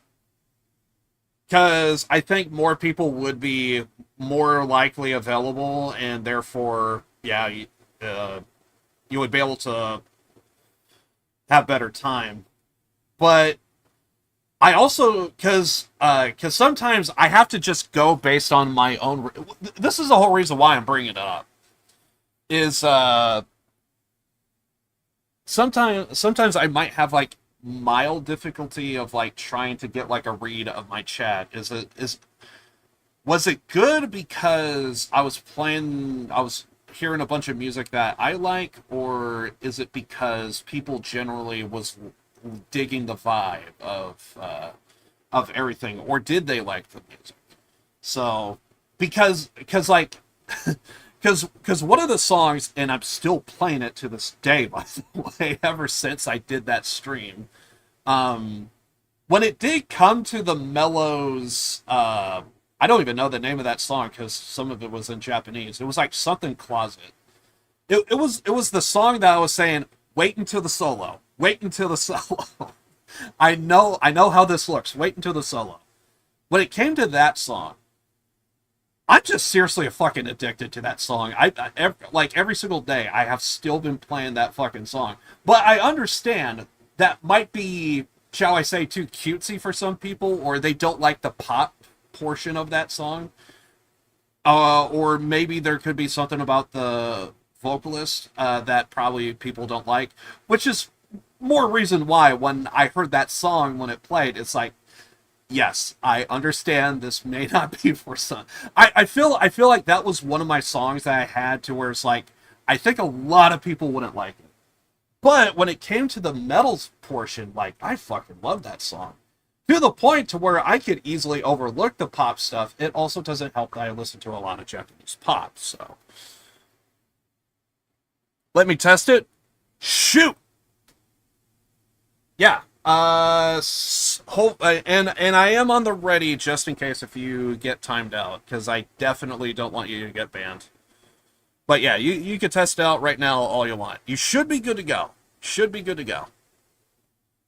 Yeah, so if there is like a song you like want to, not even if you want to like get my reaction, but like just see if the link goes through and all that stuff. But yeah, take your time, do what you got to do.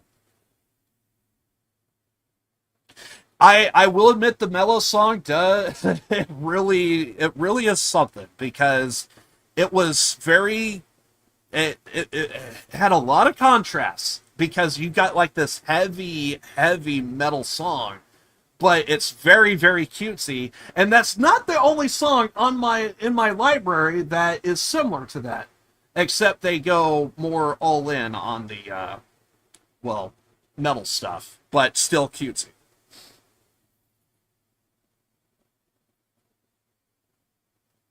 I just posted a link. Did you? Uh-oh. I don't see it in chat, and I don't think Nightbot's saying something. I don't know if it was like a shadow ban or something. That would suck. Yeah, because I don't see it in chat, and well, one thing is for sure, you're not banned, so I want to say that's a good thing. I also do know when posting stuff in chat, sometimes it does take a while for it to come up, so yeah, I don't see a link, but I don't know.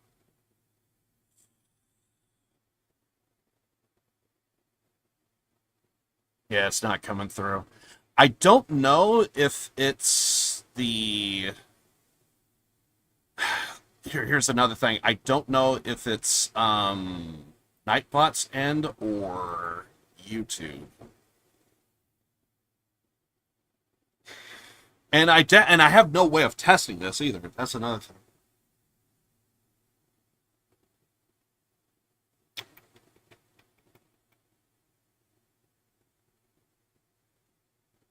And I don't know... Wait. I have an idea. I do have an alt account.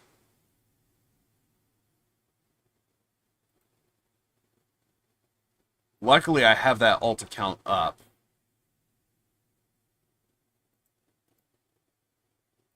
Yeah, this is basically like my meme account.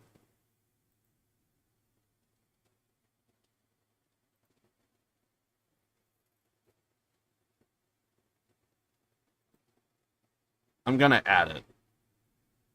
And I'm going to go to my stream, and I'm going to post a link. And it should be the same results.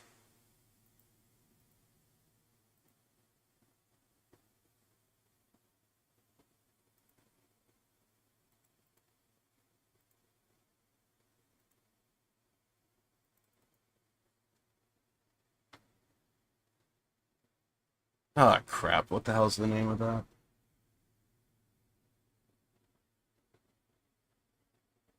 Okay.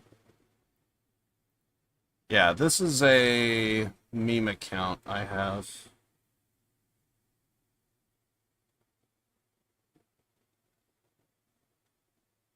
Yes, I do have a meme account. Meaning I don't give a shit what I say and do on this account. Okay, go to my stream.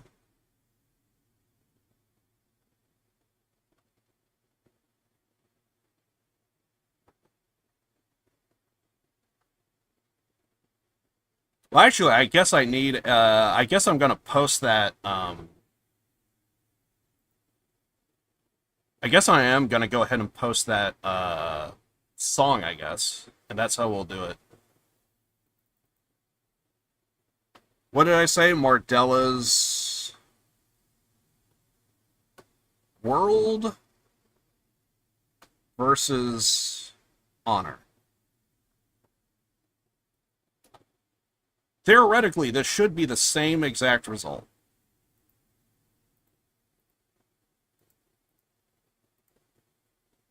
Because I do see your... I'm going to check it again.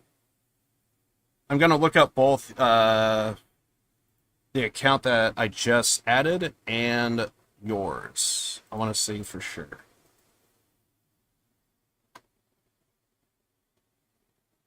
Yeah, you're there?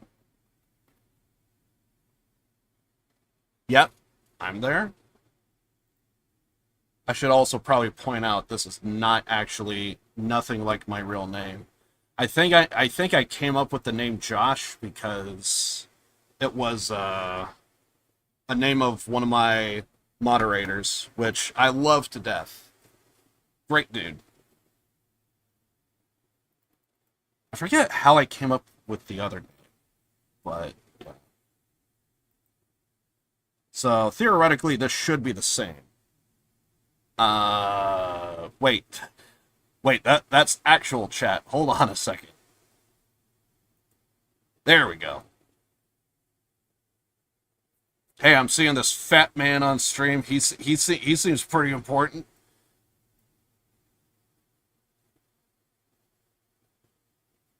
Why can I not? There we go. I'm just gonna go ahead and post that link there in chat. Bam. Okay, and if I see it in chat, that should mean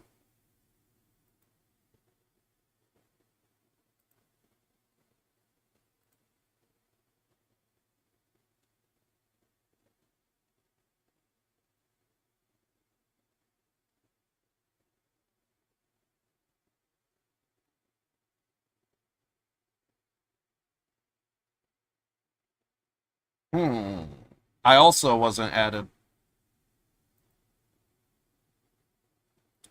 I don't know if there's like an issue. The other thing too is I can turn off the thing entirely.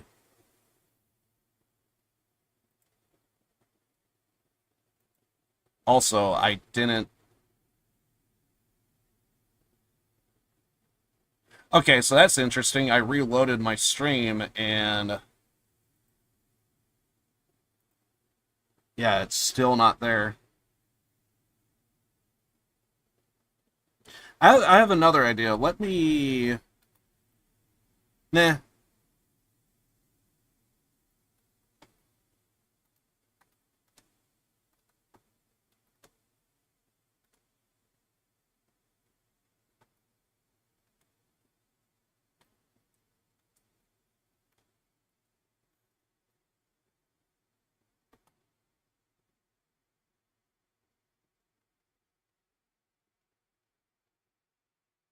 Okay, this time I actually put the name of the thing.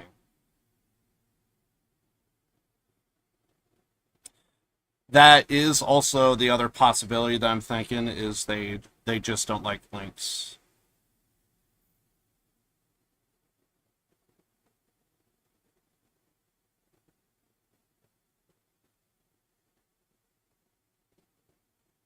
And there is a way I could test that theory as well. Enable links. Disabled.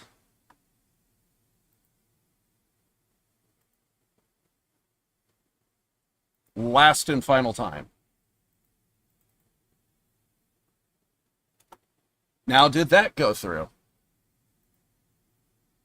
This would without a doubt tell me, because I even disabled it. So this would be on YouTube's end.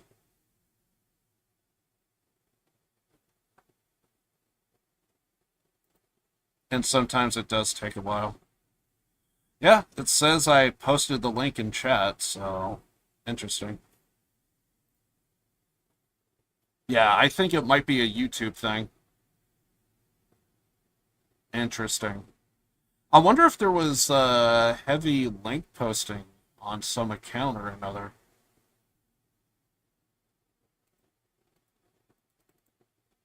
I didn't hear of it. Anyway, that's the song I was looking for.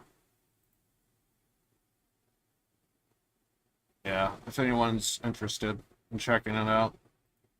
That's the link I was trying to post. All else fails, that was actually another thing that I thought about, is, I know this might sound weird, but if we ever do a music stream, and if there is anybody, because I do want all parties involved to check it out. Actually, you know what? Let me double check and make sure that is the link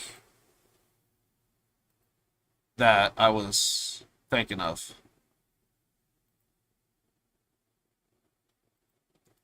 Is that the one? Yep, it is. That's the one. Yeah, so I think it's YouTube's end. That's unfortunate, because that's news to me. That used to not be there.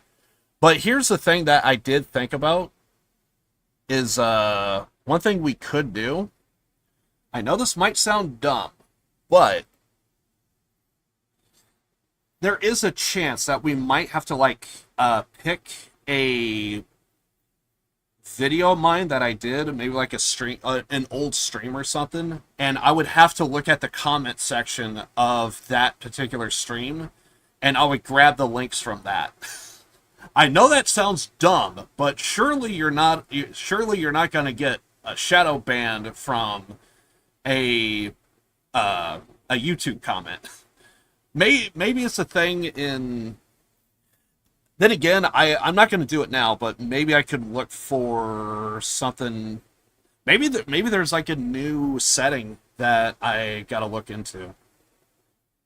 I know that sounds dumb to go like really out of the way to like, hey, maybe let's go ahead and like pick like a video that I did and just like post your links in that, and I would just grab those instead.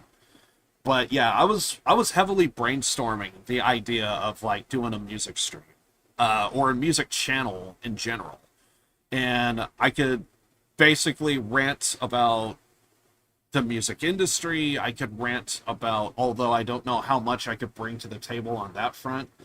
It's just there are some nitpicks and various different stuff that I have. Basically, it kind of stems from Napster.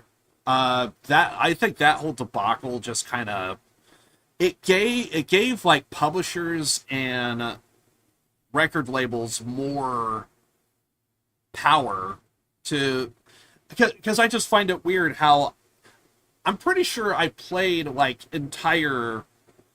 I remember when I did Yakuza Like a Dragon, I played a scene from The Untouchables, and I did it. Like, I took the web browser, I shrunk it down, and I just played it like that. And I got absolutely nothing. Everybody said it was completely fine. And it was like a full scene from the movie Untouchables with Robert De Niro. I thought it was, and it's one of my favorite movies of all time. Maybe not the greatest, but a little something to watch. I thought it was pretty good. I played that, nothing. But yet, if I play like one song, dude, if I play a Jimi Hendrix song, not even a music video. If I just play a Jimi Hendrix song, my channel might even get nuked. It almost happened when I did Spec Ops: The Line, because I did that. And I thought about doing a music channel in general. We could do streams and stuff, and do all that. But I also thought, I could probably do... I could just have, like, talk about music in general. And because I kind of don't just want to just mention the band. I feel like it helps saying the band's name and giving an example of what they have to offer.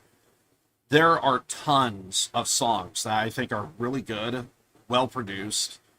Some of it's in Europe, some of it's in the States, some of it... Hell, there's even one band I discovered from India that I thought was really good. I don't know if you ever heard of Bloody Wood, but they're not really great, but as for something like new and different, like, yeah, I kind of like them. I'm still kind of getting used to them, so I only know like a couple of songs. But there's been a lot of different bands I like listen to that I think are really good. And I really want to try and like show some of these bands off. If not, just like have like a platform to just kind of like talk about music in general. I don't think it's really going to take off at all per se, but I think it would just kind of be interesting in general. Record labels will send the bots. Oh, they will. Because that's one of the reasons why I have my problems with Metallica. I like Metallica for the music side of things, but when they went to war with Napster, they also kind of... I think it was Chuck D from Public Enemy. He said it best. Bro, you don't know that you're garnering free publicity. All the people that wouldn't buy your records at all are now gaining access to your music for free. And if they like what they hear, the entire song in its entirety, you just garnered a whole new audience that would have never listened to you. And that's the reason why Napster was so good, but also and I'm talking about Napster from, I think it was like a big lawsuit that was taking place between Lars Ulrich from Metallica and Napster in like 99. And I have told some friends IRL to where it's like, I kind of wonder what the music scene was like before Napster. Because I think there's a chance I could be sitting here right now playing Motorhead and it would just be like fucking awesome. But because of the whole Napster situation, and like everything I'm saying right here, I feel like I could just use it for a music video to just like have that opening. And there is a streamer content creator, Tank the Tech. I really love the guy's content. Except he's more like in the business, so I think he would have like way more knowledge than I would. But yeah, I think he actually did do a video of like, he was actually able to like talk to like, according to what he said he went to record labels, publishers, and the actual artists themselves. I think it was like a random batch of people that he kind of knew and worked with. So, but according to him, he was like, what is your take on reaction videos? And across the board, according to him, I don't know if it's 100% with record labels, but according to Tank the Tech, he said that record labels and the artists themselves all say reaction videos is exactly what we want, because it opens the door to audiences that would have never listened to this music to now actually gain traction, and we could actually garner audiences this way. So we're all for it. I don't know about record labels, but he did say that publishers said, we'll get back to you, and they never did. So they ghosted him. And that sounds exactly like the response that I would think would happen. Haven't bought Iron Maiden album? I did.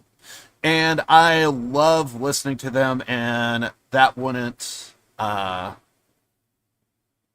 be possible without YouTube, where I listen to them for free. 100%, dude. Like, there are so many bands and artists that, like, you just wouldn't listen to. But if you listen to them, it opens up the door. And basically, I know my little channel is not going to, like, take off by any...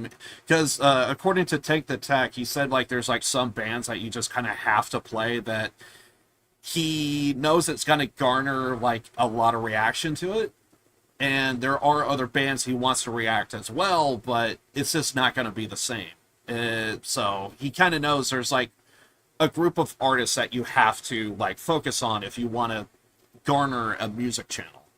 So kind of hurts to hear that, but if you're like me and I don't care and I take for what I could get, and if I could garner an audience of, like, the kind of type of music that I listen to or similar to, I'm open for it. And that's what I want.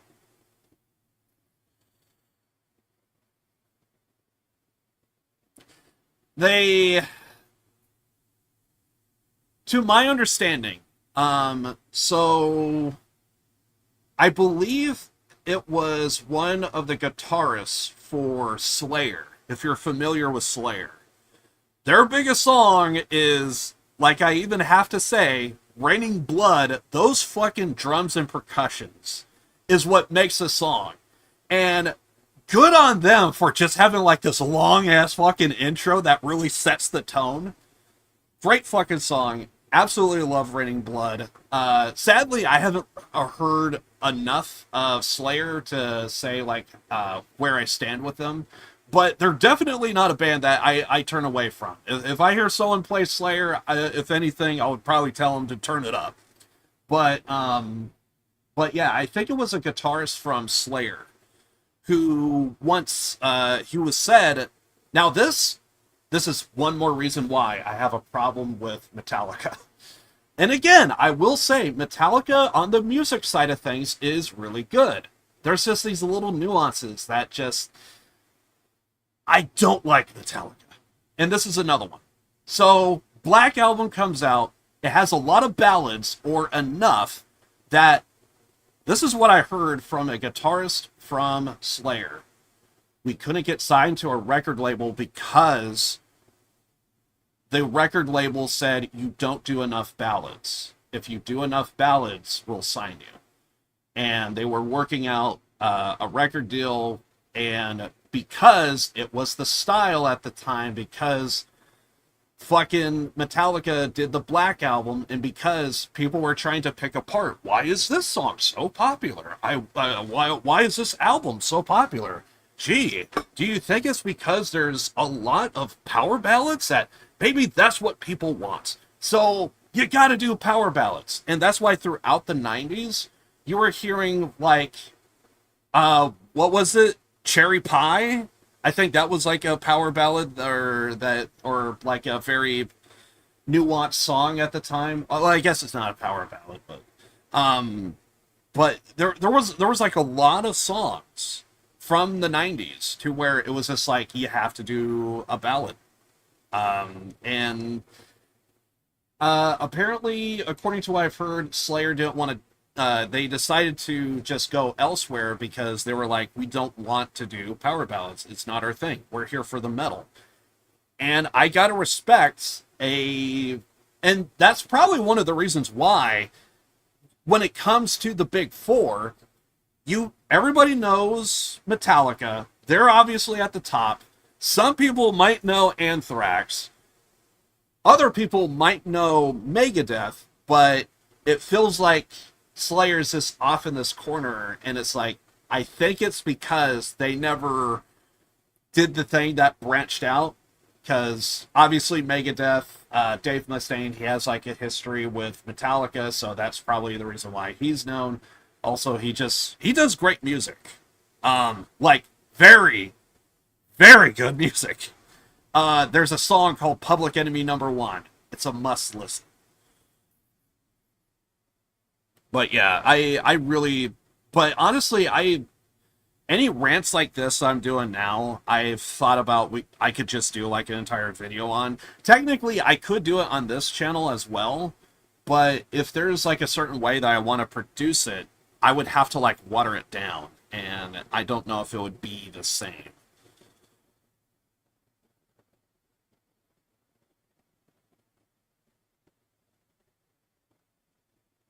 Slayer did their own thing is what I'm gathering. Yeah, so basically, to my understanding, they were trying to find a record label that would sign them, and apparently one of the guitarists said that one of them that they went to is because you didn't do enough power ballads.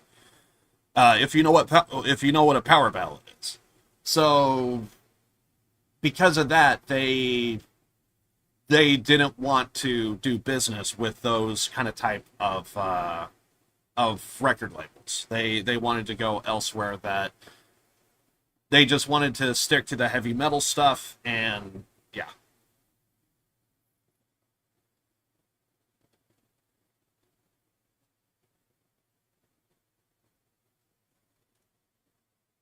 It's like number 5 and top best metal bands. I actually never heard of them, so assuming that's spelt right. Because for a second there, I thought that said Pantera. Wait, is that how you spell Pantera?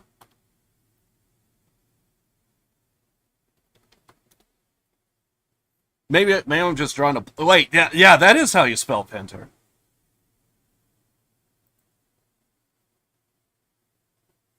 Unless that is a different band.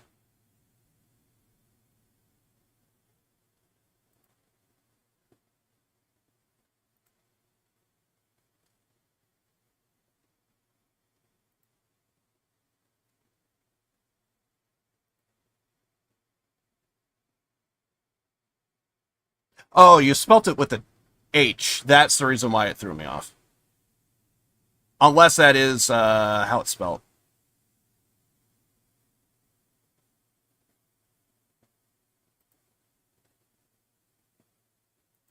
Yeah, if you were trying to say Pantera, yeah, you basically got it right.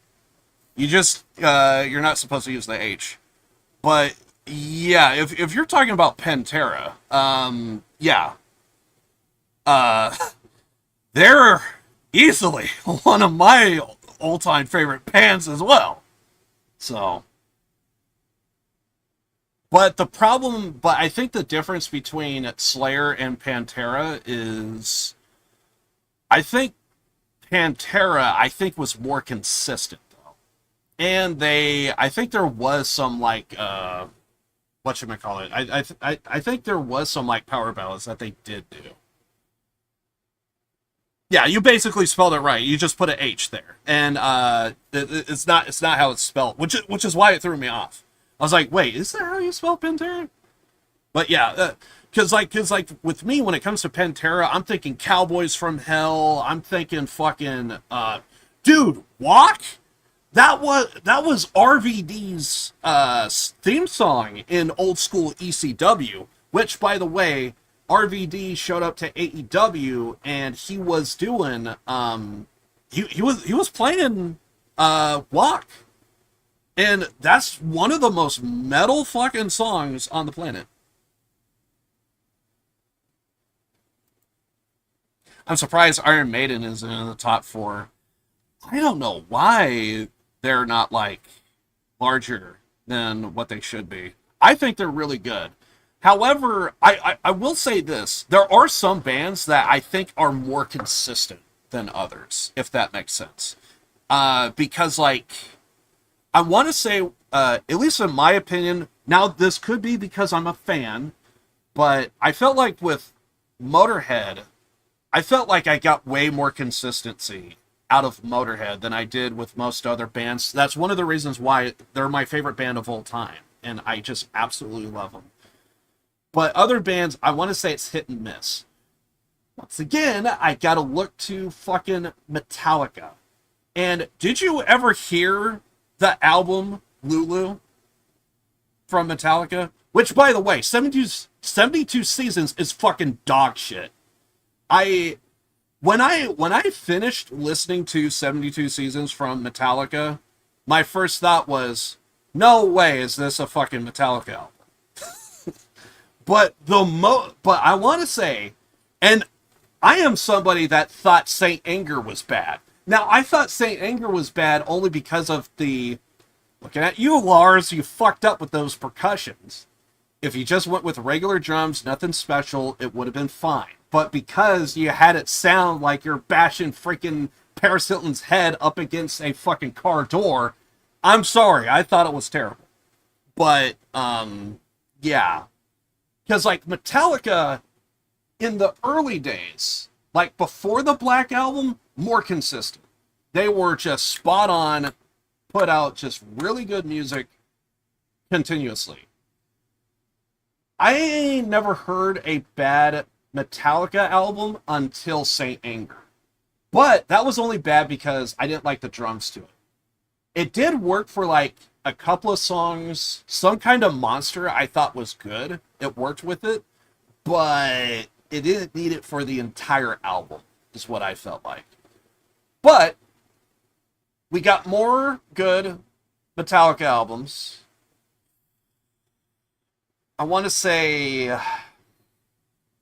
some people apparently didn't like Hardwired, and Hardwired wasn't bad. It was just different. But we did get Murder One, and I fucking love that song for obvious reasons. Again, because I'm a fan, because I love them. Murder One was a song in basically a biography of Motorhead. It was Lemmy's entire life, done in music form, and even in the music video, they really tried to show off a bunch of nuances of Lemmy's life. Love that song. I thought the album overall, Hardwired, was not bad, but it was different. But Lulu was fucking atrocious, and 72 Seasons is fucking terrible.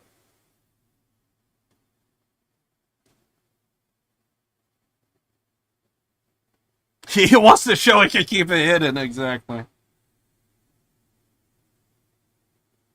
Because at least that's how I feel.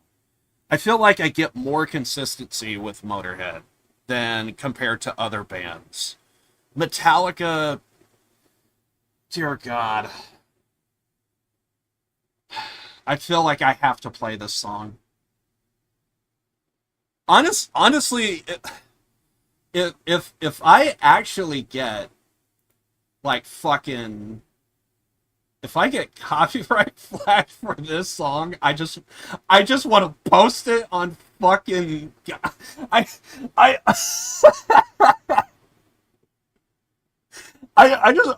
just want to post it on Twitter and just say, thanks, Lars, you are continuing to suck dick. I thank you for continuing to still be ass. I want to like Metallica, but I just really have this hate-love relationship with them so bad. What the hell was the name of that song, too?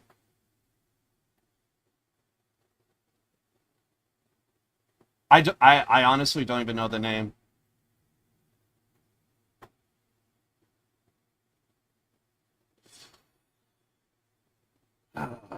What was the name of that song?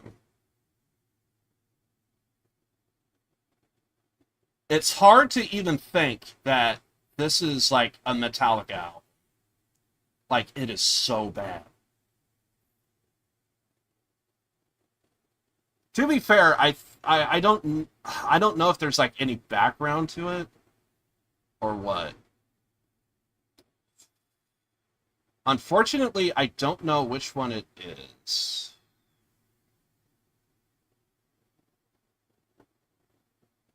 Oh god, am I actually gonna have to fucking listen to this shit to find that song?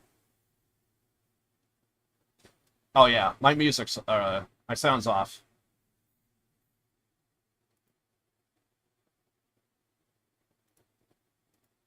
And I kind of have a story as to how I discovered this, by the way.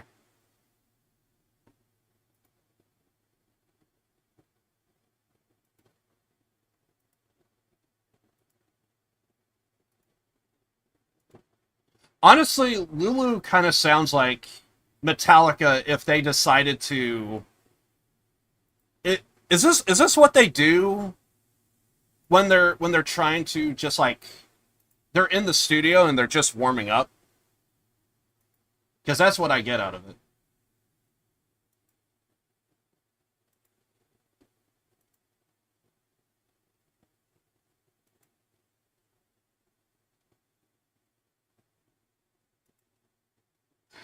I don't know if this is...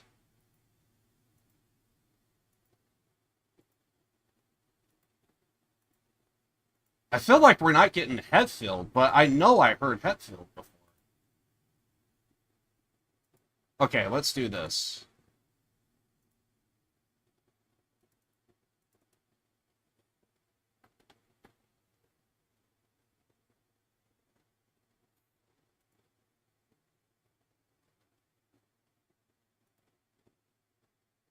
Is this it?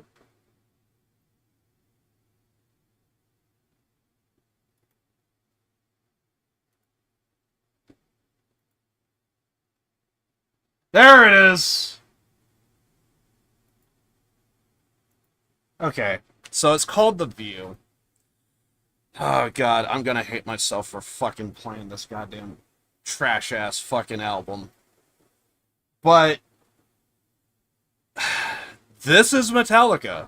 This is Lulu. I hate this. It's called The View. Actively despises you. For worship, someone who actively despises you. I am the root. I am the progress. I'm the aggressor. I am the tablet. These 10 stories.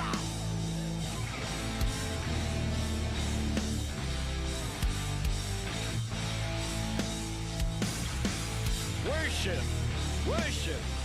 Pain and evil have their place sitting here beside me. I offer them to you as servants of the gold that you must give. Pain and evil have their place. To be fair, the guy that's speaking right now is not Hetfield, but still. Here beside me and I'll offer... But, like, there's no feel, there's no... It's like the band is trying, but the vibe is just so off. I offer them to you as servants of the gold that you must give to me. For worship of someone who actively despises you. Who actively despises you. I am the view. I am the table. I am the view.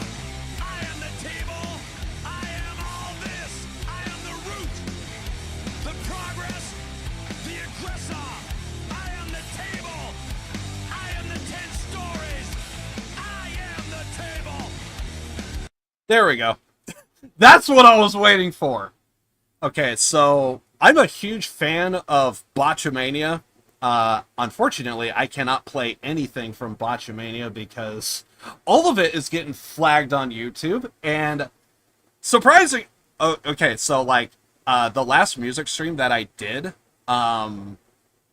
actually it got nuked because of WWE. I showed Shinsuke Nakamura. That's the reason why it got nuked. So when I was talking about, oh hey, did you see Finn Balor as Jack the Ripper? That was the reason why it got nuked. Thanks, WWE. I really like your product. I have been a fan for many decades. Haven't been watching the weekly shows, but I hear the pay-per-views are still good. Which, by the way, I'm kind of hyped for Julia. I saw this on Twitter yesterday or this morning.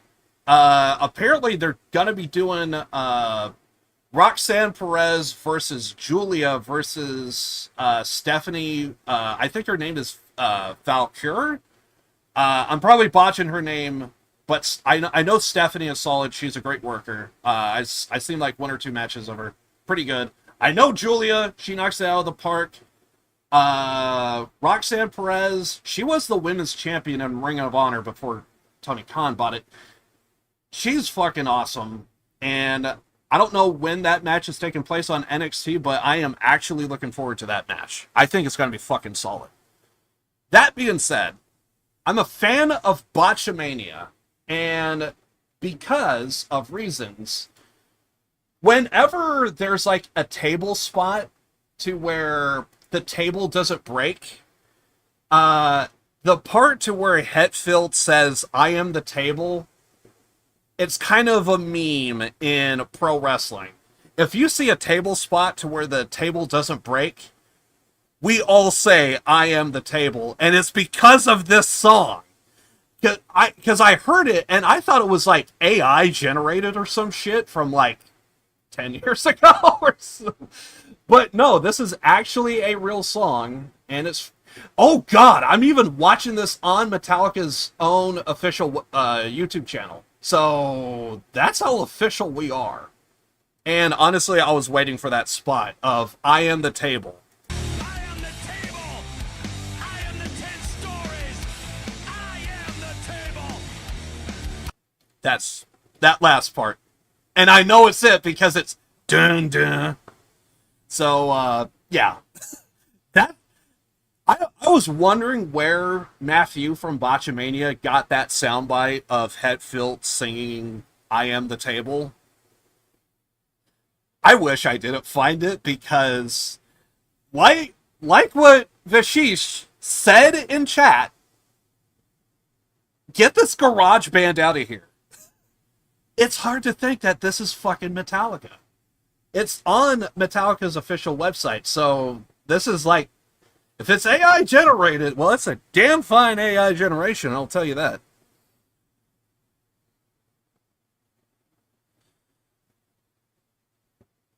Spirit of Vince lives in WWE. Copyright. Yep, exactly. And honestly, I felt like I was trying when I was showing that stuff, I felt like I was trying my best of like, is the video covered? Didn't I even say I'm trying to do this on 144p just so that way the image looks way more distorted? I thought that would help. Apparently it didn't. But yeah. Oh, Vish? Okay. Anyway, but yeah, but Vish, but this is Lulu. This is, they did a full album of whatever garbage we're listening to. I hate this song. I hate this album. And luckily, I can safely say 72 Seasons wasn't Lulu bad, but Lulu is the fucking bottom. I fucking hate whatever garbage this is. And honestly, I feel like, again, I feel like I could just deep dive into like a lot of these different topics. And I wouldn't mind doing it, but I also realize it may not be for everybody, so I've been trying to I've been wanting to talk to some regulars, like, are they digging the music streams or not? Because if so, I wouldn't mind setting up another channel just to, because like if the channel gets nuked, then it gets nuked. Whatever I can save, I could put up on my Patreon, and that would keep this channel from being clean. I even thought about calling it the Live to Win experience. kind of, because, like, that was just, like, the common thing in the 70s, is everyone was just calling themselves experiments. But actually, now that I think about it, it should be called Live to Win Experimental, because that's exactly what it's gonna be. If I pull the trigger on it, I don't know. But I'm still, like, I'm tossing around the idea in my head. Right now, nothing's definitive. It's just, like, an interesting thought, but what if?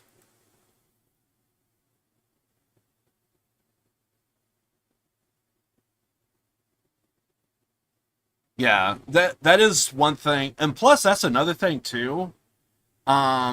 Because it's experimental, I never actually did this. Another thing we could do, I could also try recording and streaming at the same time. I think it's going to be utter garbage, but we could check and see. I could, like, test streams out like that. That way, if anything does happen, I actually have a backup. Now, I'm fully aware that the best way to do it is to actually have a third PC that just straight records and, yeah, do it like that. But anyway. But I have thought about setting up another channel, do it Twitch and YouTube, just like how this one is. And basically, it's a case of... The other problem is, I also realize if I do pull the trigger on that, that would also mean I need to try and find a way to get that one affiliated on Twitch as well. Anyway. But, yeah, it's a thought that I have. Nothing's definitive. I'm just tossing around the idea. I think probably what I'm going to do, and this is like full transparency. I think what I probably would do is I might test the waters of doing some kind of type of music related video on this channel for YouTube. And just see what happens. If I do see a positive response, comment section going off, people watching it, number of views go up, that sort of thing. If I feel like it does more than what I normally do, I might plan on doing a full-fledged music channel. And we'll do our music streams on that, and just talk about music in general. Just whatever I'm vibing with. And definitely want to come up with more ways of, like, how to get chat able to, like, post their links and just be vibing. So, I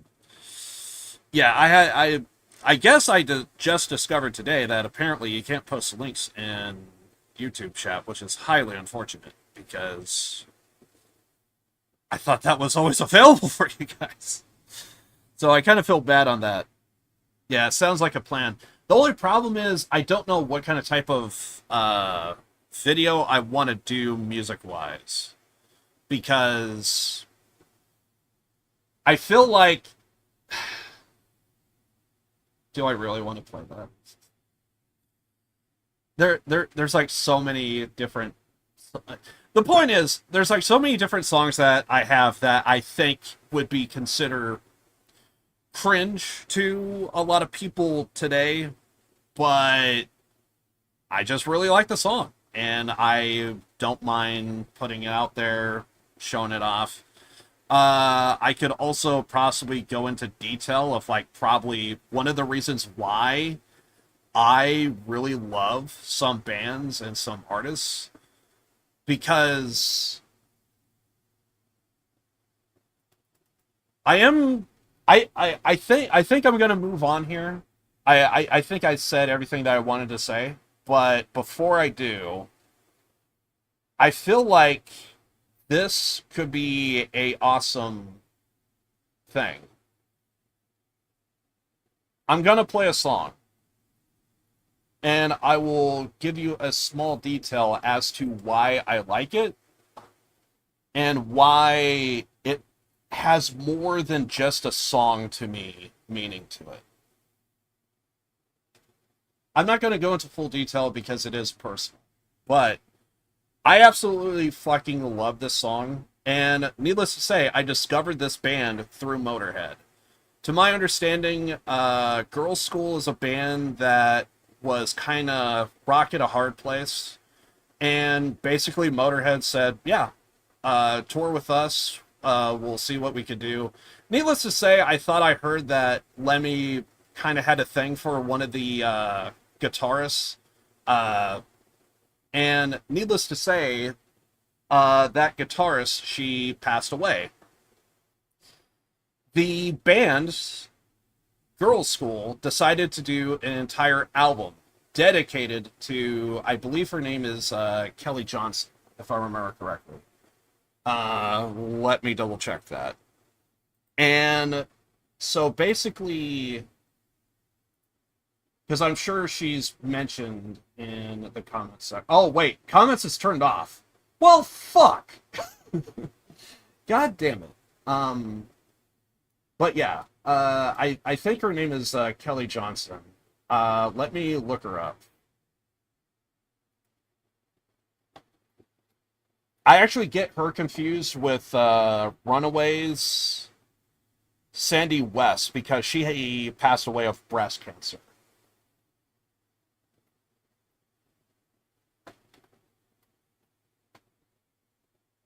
Yeah, Kelly Johnson. Kelly Johnson, she passed away, I think this was like all the way back in like 2009 or so. And so basically Girls' School, it's one of the founding members of the band. They even did a song called Legacy. The album that they dedicated to Kelly Johnson is wait, I think I got that backwards. So they did an album called Legend. Fuck, I'm still getting it wrong. They did an album called Legacy. They did a song called Legend. And it's all in Kelly Johnson's name. So I'm actually going to go ahead and play this song. There's a reason to it, and it holds a lot of water. And I'm going to play up until the end of the guitar solo. And I'll tell you why that is. Thank God I looked over at OBS because I noticed I had the stream muted.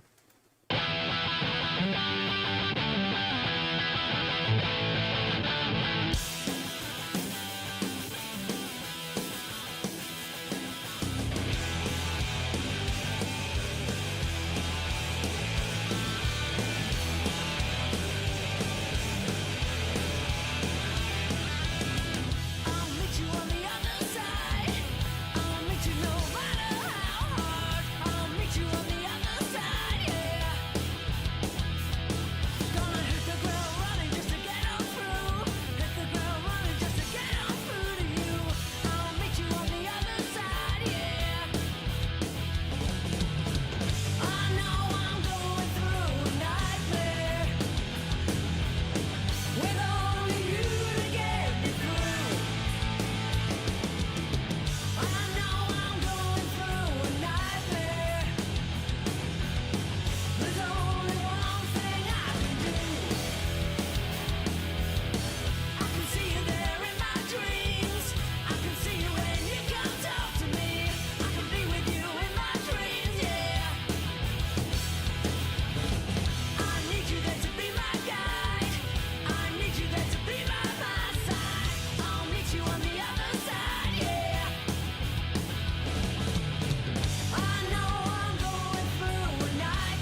Here's the reason why I absolutely love this fucking song. Number one, there was somebody in my life that did pass away IRL, and I actually get chills when I listen to the song because those words speak loud to me. I need you there to be by my side. I need you there to be my guide. I never heard a song to where it's so well written. It essentially tells a story of exactly what I went through. To where you lose somebody that it was somebody even younger than me, which impacts me even that much more.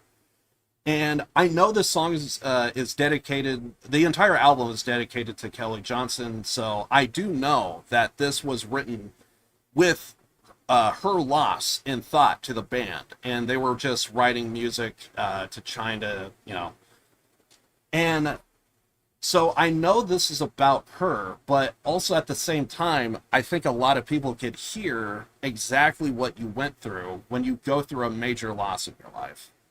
And there is something about this song to where this is, not only is the song itself one of the best fucking songs I have ever heard, but on top of that, it's a song to where it kind of mentions, and it's just worded so well to where it speaks to me.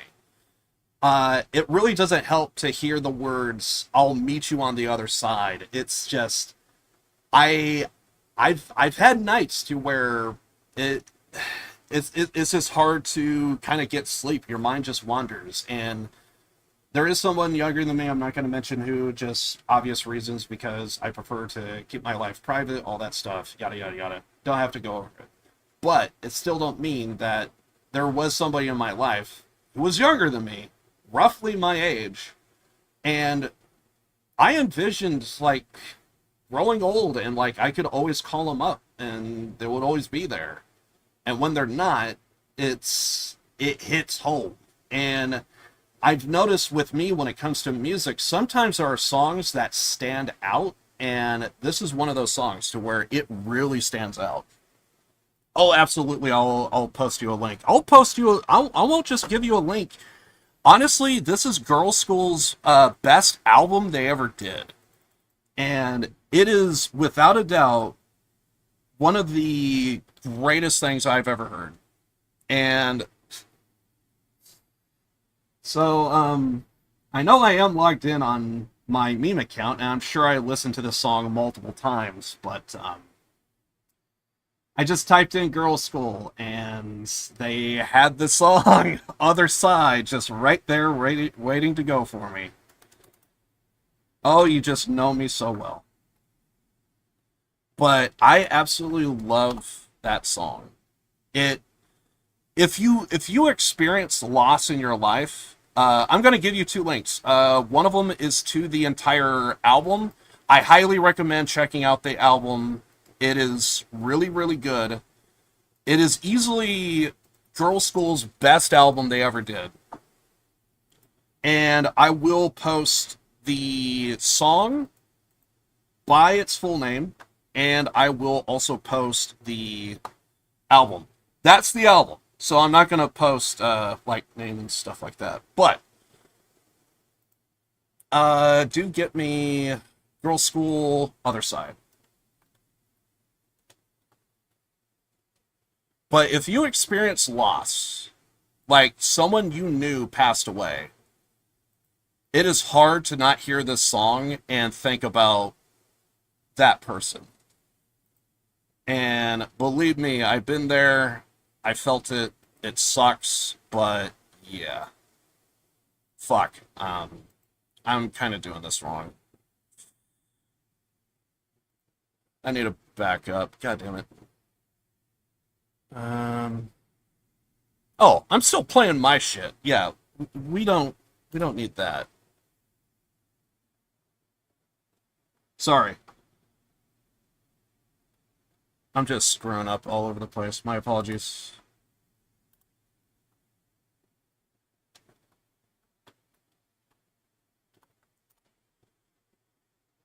Anyway.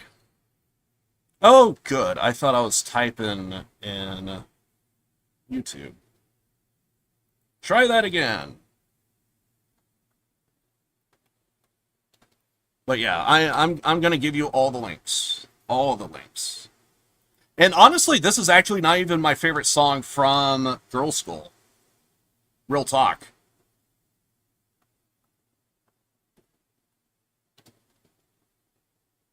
I could easily play the song that I love from Girls' School. But in terms of album, this is really good.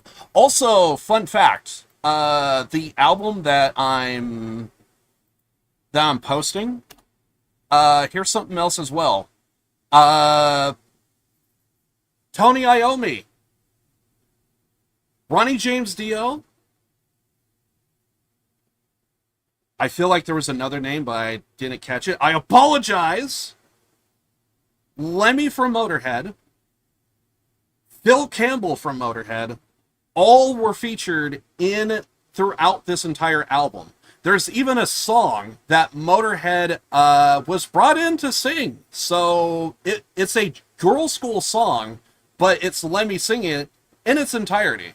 I forget which one that one is. But yeah, basically what happened is I basically deep dive, because of that song, I kind of deep dived and was curious if Lemmy ever sang for any other bands. He sang for half a dozen different bands, apparently.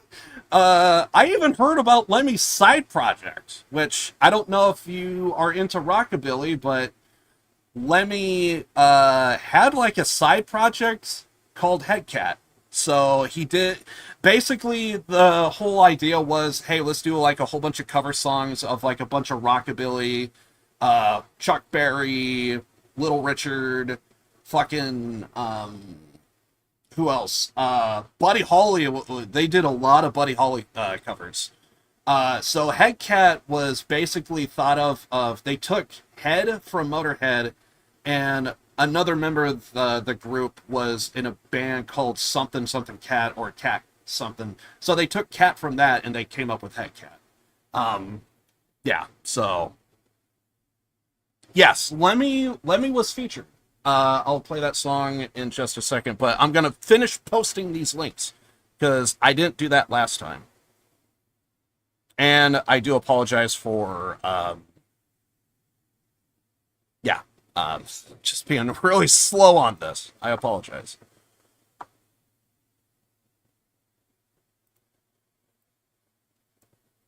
So I'm just going to be... So here's the name of the song that we just played and heard.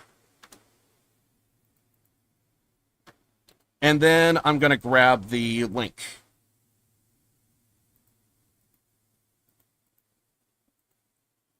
But anyway, yeah, I really love these fucking songs. They're all so good. But yeah, Motorhead does, or at least Lemmy does do a song for Girls' School. What was the name of that song, though? It was off this album, but I forget what... I forget the name. I forget the name of it. But yeah, Ronnie James Dio, before he passed away, he also did do a song, I Spy. I was trying to think of the name of that song. But yeah, he, so Black Sabbath, well, I don't know if I could say Black Sabbath per se, but at least the vocalist and guitarist of Black Sabbath, at least until, well, I'm correct me if I'm wrong, but I'm pretty sure Ozzy came back to Black Sabbath, if I remember correctly. But yeah. But there was that time period to where, whatchamacallit?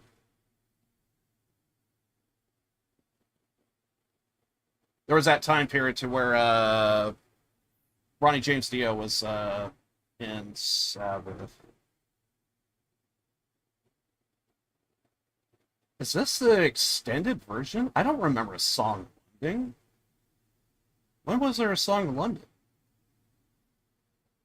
Hold on, I gotta listen to it. What the hell is this? I'm pretty sure I have the CD. What is London? Oh, this is Emergency.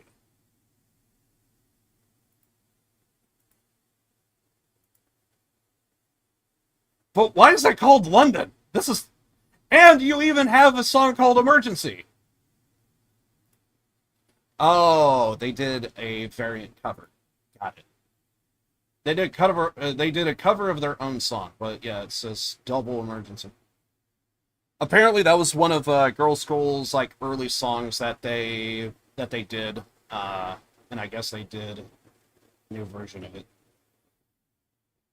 Was Lemmy Don't Talk to Me? I think Lemmy was Don't Talk to Me. I think this is right.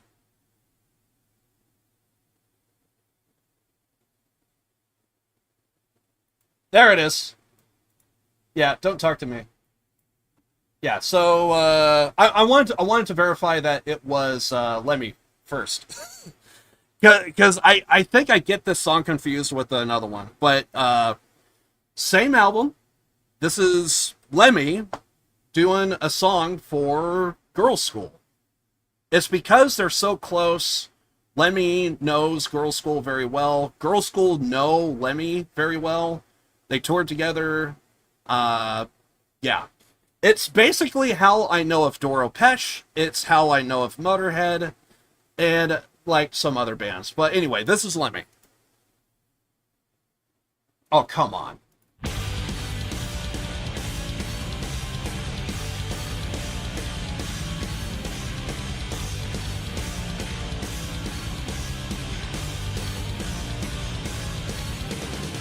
Just when I thought it was safe to go outside, you came along, I said take me for a ride. You said something, we nearly come to blows. I said somebody better get me one of those. Don't talk to me. Don't talk to me. Don't talk to me. Don't talk to me. You got to know there's only you and me. It's such a shame we don't know who we wanna be. What can I say when you tell me I'm your man? Those are the days, honey, catch me if you can. Don't talk to me. Don't talk to me. Don't talk to me. Don't talk to me.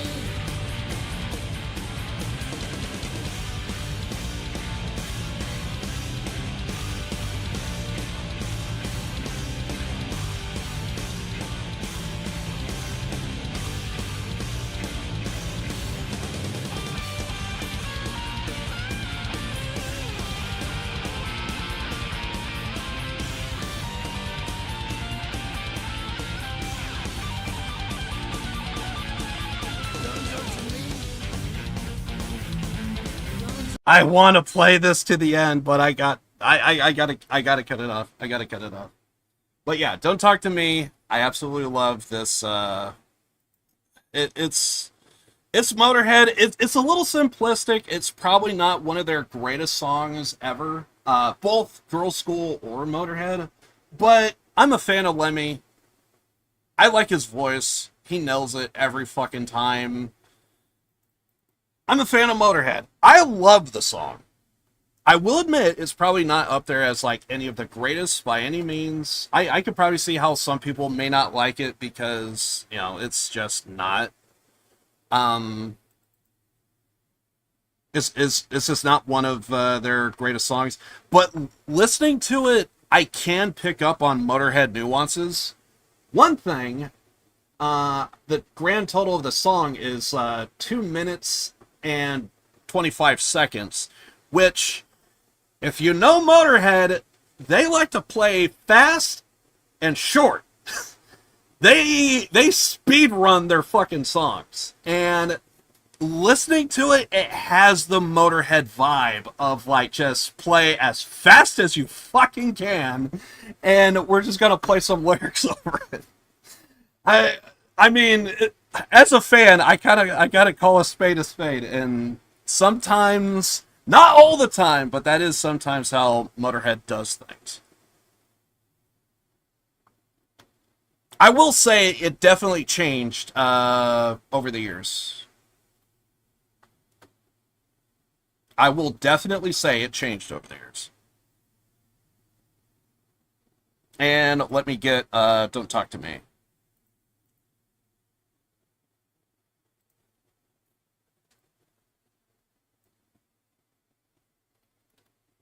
Okay, so here's the name of the song.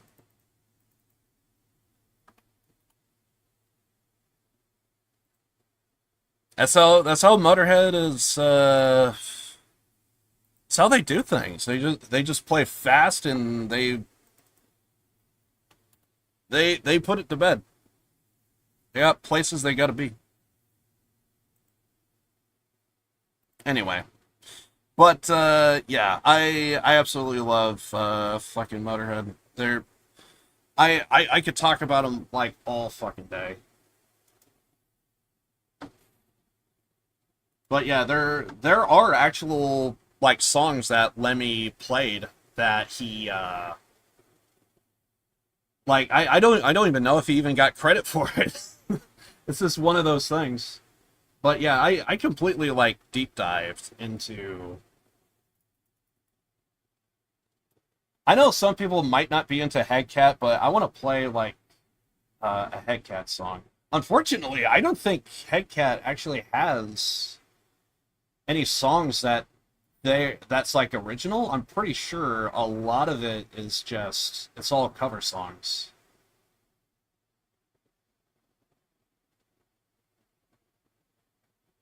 Maybe not the greatest thing ever, but I'm just gonna like play one song and just like sample it.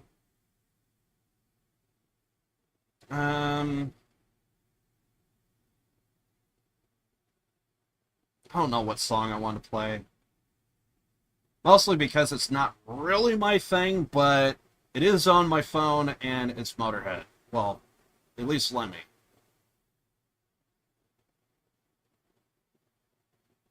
Lottie Lottie Miss Claudia was pretty okay.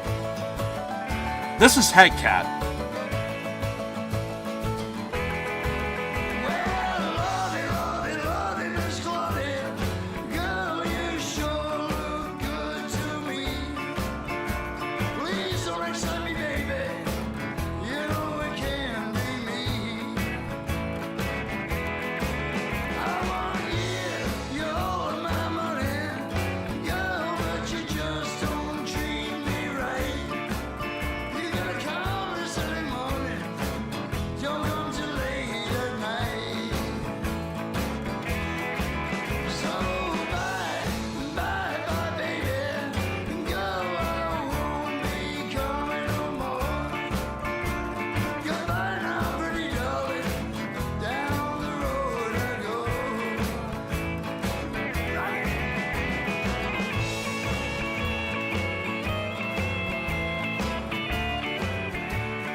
I like it because it's Lemmy, and I don't mind rockabilly music. I know it's not for everybody, but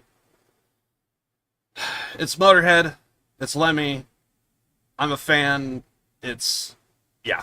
So, but I do understand, like, I know for a fact it's going to happen, if it hasn't already, to where it's like, yeah, it's not my kind of type of thing. But yeah, but that's Headcat. It was a side project as Motorhead was still going on, so. But yeah, it's a thing. But Anyway, I could just sit here and just forever and just play constant fucking music. I hate myself for that. Anyway, I guess we'll go back into Judgment, I guess, for a little bit. I've been streaming for 5 hours. Dude, that was nothing. I thought I just started. Jeez. See, this is what happened. This is something that I notice when I do my music streams. Time doesn't exist when I do. This is one of the reasons why I want to like do like music streams, is because it never feels sluggish. It feels like time just goes by. Like, and don't get me wrong, I fucking love a lot of the games I play, but there are days to where it feels like time is just slow. But when I play fucking music, time just burns.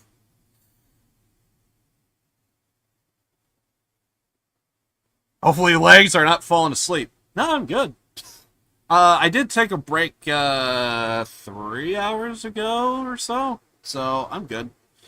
Walked around a little bit. I should possibly, now that you mention it, I probably should, like, maybe walk around a little bit again, but I could, but I also couldn't. I don't know. Should I? I probably should. Actually, you know what? Let's do this. Let's do this.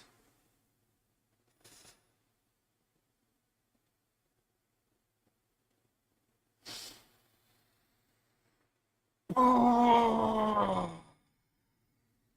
But I can't play the music video, though. But I can't play the music video. But I can play the song! Only because I said I was gonna play it. Fuck it, I'm gonna go ahead and play it. I'm gonna take a break. And I'm gonna play, Mardella's World versus Honor. And when I come back, honest opinions. I can't play the music video, but I can play the fucking song. And I fucking love this song. So, yeah. I'm going to take a break. I'm going to get a drink of water.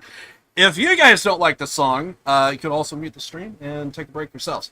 I am going to take a break, but here's Mardella's World versus Honor. Why do I feel like a freaking music DJ? I'll read this message before I officially take off.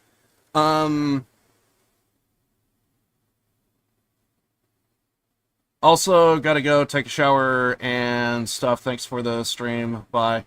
It's all good, man. Appreciate you. And yeah, so anyway, I'm still gonna play Mardella's. Anyway, I'm gonna take a break. And I don't think we'll do too much in Judgment, and I think we'll call it. Anyway, taking a break. Hit me with the music, dude. Thank you.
Oh seriously シャバはさ言うとこ What the fuck ロボットなんですわ Go hard on my blade Want your blood 決まり事の落とし穴 Seriously それ生かすたまは Can't you see くだらない矢はお互い様 Lost for living your fucking life 生きて change their mind 怒りはマシだろう Turn is yours and mine 涙よりもずっと滅ぶよりもはるかにひどく人は孤独なもの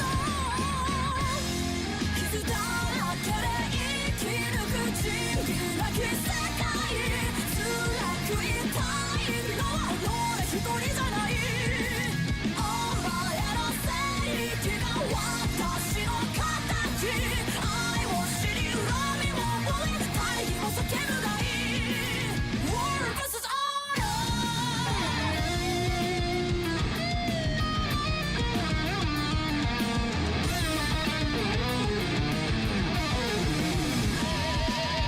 ないものの芝居打ち Seriously さらに自己ヘビサイズ Bullshit 優先なのに同じ Your life Take the spy 矛盾だらけのスローガン Seriously 車の正義感 Hello what 俺殺しの前一線 But waste the pride and honor Wait to change their mind 傷口言えても Turn is yours and mine 忘れるはずはない敵主も変えることが人の道というのか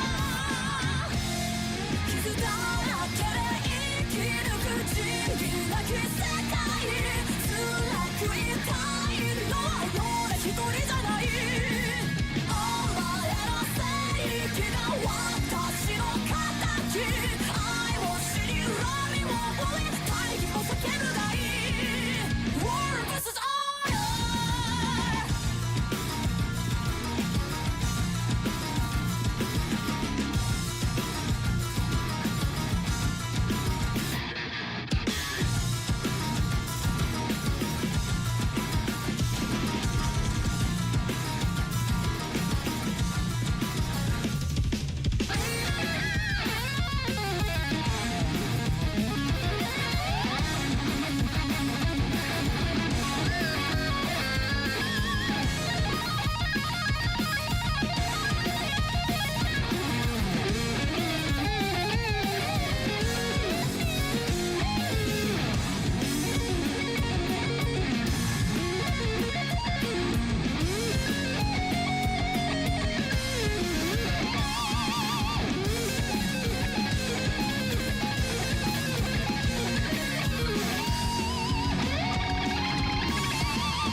傷だ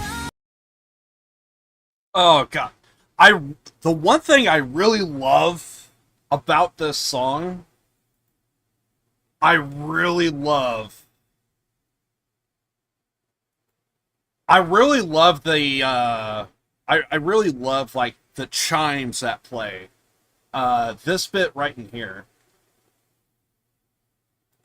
It's like those Japanese chimes that you hear.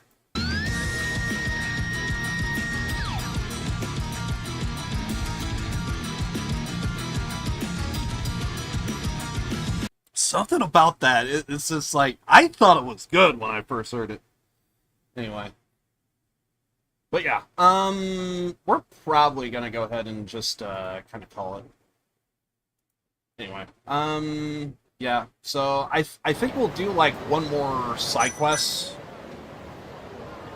I think we'll do one more side quest, or, like, one more story thing, and I think we'll call it. So we have been streamed for 5 hours. But seriously though, whenever I do like a music stream, time just melts. Like, I legit enjoy it. But I seriously want to know, do people dig the vibe of the music stream? Like, oh man, you know, this is just like, you know, interesting music that I've heard, probably don't care for it that much, probably not that great. But, yeah. So, I really want to get a read on that kind of type of stuff. Because I would love to do it more often. But it just may not be for... Because obviously I am going to be going with like music that I like. But over time... Well, let me rephrase that. When we do a stream... Yeah, it's like a full... Do whatever... You know... Oh, never mind. I had to go to Charles. I thought we had to go to that homeless guy and do extracts or something. I was like, I was just there and I left. So, but yeah, when we do a music stream, you know, gloves off, everybody gets involved, everyone plays their own music, including myself. But then when we do a whatchamacallit, and then when I do like a video, we can go ahead and do stuff that way. Also, I would have to see how well I can record and stream at the same time, but I'll worry about that bridge when we get there. Anyway, I digress.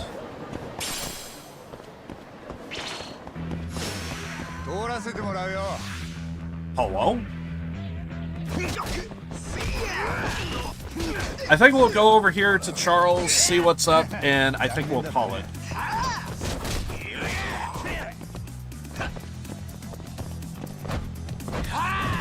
He's behind you! Thank you. Let's go over here to Charles, see what's up. I should probably turn down that sound. It's a little too loud. Anyway, we'll go over here to Charles, and I think we'll call it for today. Because 5 hours... I'm good. I'm good. And we had a little bit of a bonus stream with the music. Glad I was finally able to talk to Vish about it. So.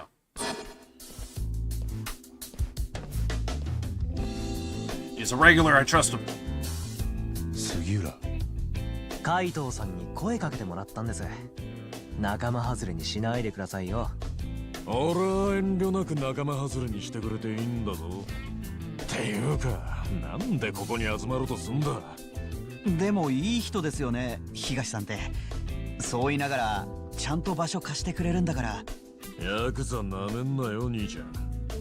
そうやって凄むと、むしろかえっていい人の部分が見えちゃいますよね。なんだと。へえ。星野くんって見た目より肝据わってんだね。案外腕も立ったりして。一応空手は3段です。え？喧嘩で使ったことはありませんけど。役者は揃ったみたいだな。ああ、そうらしい。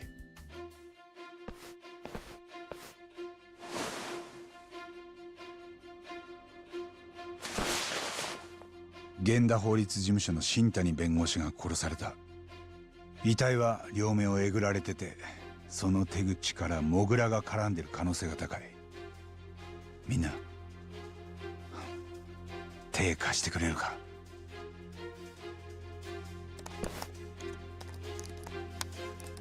先端創薬センターか。また妙なとこで妙なもんが出てきたな。八神さんにとっては因縁の場所ってわけ？ああ、新谷が殺される直前、なぜかその創薬センターに電話をかけてた。I don't get it. What's the connection between Shintani and ADDC? 創薬センターって去年テレビで騒がれてたね。確かノーベル賞ものの新薬を作ってるとかで。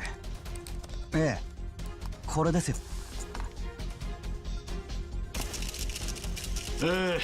本日は先端創薬開発センターで開発を進めておりますアドデック9の論文が科学雑誌に掲載され、海外を含め多くのメディアの方々にお集まりいただきました。認知症の新薬でアドデック9、センター長の木戸博士がその論文を発表したんです。まだ動物実験の段階ですけど、認知症の実験マウスをほぼ正常に回復させたと。この笑顔でフラッシュ浴びてるのが木戸博士です。神経脳生理学の世界的な権威で、アドデック9論文の筆頭著者。3年前大久保事件の時センターを案内してもらった。その時から木戸はセンター長だったよ。今はアドデック9の完成に向けて厚生労働省が予算枠を強化してるみたいですね。創薬センターの建物、今度また一気に増築するようです。景気のいい話だな。だがよ、そんなとこにあの新谷がなんで電話してたんだ？それをこれから確かめるんでしょ。センターに問い合わせてさ。てめえ、人の電話勝手に。まず新谷さんがセンターの誰宛てに電話をかけたからね。ああ、それを電話だけでどう聞き出したもんかな。そこは腕の見せ所じゃないの、八神探偵。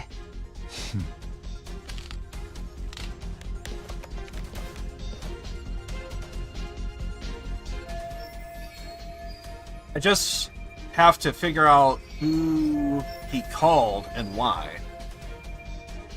先端創薬開発センター統合受付でございます。あ、もしもし、私は。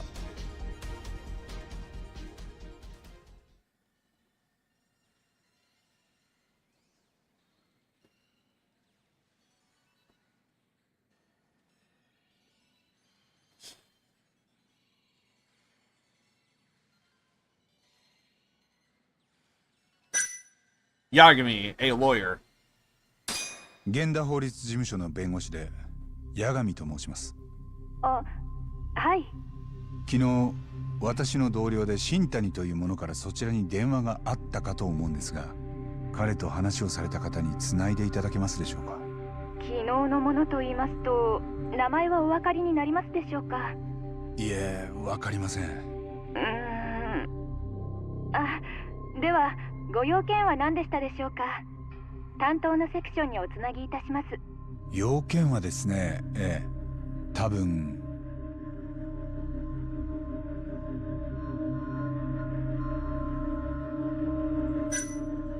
Dementia drugs. 認知症の治療薬についてだったと思うんですけど。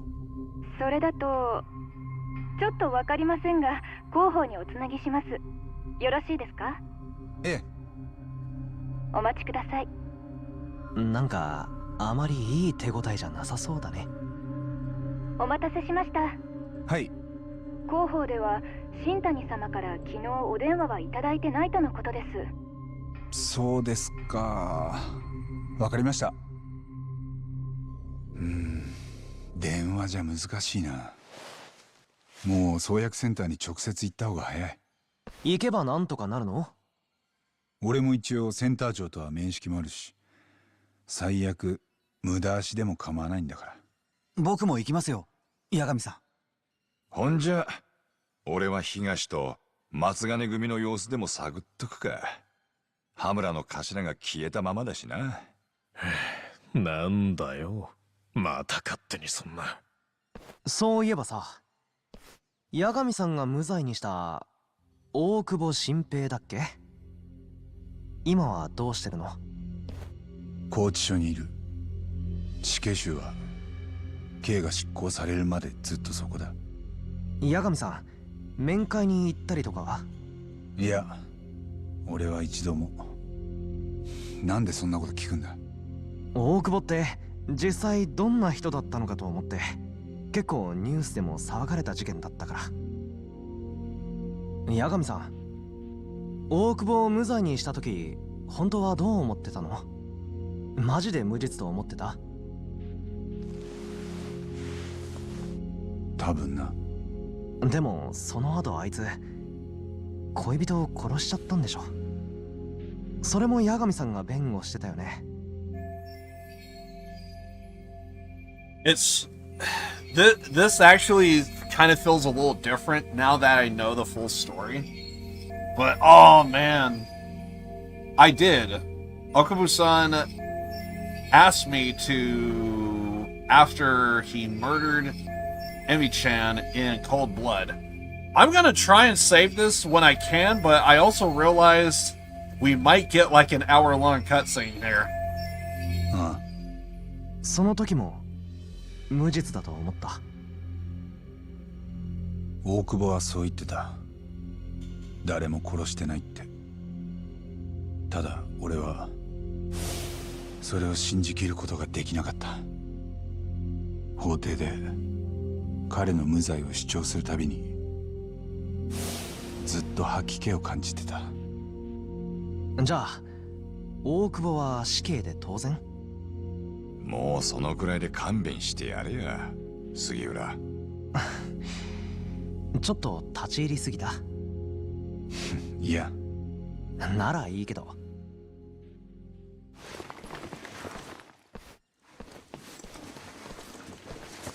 八神さん。すぐ行きますよね。創薬センター。僕、先行ってタクシー捕まえておきますから。公園前通りで待ってます。It does make me think, I wonder if that little interaction was actually enough that that's the reason why Segura didn't go any further.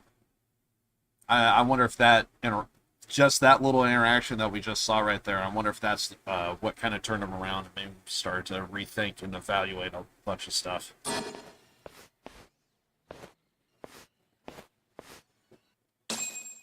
Only because I know how this ends. Alright. I'm gonna call it here. This is more Yakuza. I absolutely love Yakuza. But I'm gonna go ahead and call it. This is fun. But I also want to play some other games that I am very, very into. One of them being X Defiant. I am also kind of... Why am I playing this game? I am utter fucking trash. But I can't help myself. Anyway, I am going to go ahead and call it here for today. 5 hours is good enough for me. But yeah. Anyway, I have been thinking... I still want to hear some other people's opinion on the music channel theory idea. Again, it's... I would do it all here on this channel, but I think what I really want to do is kind of wait and see. I think what I am gonna do is I don't know what kind of type of music song idea that I'm gonna come up with. That part I have no idea about. But when I do think of what I want to actually do, I think then I'm gonna do a test song on this channel. I'll just see how the response is. I'll see how many people comment on it, how many people watch it, how many people like it, and just kind of judge based on that. I don't think it's gonna go anywhere, but if I feel like there's enough that I will pursue, I'll do it. If not, I think this is just an interesting thought, but it's whatever. But there is a chance I may not even pursue the music thing at all. It's just going to be whatever. But part of me does really want to do a music stream or a music channel, just for the sheer purpose of, if it gets nuked, it was not this channel. It's another channel. I'll see how it goes. I'll see how it goes. Anyway, but with that being said, I think I am gonna get out of here. I'm gonna play some X Defiant, possibly fire up my oven. I'm pretty sure I have a couple of fridge pizzas, cold pizzas that I got to throw in and watch some AEW Dynamite. So, yeah, it's Wednesday. I got plans. I got stuff I got to do. Wednesday, Saturday, Sunday is when I stream, and I'll see you guys on Saturday for some Danganronpa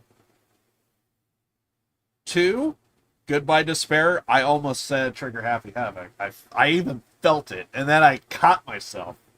I'm kind of happy for myself on that. But anyway, we'll check out Danganronpa 2. Goodbye Despair on Saturday. I think we cut like a mid. Oh God, yeah, we got some big stuff going on Saturday. If depending on when Branino shows up, I need to play a clip for him because he missed a lot, or at least I assume he misses a lot. Because, yeah, something big went down last Saturday, and he showed up, and I think he dipped right before the big thing happened. So, not gonna lie, I was kind of hoping that Branino would show up for today, but I guess it's not gonna be like that. Anyway, I'm done, and, yeah, I think I will get on out of here. Anyway, I love you all. I'll see you guys on Saturday for some Danganronpa. If you guys are not into that, we'll do Ishin on Sunday. If you guys are not into that, we're going to be doing Judgment on Wednesdays. That's kind of the schedule we're going with right now. And honestly, I both hate and love this because the games I'm playing, I love them, every single one.